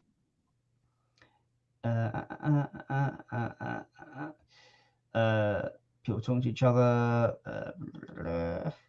Luke says, "Now I have Scream in 4K. I watched it again 2 days ago and found it went really fast this time around watching it. And now I just want 2, 3 on 4K. Like, yeah. I'd like to tell you that. What's that? I was sorry. I kind of interrupted. I do apologize. Sorry. No, I'd like to tell you, Luke, that that's going to happen very soon, but I just can't see it. Unfortunately, I've seen it. It's a kind of recurring theme with 4K at the moment, where they brought out Alien, we got none of the other films. They brought out Die Hard, we got none of the other Die Hard movies. I can't see it happening anytime soon. Apparently, Aliens is in the works for 4K. I hope so. Jesus, I hope so. Oh, mate, they'll be stupid not to put out Aliens in 4K. Yeah. Absolutely stupid. Exactly. Yeah. Okay, so Walk On Always Believe says he's got 3 things to say. So here's number one. Number one, I always say emotion, because the word motion is the word emotion. Things move in motion. No feeling lasts forever. Keep flowing. Absolutely. Yeah. And then he says number 2, I say, is this useful? Any negative situation, I ask myself, is this useful? No, it's not. I've answered it. Then it fades. Yeah, absolutely. And then number 3, he says, the reason I say walk and always believe is because I'm passionate about believing in yourself. Keep walking, get closer to your dream, your light. Walk and always believe. I'll never stop saying it. Well, that is very, very good. Very good outlook, Brett. Yeah. Very, very, very, very good outlook. It's amazing, even to put your name like that. Like it's it's powerful, actually. Very powerful.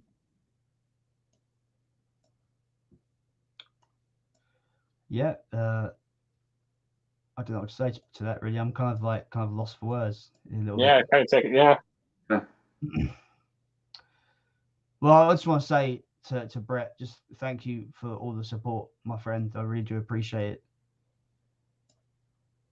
I'm gonna move on to the comments. Cobra says, The Rock will never be as good as Stallone or Schwarzenegger. Yeah. That's I feel The Rock has an expiry date. Kind of like what Stallone and Schwarzenegger were like. There's going to be a day when he's going to be done. Well, the obvious thing would be age will be a factor, because age is always going to be a factor to that. But he's absolutely like come on. There's not even a comparison compared to Stallone and Schwarzenegger. Yeah, I know. But has The Rock had a film? Like, let's even just go to Schwarzenegger. Has he had a film that's even remotely close to either Predator or T2? Not a chance. Not even in the same fucking air does he breathe. No, I completely agree with that. Yeah, it's crazy to even comprehend the fact that Dwayne Johnson, The Rock, was the highest paid actor in Hollywood in 2019. I'm nearly sure he's still the highest paid actor in Hollywood. And he's in subpar movies. I don't understand. Like, he's not in these massive, successful, good stuff. I mean, I like Jumanji. He's in some entertaining things, but not anything that will blow your shoes off. You know? Yeah, but the thing is, he has a huge draw, and his movies make a lot of money. Yeah. See, he's not done any of these game-changing movies like Stallone and Schwarzenegger have done. No. Stallone, you've got Rocky and First Blood. And Schwarzenegger, you've got the 2 Terminator films that have just been home runs for me. Absolute home runs. Yeah. And The Rock just hasn't done that. Like, I could take some of even Stallone's mundane movies. Yeah. And I still think they're miles ahead of most of what The Rock has done. Yeah. If I'm being totally honest, you know, like there's even a film that Stallone done there. It's actually it may as well be a slasher movie. A film called Detox. Yeah. And I thought it was a great fucking movie, and that was a very mundane movie by Stallone, and yet it's still light years ahead of anything that The Rock has done, I feel. And again, it's nothing to do with the man himself. I think he looks like an absolute genuine gentleman. I don't like his acting. I don't like that the one film that sticks out was San Andreas.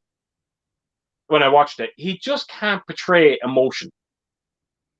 You know, there's a scene where he's talking to his ex-wife in the helicopter, and they're talking about the child they lost.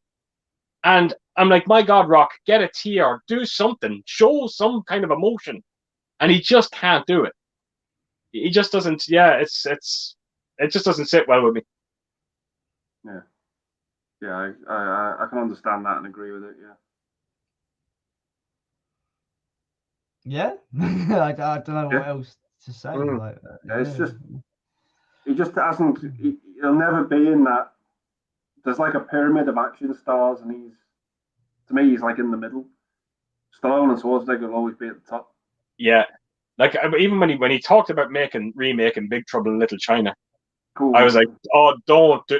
You just can't play Jack Burton. You can't do it. You cannot do it. Physically, you just don't look the part. Acting wise, you just don't have the ability. Just don't do it. He said that he loves it. It's one of his favorite movies of all time. If it is, don't fucking remake it. Leave it alone. This is the thing as well, right? What I love about Big Trouble in Little China. Kurt Russell's. I'm terrible with names. Kurt Russell's character, Jack Burton. Yeah, Jack Burton. He comes across as just a regular dude, right? He's not this fucking muscle-bound superstar guy, you know. Like he's not that. He's not an action star. He's not an action character. He's just a regular dude. Like, to put it into perspective, right? Think of Big Trouble in Little China, right? And think about the scene where Kurt Russell goes in undercover and he has the glasses on, and do you remember that? Do you know that scene I'm talking about? Now try and picture The Rock doing that. You know what I mean? It just doesn't work. No. It's like the Rock remaking Escape from New York and him playing Snake Plissken. It just wouldn't work. Don't do it. Leave it alone.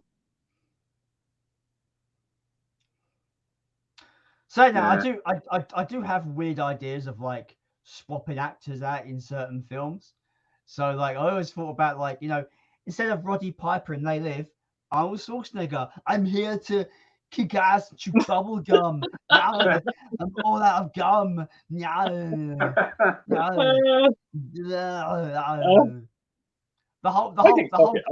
think Roddy Piper is great in that movie. What a ballsy!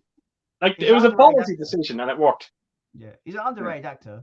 Yeah, I'm not exactly super hot on They Live, but that's just me. We spoke about this before. Yeah. Itchy says, Twin Peaks is amazing. Love how at some point you'll realize the makers give you the finger and you'll love them for it. Wow. Okay. I I need to get that. I have to get it. I do. Yeah, I've been meaning to check it out. Clark Teddle says, "Hey guys, I hope you're doing well. Sorry I'm late. Sorry we're late. We're so late on this comment." Yeah. He continues. My Blue Velvet Criterion Blu-ray arrived the other day. It is now my best looking Blu-ray in my collection. Fantastic restoration from Criterion. It's my favorite Lynch film. I didn't realize. You just done a video on that. Yeah. I've seen pretty much the bulk of his movies. I haven't seen anything to do with Twin Peaks. But Blue Velvet is Dennis Hopper, man.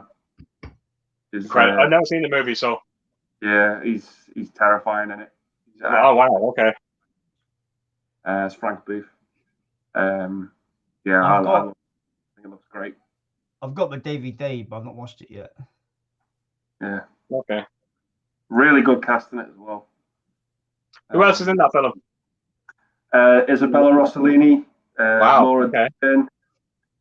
Okay. Kyle MacLachlan, is it? Wow. Okay. He's in a lot of Lynch films. Yeah. But it's really. I know the film. I just don't. I just never seen it. Yeah, it's Dennis Hopper is like I've never seen him do anything like that ever in a separate film. I just think he's a psychopath in that film. Better than Bowser. Yeah. I mean, it'd be really interesting if they swap those roles. I mean, you can just imagine like the Super Mario Brothers as Frank Booth as the villain. There's this thing where he gets this high, and he has like this oxygen mask in Blue Velvet, and he just like breathes it in, and I'm just picturing like him doing that in Super Mario Brothers. Yeah. Oh god. Yeah, he's off. Wow. He's off in it though. Right. Again, I'll have to check it out. Yeah. Yeah, I love Blue Velvet. Right, we're coming up to the end of these comments. Okay. Thankfully, a lot of these comments are people talking to each other, so we can skip those. Okay. Clark says, what are your guys' thoughts on blue is the warmest color? I have not seen it. Sorry. And again, I haven't seen it either. Yeah, I've seen it. I think it's fantastic. Okay. There's a scene in this film for me that borderlines porn. If I'm honest, it's very, very graphic, this sex scene that happens. But apart from that, the story in it is one of the best sort of coming of age and realizing who you are type of stories. Right. It's kind of weird there. You just said coming of age. Again, I don't want to go back to this topic, but your man David Gordon Green said that the last Halloween movie is going to be a kind of coming of age movie. Okay. So that will be kind of interesting to see if that's true. Then that's going to be a very different type of Halloween movie. So yeah. Anyway, I'm not going back to Halloween. It's when you said that he did actually come out and say that. Yeah. Oh, great. Yeah. Do you know what's funny? I didn't like Halloween Kills, but I'm gonna buy it on physical because I'm a completionist. Fuck yeah. No, yeah. But you have to understand, Jason. Look, I didn't like 2018, but I grew to like it by physical media. But I can somehow I can put these movies into that place. When it comes to my enjoyment of them, some people can't look past the fact that it's just not as good as the original Halloween, and then they just won't entertain watching it.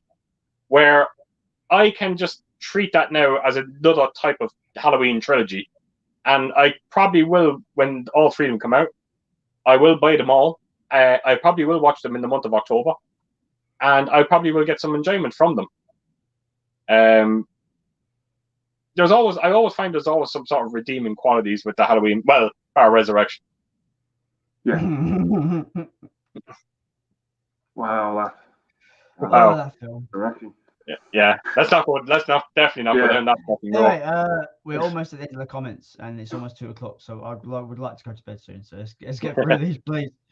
I wasn't expecting to be on this so late, but it's always cool to chat to you guys, so it's fine. Absolutely, it's great.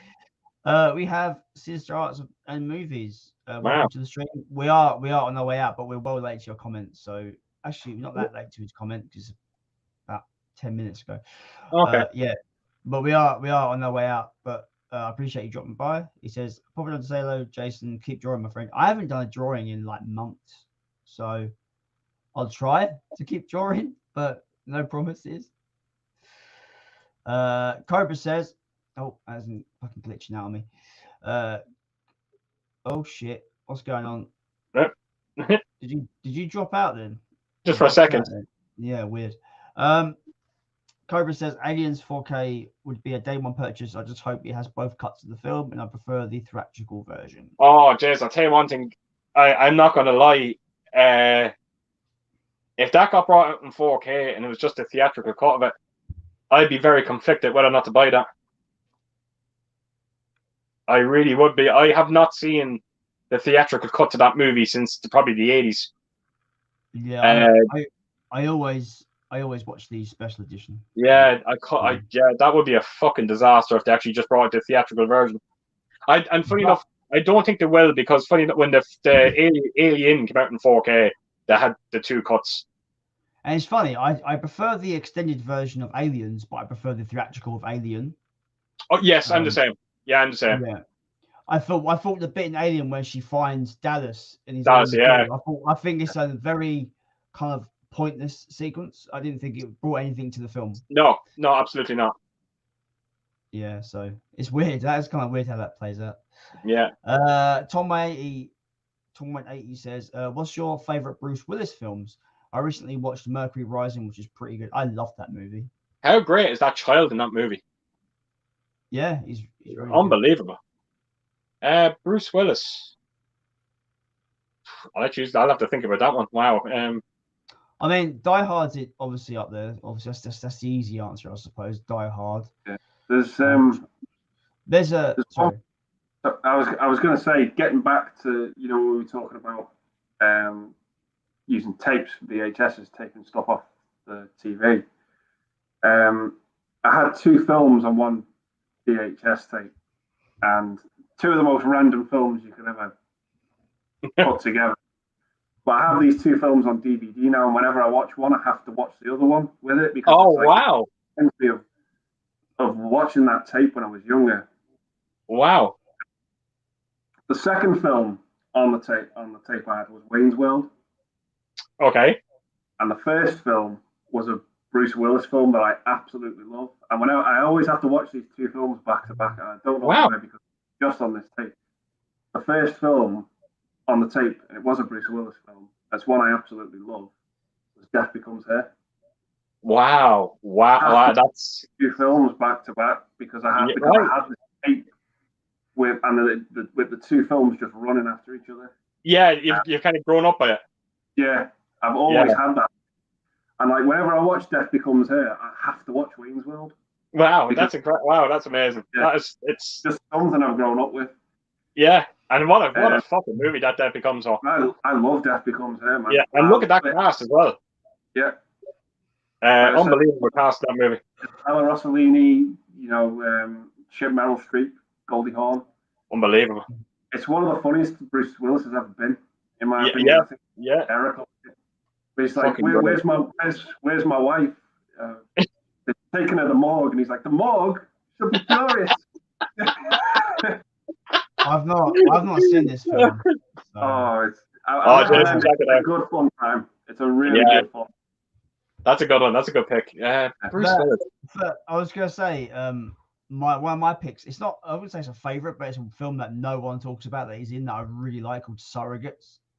Very underrated sci-fi movie. Yeah, I've not seen it. Heard of it. Oh yeah, Jonathan Moscow. Moscow directs that. The director of Breakdown. U571. He did a good job with this. Very unique sci-fi movie. I thought. Yeah, I liked it. Good movie. Yeah. I'm trying to think my Bruce Willis. What I picked for Bruce Willis. Wow, that's a tough one. It's not a film, but it's like it's not a film, but it's like the most over the top PlayStation game of all time, Apocalypse, and he stars in that film in that game. He's got his voice lines and everything. It's the most ridiculous game ever, like on the original PlayStation. Look it up, Keith. It's hilarious. Right. I don't. I kind of Bruce Willis, like like you said, Jason. Like the boring answer would be Die Hard, but if I was to go by a performance, probably Sixth Sense. Yeah. I would like to agree, but I don't like that film. Right. I'm not saying his performance was bad. I just when someone brings up Sixth Sense, I'm just like, Okay. No, that's fair enough. That's but the twist in that film is unbelievable. For me, I think the twist overshadows everything else that happens in that film. Yeah, I know. It's yeah. I get that. I absolutely get that. Yeah. My favorite scene in the whole film is when the mother and son are stuck in traffic. And someone's been killed in. That's right. A cyclist has been killed, and the boy says to his mum, "Oh, a cyclist has been killed," and she's like, "How do you know?" And she's like, "The cyclist is standing by my window." Yeah. And it cuts to the ghost standing by the car, and I just shit myself. That was fucking terrifying. Yeah. Absolutely scared me shitless. Yeah, that's right. Fucking scared. Yeah. There's a bit in that film that always kind of used to creep me out is where like he's in his house and he's walking down his like little hallway and there's this kid goes, "Come on, I'll show you where him and Dad's gun." And he turns around and he's got this massive fucking gun. Yeah. Bullet like shotgun. That's right. In his head. That's right. That's pretty creepy as fuck. Yeah. But again, Bruce Willis kind of again you could make a top 20 list easy of Bruce Willis movies. Yeah. He's made some great movies. I even love Armageddon. I thought Armageddon was a fun movie. As fucking stupid as it is, it's just an entertaining, fun movie. Yeah, Andy destroyed it with logic. I kind of destroyed it a little. Oh, be careful, Andy. Be careful. You'll get Sophie's wrath if you say what you said last time. Yeah. Why? What did you say? I said, okay. It was pointed. It was on Hack the Movies, and it pointed this out to me, and it was very, very logical. So in the movie, they train these drillers to be astronauts, right? And it's like, wouldn't it have been easier to train the astronauts to be drillers?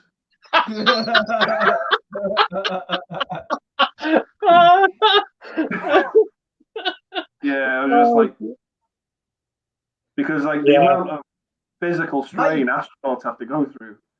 Maybe. Yeah. No, wait. Let's break this down. Maybe the government needed expert drillers, but could deal with amateur astronauts. Maybe they could.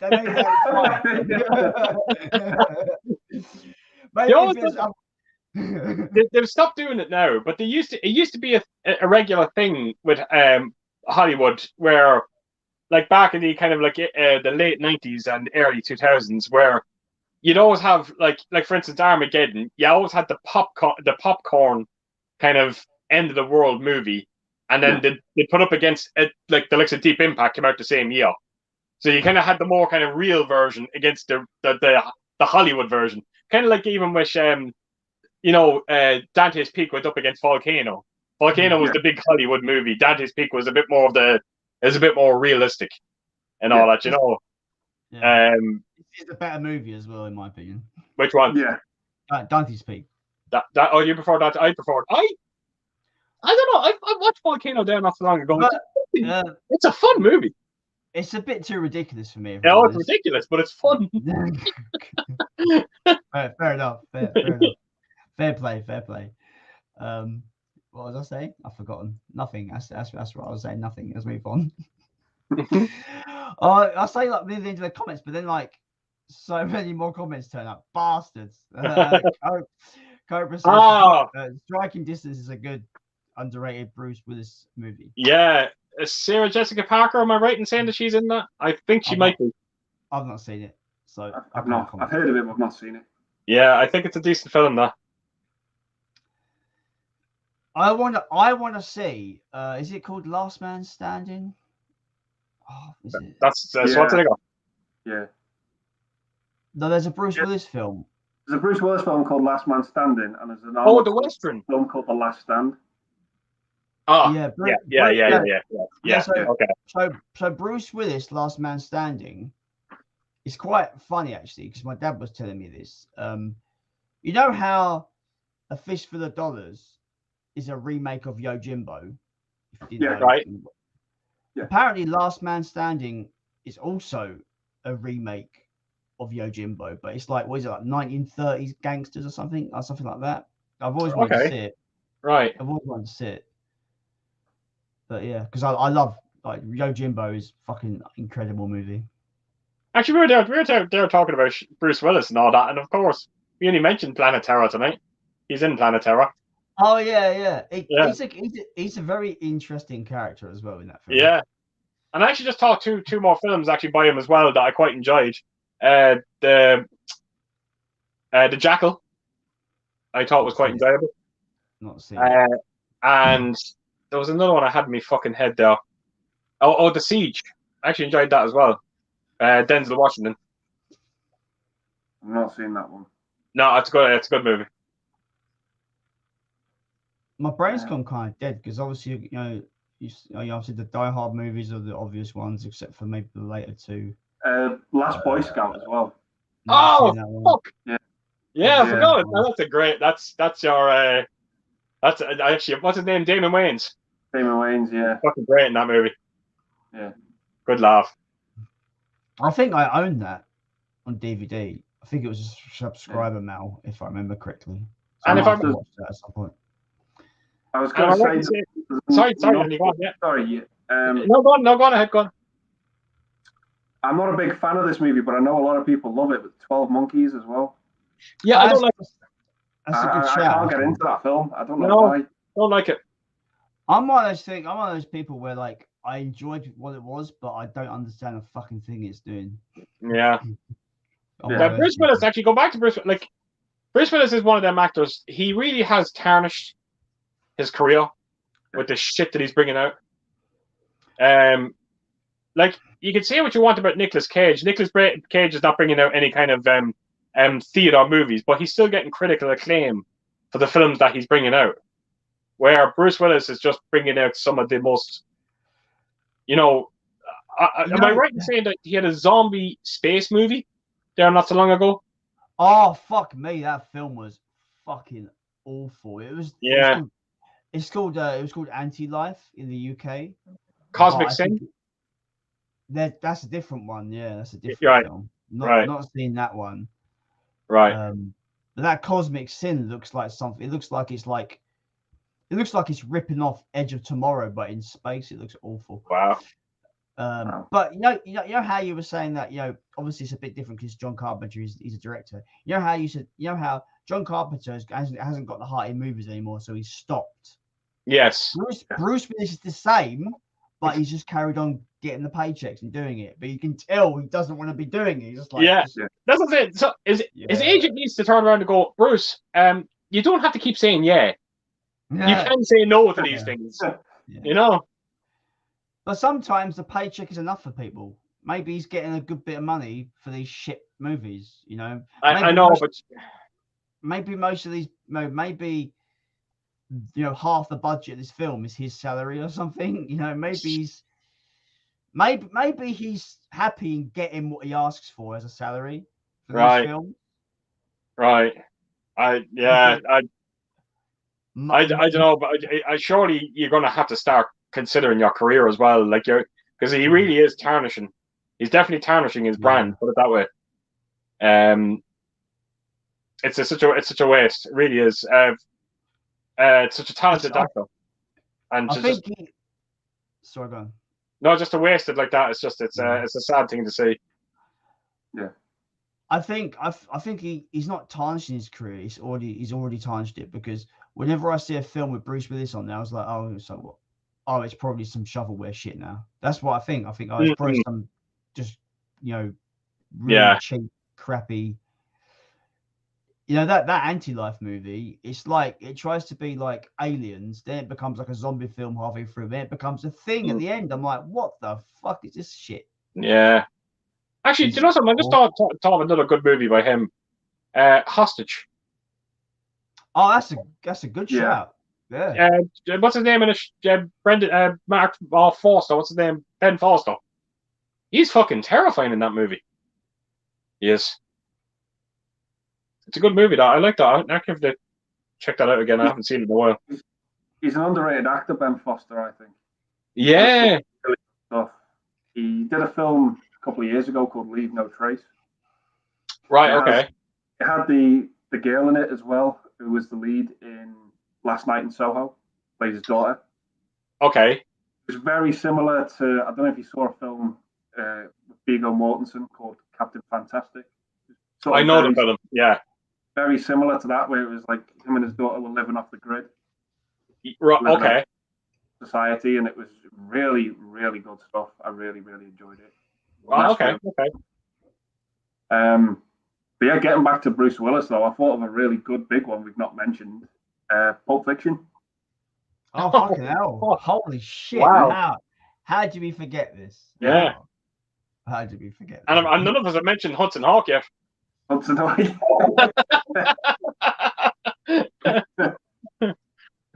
That's nuts, that film. Yeah, bad shit crazy. Yeah. Moving on to the comments. Clark Taylor says, yeah, I 100% agree. I didn't like Halloween Kills, but I'm definitely purchasing the 4K. I feel like it would be a nice 4K disc. That's what I'm saying. What is wrong with us? Why do we... It's just strange. I don't know. Halloween has this weird power over everyone. No, for me, it's only franchises I do this for, because I'm a completionist. I want all the films. Like, for example, I've got all the of the Dead films. Like, do I like Land of the Dead? Not really. Do I like Diary of the Dead? Is one of the worst films ever, but I've got it because I want to complete the franchise. Did you just say you didn't like Land of the Dead? Not really. Oh, but Land of the Dead's like a sort of Super Mario Brothers reunion, isn't it? Really? Yeah. minus Bob Hoskins. Yeah. That's right. I forgot about that. Yeah, what's the name again? That plays Luigi. I can never think of his actor's name. John Leguizamo. Yeah, that's it. Thank you. That's it. Yeah. The weird thing is, though, right, is people think I'm mental, or probably think I'm mental. I don't know, whatever. Like the second trilogy, Diary of the Dead is fucking awful. I hate it. Land of the Dead's okay, but I actually enjoyed Survival of the Dead the most. Funny enough. Oh yeah, I didn't like it. I didn't like it at all. I had a good time with it. I thought it was alright. You're right. I mean, like, the original trilogy is obviously like King. Like, that Day is my favorite, which is also controversial apparently. Oh, no, it's not. No, that's not controversial. No, that's definitely not controversial. It was always going to be between. It's you ever noticed that? It's amazing. It's Night of the Living Dead never gets brought into that conversation. I don't think it's aged very well. I can't watch it. It's just whenever anyone talks about the best Dead movie, it's either Dawn or Day. It's never Night. Yeah. I mean, I've got Night of the Living Dead, but I want to get the remake because I think I actually prefer the remake. Remake boy, as they call me. I'm here in full display. Moving on. Cobra says Blue Velvet is my all-time favorite movie. Cool. I need to watch it. Nice. I need to get around to it. Clark Tedder says, I checked IMDb the other day. The first Nightmare on Elm Street 1964 has gotten a 4K digital intermediate scan with Dolby Vision in Atmos. Same with the first Child's Play from 1988. Okay. Interesting. Yeah. It is. I don't know. It is and it isn't. It's. I don't know. I'm getting a bit tired of this thing of them remastering the first movie of a huge franchise. Yeah. You know, I know it's expensive, but do what Scream Factory are doing, what I think they're doing. You know, they brought out 5 Halloween movies. I'm probably in 2 years' time they're going to bring out the other 5. Do it that way. Just don't bring out one movie. Give us the first. At least give us the first 3. Even with Star Trek. Star Trek brought out the first 4 movies in 4K. Do it like that. Don't give us one movie. You know, it's I don't. It's a recurring thing now, unfortunately, with 4K. Yeah, because I was going to say when we were talking about Scream earlier, how they've re-released the trilogy Blu-ray, but only giving us the first movie on 4K. It's weird. It's very strange. It's strange, and the reason why I was really surprised by Scream just getting a standalone release is because when they announced the 5th one was coming out, I was 100% convinced they were going to bring the remaster to 4 of them, just in time for that release of that movie. But unfortunately, they only did it with the first one. I was, you know, I don't know why I had this idea, but you know how 88 Films have put out that Urban Legends box set. I know we did last summer box set. I thought if this is going to lead to a Scream set of the same quality, fucking sign me up, because it'll be awesome. But I don't think it's going to happen. Absolutely. I don't think it's going to happen though. Did you see that 88 Films have announced the next trilogy? What is it? I don't think you want me to tell you. If it's, I know I've already got Anaconda pre-ordered. That's it. That's the one. Yeah, because they did release it earlier. I love Anaconda, the first film. I think it's just the sequels are absolute garbage. Yeah. I mean, the first one's not great, but I just think it's vastly entertaining. They did release it earlier. What's that, Andy? I was going to say it's got a good cast, the first one. It does. Yeah. So 88 Films, they did release the Anaconda set like a couple of years ago, but it was a digipack, and this new one is going to be individual cases, the same as those nicer box sets they've been doing. So I pre-ordered that. It was meant to come out the end of this month, but it's been delayed to January. Right. I can't do it. I can't pull the trigger on that one, unfortunately. The thing is, I'm getting it because I don't own Anaconda, which this should probably be the cheapest way to get the first film and all of them anyway. Plus, it's a packaging consistency on my shelf. I don't know. It's just nice. They have the same kind of aesthetic, which I quite like. Right. Yeah, I'm fucking collector's problems, man. We all have that thing. Itchy says, don't give RZ's Halloween any redeeming quality, Keith. No, I can't. I just no.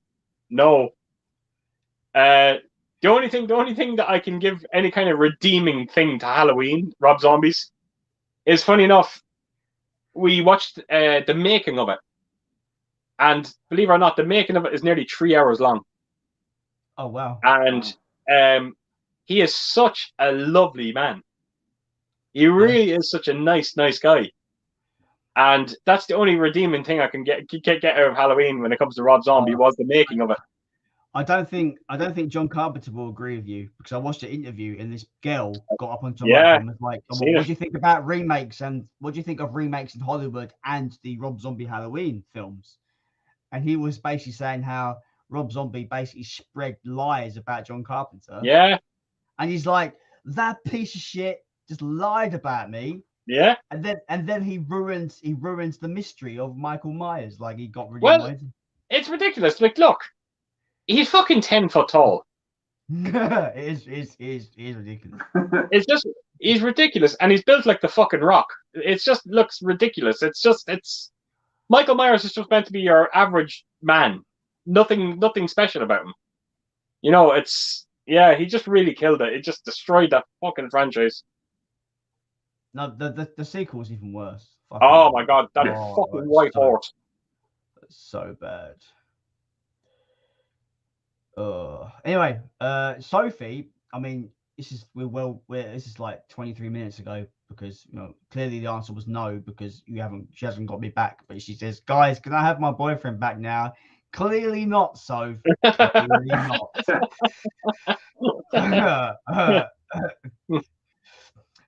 Itchy lightens the mood with, "I'm so sorry, I haven't said anything remotely funny. Next time I'll try hard."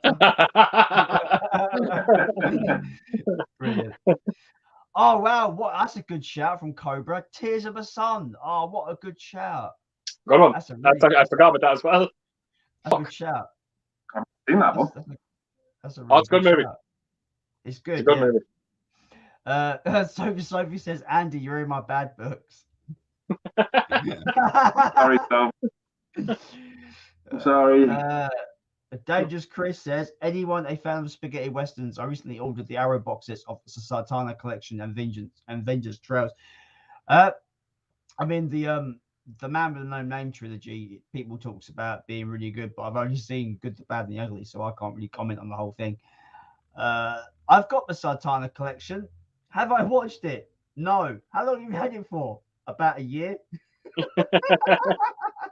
Look, I'm just gonna say it now. It's not one of my top genres, if I'm being totally honest. That's fair. I'm very, very selective. Yeah. I've heard that Satana's films are pretty good. I got it cheap. I got it for about 18 quid though, so I thought it would be worth a punt at that price. But just like I said, I've had it for about a year. I haven't watched it yet.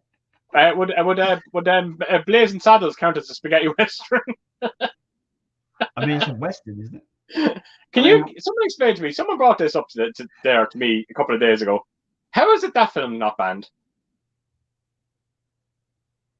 When you think of everything that they're trying to get rid of today, you know, how is that movie allowed? It's just ridiculous, but it's fucking so funny. Thing is, though, I think the thing is with like the social climate today is that, like, you know, there's no logical thinking. They'll just have people have their sights on something. I want to ban this today. That's what's getting banned. Oh, what about this stuff that's even more offensive? Don't care about that. This today, this thing. That's it. That's all it is. Did you know there was a group of people out there that was trying to get the scene out of Halloween Kills? Yeah, the firefighters removed. It's a joke. Because firefighters shouldn't be killed in movies. It's pathetic. And then apparently there was people complaining about Michael Myers shouldn't be killing gay people, which is The Shape doesn't discriminate. He kills whoever he wants. Like, I'm telling you now, we're going to have a Halloween it'll probably be Halloween 30, and it'll be just him fucking sitting in a rocking chair for an hour and a half. Just to keep the fucking snowflakes happy. I don't know. It's fucking people just I don't know, you know, I don't know where it's gonna end. It's the way society is at the moment. It's like, you know, I'm offended here. Oh, equality this. You know, I'm all for equality and fairness and everyone getting treated the same. I'm all for that, but like, stop, just keep looking for things to fucking be offended by and trying to ban and bloody cancel. It's like, stop it, for fuck's sake. And Hollywood, stop shoving it in your movies as well. Stop pandering to China as well. They're scum, not the Chinese people. The Chinese government are scum. Stop pandering to those guys. I don't care if the money's there. Stop fucking doing it. I don't want to see it in our fucking movies anymore. Sorry, I'm going to rant. I'm tired. I want to rant. Just people, just be good people and just be good. I was just going to say there, I'd say one of my favourite westerns is probably Back to the Future 3. Wow, that's a good shout. That's a bold one there. That is that's a good one. I've in all the years I've watched Back to the Future trilogy. I always watch the trilogy. I can never pick one film to watch at a time. I always watch the trilogy back to back. I never noticed in Back to the Future 2 at the start of the movie where Marty buys the almanac and Doc Brown says, you can't. He's like, no, I didn't invent the time machine for financial gain or anything like that. I'm getting rid of it. Doc Brown's wearing a shirt of a repeated pattern of a train being chased by two cowboys. I don't believe you. Yeah.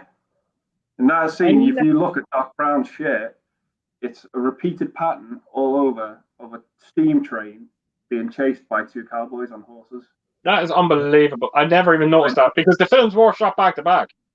Yeah, I never ever noticed that. No, never noticed that.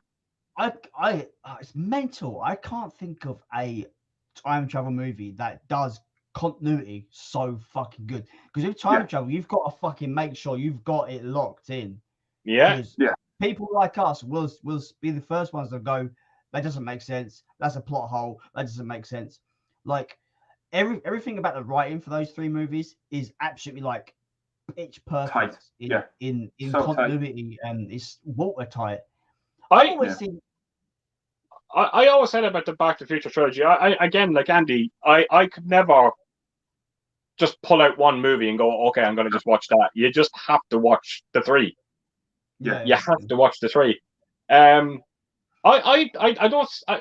don't really care what anyone says, but I even Back to the Future 2, I enjoyed Back to the Future 2 almost just as much as the first one, if I'm being totally honest. And part 3 is not too far from it either. If I'm being told, it's a perfect trilogy ish, and it wraps up so beautifully at the end of it as well.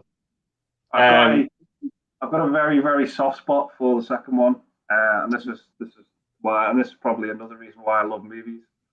Is when my mum was pregnant with me, she found out she was having a boy, and she taped off the TV the Disney Robin Hood. Okay. Off ITV, and ITV obviously has commercial breaks, and one of the commercial breaks was an advert for Back to the Future 2, and I just always remember watching that as a kid growing up on repeat, and I remember thinking I need to see these films. Yeah. That was my discovery of Back to the Future. Wow. Okay, that's incredible. Because I thought, I'm not purposely doing this. Yeah. Going back to Halloween again, when we watched that Halloween Kills, because we knew that they shot the last one as well back to back. I thought we were going to get something similar to Back to the Future too. I thought at the end of Halloween Kills they were going to show a segment of Halloween Ends, but we never fucking got it. And I think they missed a trick there. I think they should have done that. Yeah. Like, do you remember when Back to the Future 2 ends? They actually show you a trailer. Incredible. I've always seen Back to the Future as one movie split into three arcs. Absolutely. There's so many things to this day that just, even when I watch Back to the Future 2, especially when they go back to 1955 in part 2, just the way it's all done, the way you actually find out what Biff was doing all day before the dance, and there's something about it. It just works so well. It did. It's not even we're talking. I want to fucking watch it now. The movie just started. It's one of them franchises. You just want to. There's some moments I absolutely love in all of the Back to the Future. Like one of my favorite moments is when old Biff meets young Biff. They're in the car. Yeah. Make like a tree and get out of here. It's make like a tree and leave. You sound like a right doofus when you say it wrong. I love that. The dialogue, the whole dialogue in that whole trilogy is awesome. Not one frame of film in that film is wasted. And that whole trilogy is wasted. It all flows perfectly. Like I love the scene where Marty confronts Biff about the almanac. Yes. About the almanac, and he's like this date in 1955, and he doesn't want to second guess him, so he's like, oh, that's the day the lightning struck the tower, and he's like, very good, you know your history. Yes. It's such a cracking sequence. It just plays out so well. And it's funny as well, Andy, we were just talking there about Halloween 3 tonight, and we were going on about the ending. Yeah. The ending of Back to the Future 2. It kind of like, I can only imagine. I never got to see it in the cinema, but I could imagine that people, when they've seen that ending, when he goes, "But I'm back from the future." Yeah. You're like, oh man, I have to wait a fucking year. Yeah. You know, it's what a fucking ending. You just don't see movies like that anymore. You just don't see films being made that way anymore. It's a shame. Fantastic. It's fantastic because I know they originally weren't going to do parts 2 and 3. No, that's right. They were just going to leave it the first one, but to not have that planned and come back with 2 sequels so strong. Yeah. Fantastic. And that's what I'm saying. wonderful. But not just to make 2 sequels, but to make it look like they also had to make it look like that they were always being planned. You know, you know what I mean? Even though they weren't planned, it looks like they were planned. You know what I mean? It was they call back to the original and have enough things in there, and yet still they're their own thing. Yeah. They're their own story. Unbelievable. Because parts 2 and 3 are very much the same link on. They link on for me better than they do with the first one. But they link on perfectly with one another. They're just amazing. I can't praise that trilogy enough. Yeah. It's one of my favorite trilogies. Sorry, Jason. Sorry, go on.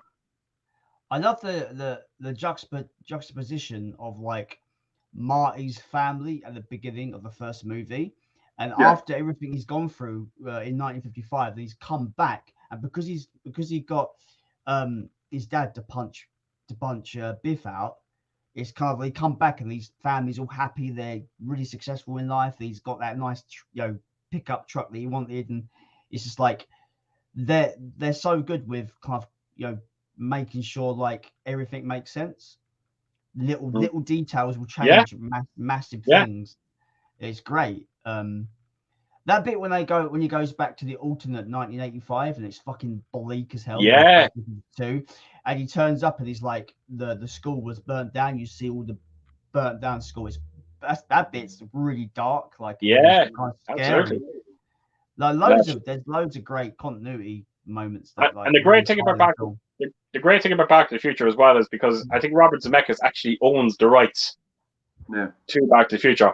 And he did come out, I think he said in an interview that it says, as long as I'm breathing, I will never allow this to be remade. And then apparently in the same interview, his son was there. And he turned around and he says, and when he passes away, the rights go to me. And I will make sure that it never gets remade.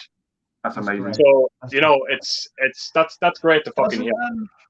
I guess I've heard that, but for another film. Didn't Steven Spielberg have a similar thing with Jaws? Doesn't he have a similar thing that Jaws can never be remade? Or am I getting confused with? I'm not too sure, Jason. To be honest. Yeah, they haven't remade that yet. Yeah, that's a perfect movie. They really shouldn't. I don't know what they can do. What can they do to it? Look, they already tried to remake it with its fucking sequels. Let's face it. Yeah, it's like that film. And you see how that turned out. Or there's only a few select films, you could say were lightning in a bottle.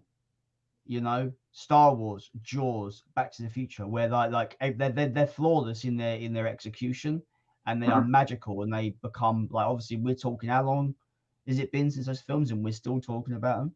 Well, I find a lot of Spielberg stuff. I find a lot of Spielberg's movies are, especially his 80s stuff, they're just unremakeable. I just don't. You can never remake Raiders of the Lost Ark. You can never remake E.T. It's just you're wasting your time. You're just if you're going into a remake, knowing that you're never going to get even close to the original movie, then just don't even bother trying. No, it's just a waste of time. I don't understand the studios that want to remake these really beloved movies, and they'll get directors that are big fans of those films, but I'm surprised those directors would want to agree to remake these movies. Like, money. I don't understand. Yeah, I know, but money to like do a half-assed version of a film that's already perfect. I don't understand. I'll tell you a great example of it. I still think to this day was I think it's a very underrated prequel. I thought the Thing prequel was very impressive. It don't get me wrong, it was nowhere remotely near as good as John Carpenter's, but I thought the director you could clearly see that he loved John Carpenter's movie, and I think he done a very decent job with that prequel. So many great Easter eggs in that movie. It's just and I thought he did a good job with it. I think I can't imagine the painstaking kind of research to he must have watched the scene where MacReady goes to the Norwegian base. Yeah. Around.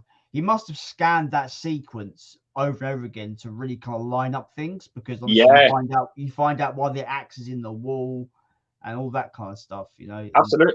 And actually, another film comes to mind as well. What your man done for Dr. Sleep when that went to the Overlook Hotel. Not seen that yet. Wow, absolutely extraordinary. Yeah. Is that a good sequel? Oh my! I said it in a video. I think it's up there with one of the best sequels out there. It's one of them films. Look, if you watch it, you'd have no idea. For the majority of that movie, you never knew you were watching a sequel to The Shining. Oh, okay. Yeah, and it's completely different.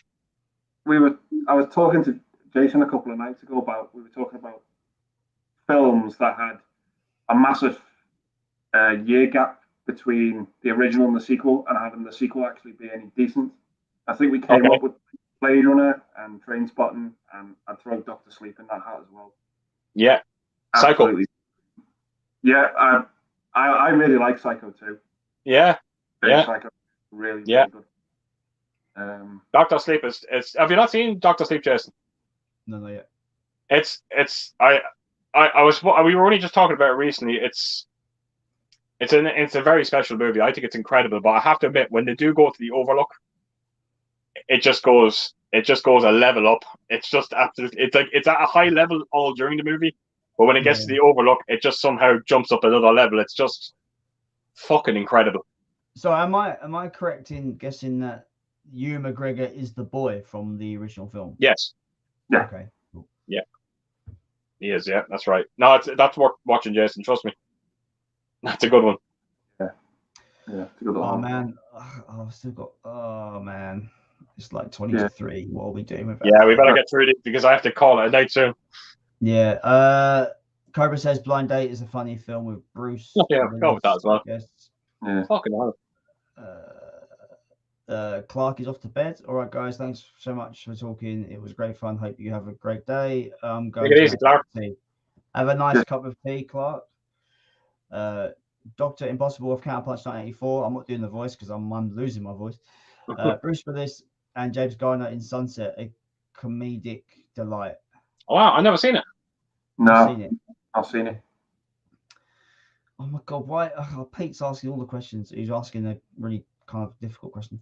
What is your favorite British horror film? Last Night in Soho is up there at this point. What a film. Dog Soldiers, The Descent. There's loads. I can't think. 28 Days Later. Yeah. Rocky. No, I was actually going to agree with Jason. I liked the Neil Marshall movies, Dog Soldiers and The Descent. Oh, okay. I was going to say the sort of fake documentary, Ghost Watch. Wow. Okay. With Michael Parkinson. Fucking terrifying. Actually, now what is this wrong? Now, am I wrong in saying this? I don't think I am. Well, I shouldn't be wrong. But is American Werewolf in London technically not a British movie? Where does that fit in? I think it's set in London, but I think it's like an American film set in England. Yeah, but it has an all English cast as well, doesn't it? Bar the lead actor. Yeah, well, Frank Oz is in it as well, isn't he? Oh, that's right. Yeah. Stop with that. So maybe again, I don't think you get away with that. Yeah. No, I'd say it's British. Yeah. Why not? It has very British qualities. I put it that way. It definitely does. Yeah. Oh, what a film! I've not seen the sequel. I don't know if you call it a sequel or not. Paris. Is it bad? There's one scene that makes me laugh. I think it's the first night that he turns into the werewolf. It's the next day when he's back to normal, and he wakes up and he does that whole what has happened, and then right beside him you can see a collie, a dog, and the dog lying on its back dead with its legs spread. So you can imagine what happened to the dog. Wow. That's all I took from American Werewolf in Paris. That's all I remember. Wow. Well, I won't be watching that anytime soon. Anyway, Lucky. Oh, mate, that's a good shout. Lucky Number 11 was. Yeah. Bruce Willis one. That's a great movie. Josh Hartnett. That's a good. We forgot about Sin City's a good one. I do like his role in Sin City. Sin City's a good one. Unbreakable. Oh wow! Wow. Yeah. You know what? That's probably my favorite M. Night film. Most likely. I have a very good review coming up on Monday for an M. Night Shyamalan movie. What is it? I just watched Old. Did you like it? Watch my review. That's all I'm saying. That's a no. I enjoyed it for what it was. It's not anything spectacular. I thought it was a fairly entertaining 6 out of 10 movie. I would watch it again. It's all right. All you have to do with my video is just watch the opening 30 seconds of my video. That's all you need to see, and that'll tell you exactly what I thought of that movie. I already know you don't like it for some reason. I already know. I can tell. You'll see. Just look at the first 30 seconds when I put it out on Monday. Is it a street trash kind of review? You just laughing at it? Yeah. Oh, okay.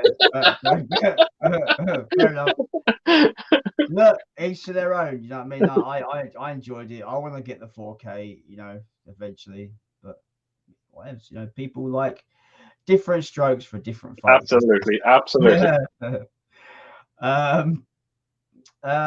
Pete says, what is your favorite Charles Bay film? Charles Bay 2, fucking awesome movie. One for me.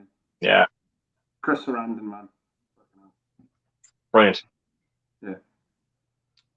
I think Charles Bay 2 is superior in every way to the first one. Actually, tell you the truth, Chris Sarandon's two great horror movies that he done with Fright Night and Child's Play. Both movies had great remakes, I thought. Yeah, I liked the Child's Play remake a lot because it went in a different direction. That's what I think you should do with remakes. Yeah. Take what the source did and then kind of do your own thing. And I like that. I've not seen the Fright Night one though. Oh wow! How did you find the Fright Night remake, Andy? What was your thought? Did you enjoy it or? Yeah, I'm the other way around. I've seen the Fright Night remake, but I've not seen the Child's Play remake. Right. The Fright Night remake, I thought it was fine, but to me, that first film is untouchable. Yes. Yeah, absolutely. I fucking love the sequel. So do I. I love Fright Night. I think it's a great sequel. I think it's great. Yeah, I love it. And again, Fright Night is a bit like Halloween. If I watch Fright Night, I have to watch its sequel because it's a direct continuation in a way. Yeah, in a way, yeah. Yeah. It flips in a way where it's in the first film, it's Charlie trying to convince Peter about the vampire, and in the sequel, it's Peter trying to convince Charlie. Yeah. Fright Night 2 also has the first transgender vampire in it as well. That's right. Yeah, that's right.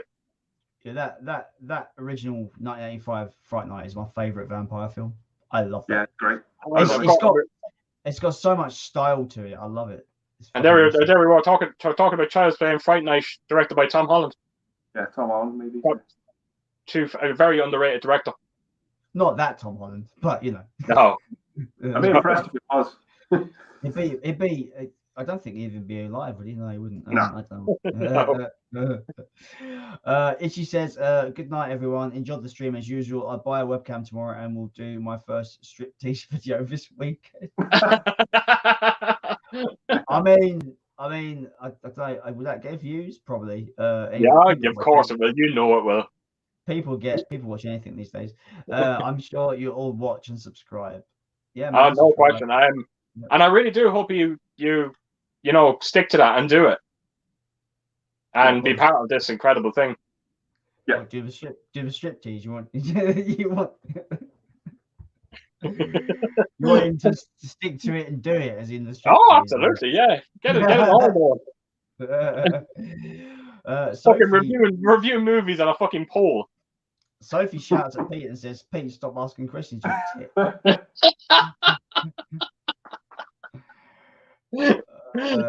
I don't know about you, Andy, but Sophie's sounding very frustrated. I don't know. What's going on. Sorry, Soph. Yeah. I don't know about you, Jason, but I'm willing to stay up for at least another 3 hours. No, you're not. You're just saying that because Soph wants us to get off. Anyway, I'm losing my voice. I'm so tired. Right. Tom 180 says Moonrise Kingdom, Looper, Bandits are some of that come to mind. Like Keith said, you could easily find 20 good ones. Yeah. I've not seen Bandits in Moonrise Kingdom and Looper. No, I didn't see. I did see Bandits. I can't remember, but Looper is phenomenal. Yeah. Cobra says Olbrich is brilliant. Cobra says there's only one man who can help me. Is a great line at the end when he runs back to Doc. Yeah. Fucking incredible. Yeah. I love the bit where at the end of Back to the Future 2 where he's in the rain and he just gets the guy comes with the letter. Yeah. I love that. Yeah. The Doc's alive. He's in the old west, but he's alive. I love that. That's the scene he's talking about, isn't it? There's only one man that can help me. Yeah. That whole scene. And then they go back to the original Back to the Future. It's just that's fucking perfect. Yeah. Tom 180 says, "I'm off, guys. Great stream. Take care. Have a good one." The final comment is from our old friend who was in the beginning that people thought was a troll, but I still am not sure if he is or not. But he's the last comment. Fisherman's friend, right? He's got Magpie Movies as his profile picture for some reason. He said nodded off and woke back up, and you're still going. Fair play, guys. What are your top 5 action movies? Wow. Die Hard, The Raid, Predator.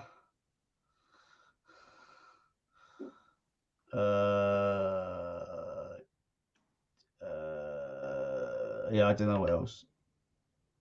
I'm gonna just kind of stick to kind of just proper like action. I'm not gonna put any kind of aliens or anything into it. So I think Beverly Hills Cop has to be up there. Yeah, I would have put in. Do you know something? Commando. Yeah, absolutely. It's so fucking ridiculous, but it's just unbelievably entertaining. It just at the end fight sequence turns into let's see who can make the funnier face. Let off some steam, Bennett. Yeah. Oh my god! So good. It's so good. It's incredible. Vernon Wells' face, man, when he's trying to push him into the furnace is just one of the funniest. Am I the only person though that when you watch that movie, but every time I watch Commando, I feel that Schwarzenegger has gone up against Freddie Mercury. Yeah. I get that. Yeah. Definitely get that. It's so good. Just like they'll be fighting. They'll just be like, I want to break free. I want to break free.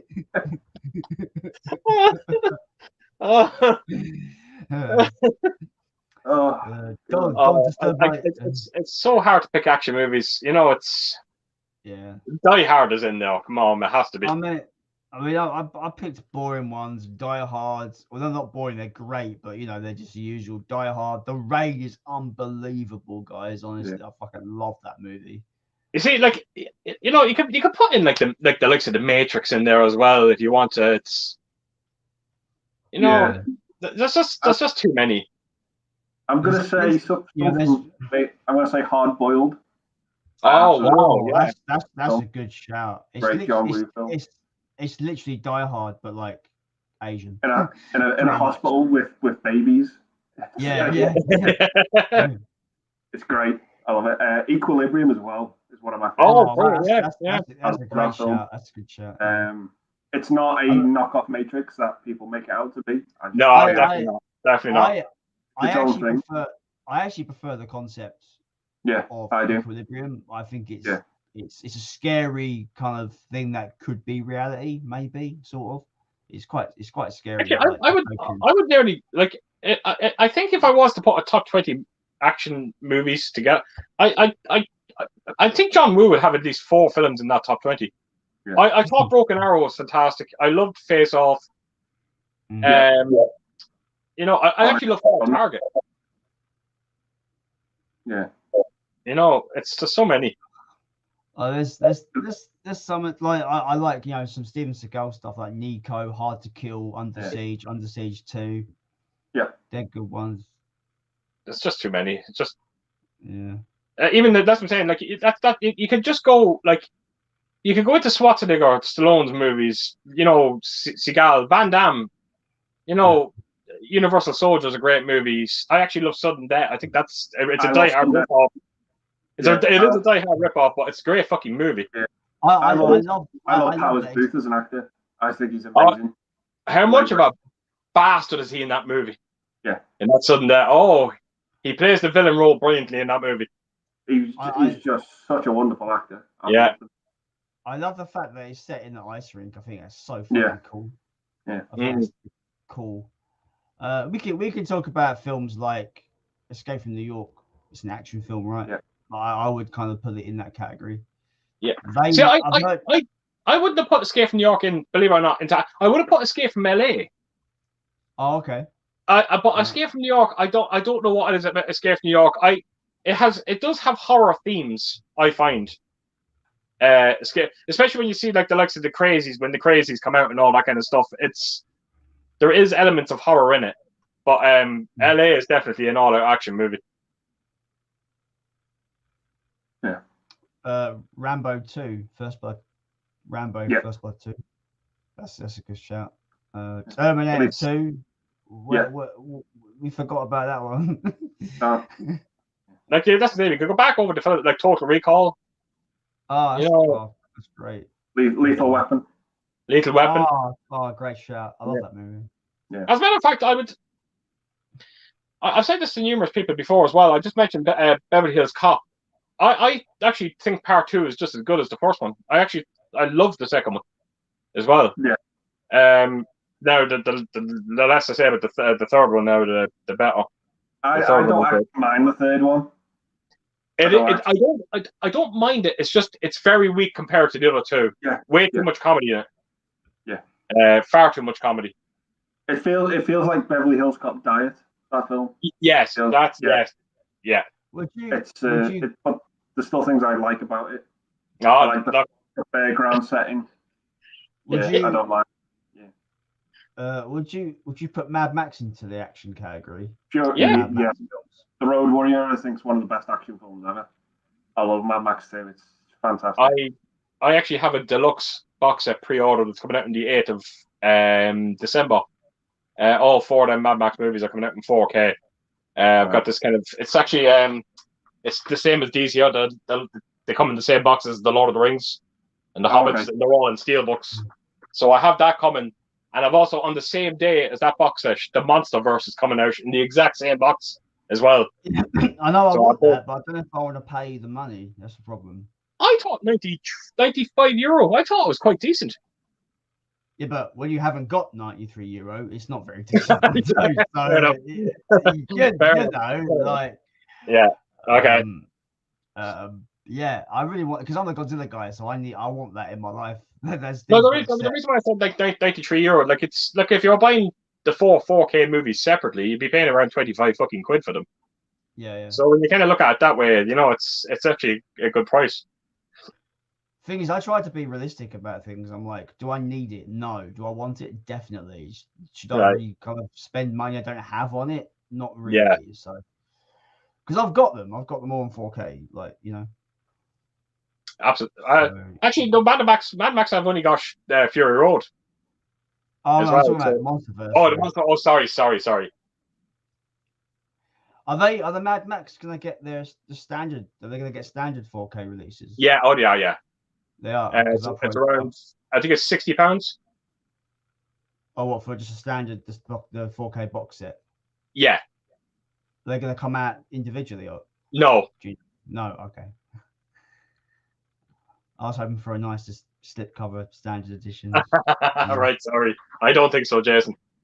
Did Fury Road has already come out in 4K, hasn't it? Yeah, wow. That's it's funny enough. It's one of the first 4K movies to come out, and it's still probably one of the best looking. Oh wow, cool. Mm.